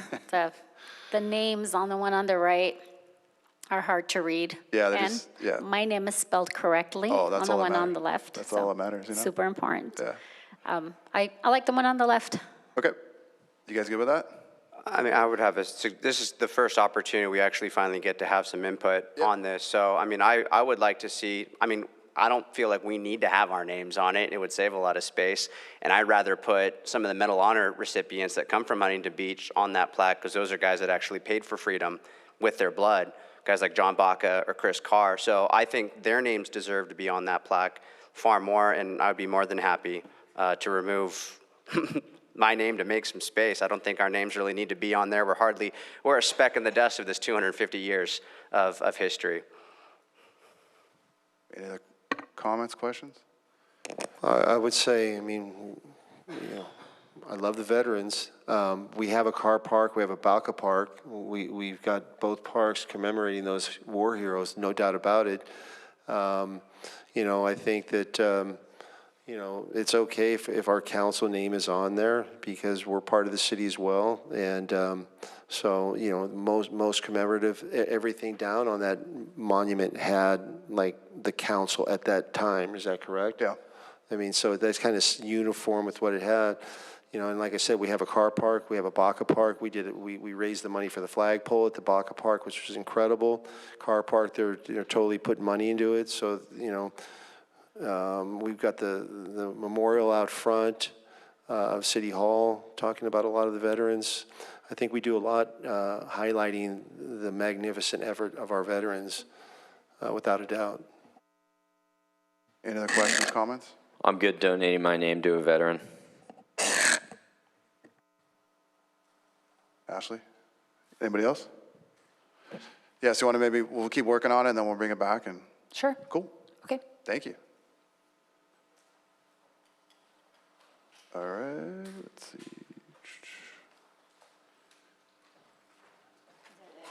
No, so up next is item 28, ordinances for introduction. So approve the introduction of ordinance number 4350, amending the Huntington Beach Municipal Code, Chapter 10, Sections 10.04, 10.5, 10.56, 10.6, 10.64, and 10.68, relating to vehicles and traffic, and ordinance number 4351, Chapter 13.08, Sections 13.08.005 and 13.8.080, relating to beach regulations. Staff, please introduce the report. Good evening, council members and Honorable Mayor. My name is Monica Candelario, and I am the Parking Operations Supervisor for the Parking and Camping Division. Today, I'll be presenting two proposed ordinance amendments, Ordinance 4350 and Ordinance 4351. Ordinance 4350 updates portions of Chapter 10 related to the city's metered parking zone. As parking technology has changed, some of the existing requirements have become outdated. The proposed changes would give the Parking and Camping Division more flexibility to use current parking technology and operate more efficiently. Ordinance 4351 updates Chapter 13.08, which regulates activities on the beach and adjacent beach areas. The purpose is to clarify definitions and permit requirements for commercial and organized activities. This will help make the city's requirement clearer and more consistent for staff, businesses, and organizations. Moving on to the financial impact, there are no funds required for either ordinance. For Ordinance 4350, the changes are administrative in nature. They provide staff with the flexibility to implement a modern parking payment system and improve efficiency as needed. For Ordinance 4351, the changes primarily clarify existing regulations and administrative procedures for permitting activities on city beach areas. I'll start with the specific changes proposed under 4350. The proposed changes to Chapter 10 would remove the requirement that every parking meter space has its own individual parking meter in the on-street meter zone. It would also eliminate coin payment as a required payment method, which reflects the way parking payment technology has evolved. It would also allow the Parking and Camping Division to use different types of parking technology, including multi-space pay stations. And finally, the language would be updated to provide the division with greater operational flexibility. These updates would also ensure consistency throughout Chapter 10 and address some existing inconsistencies within the code. Essentially, Ordinance 4350 updates the code so our parking regulations can keep up with the modern parking technology. Moving to Ordinance 4351, Chapter 13.08 regulates activities on the beach and adjacent beach areas. These regulations help protect public access, visitor safety, public resources, and the orderly use of city facilities. One proposed change is to expand the definition of facilities. This makes it clear that city-owned amenities such as bonfire rings, buildings, parking lots, picnic tables, barbecues, courts, and lifeguard towers are included. This ordinance would also clarify when permits or written authorization are required by the Director of Community and Library Services. It includes commercial services, equipment rentals, promotional activities, and organized recreational activities occurring on the beach, adjacent beach areas, and within the water activities zone.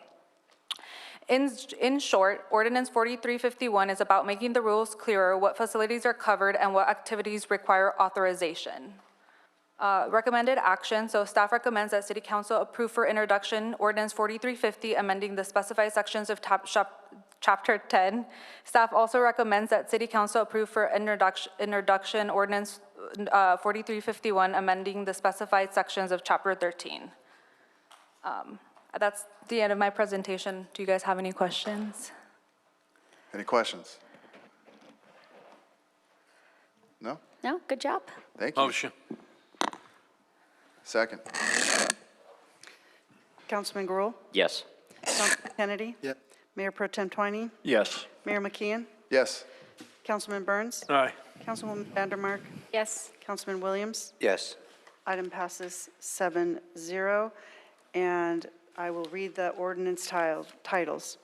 Ordinance number 4350, an ordinance of the City Council of the City of Huntington Beach, amending sections 10.04, 10.50, 10.56, 10.60, 10.64, and 10.68 of Title 10 of the Huntington Beach Municipal Code relating to vehicles and traffic. Ordinance number 4351, an ordinance of the City Council of the City of Huntington Beach, amending sections 13.08.005 and 13.08.080 of Chapter 13.08 of the Huntington Beach Municipal Code relating to beach regulations. Thank you. Thank you. Motion and a second to adjourn. Motion. All right. The next regularly scheduled meeting of the Huntington Beach City Council Public Financing Authority is Tuesday, September 1st, 2026, in the Civic Center Council Chambers, 2000 Main Street, Huntington Beach, California. Good night, everybody.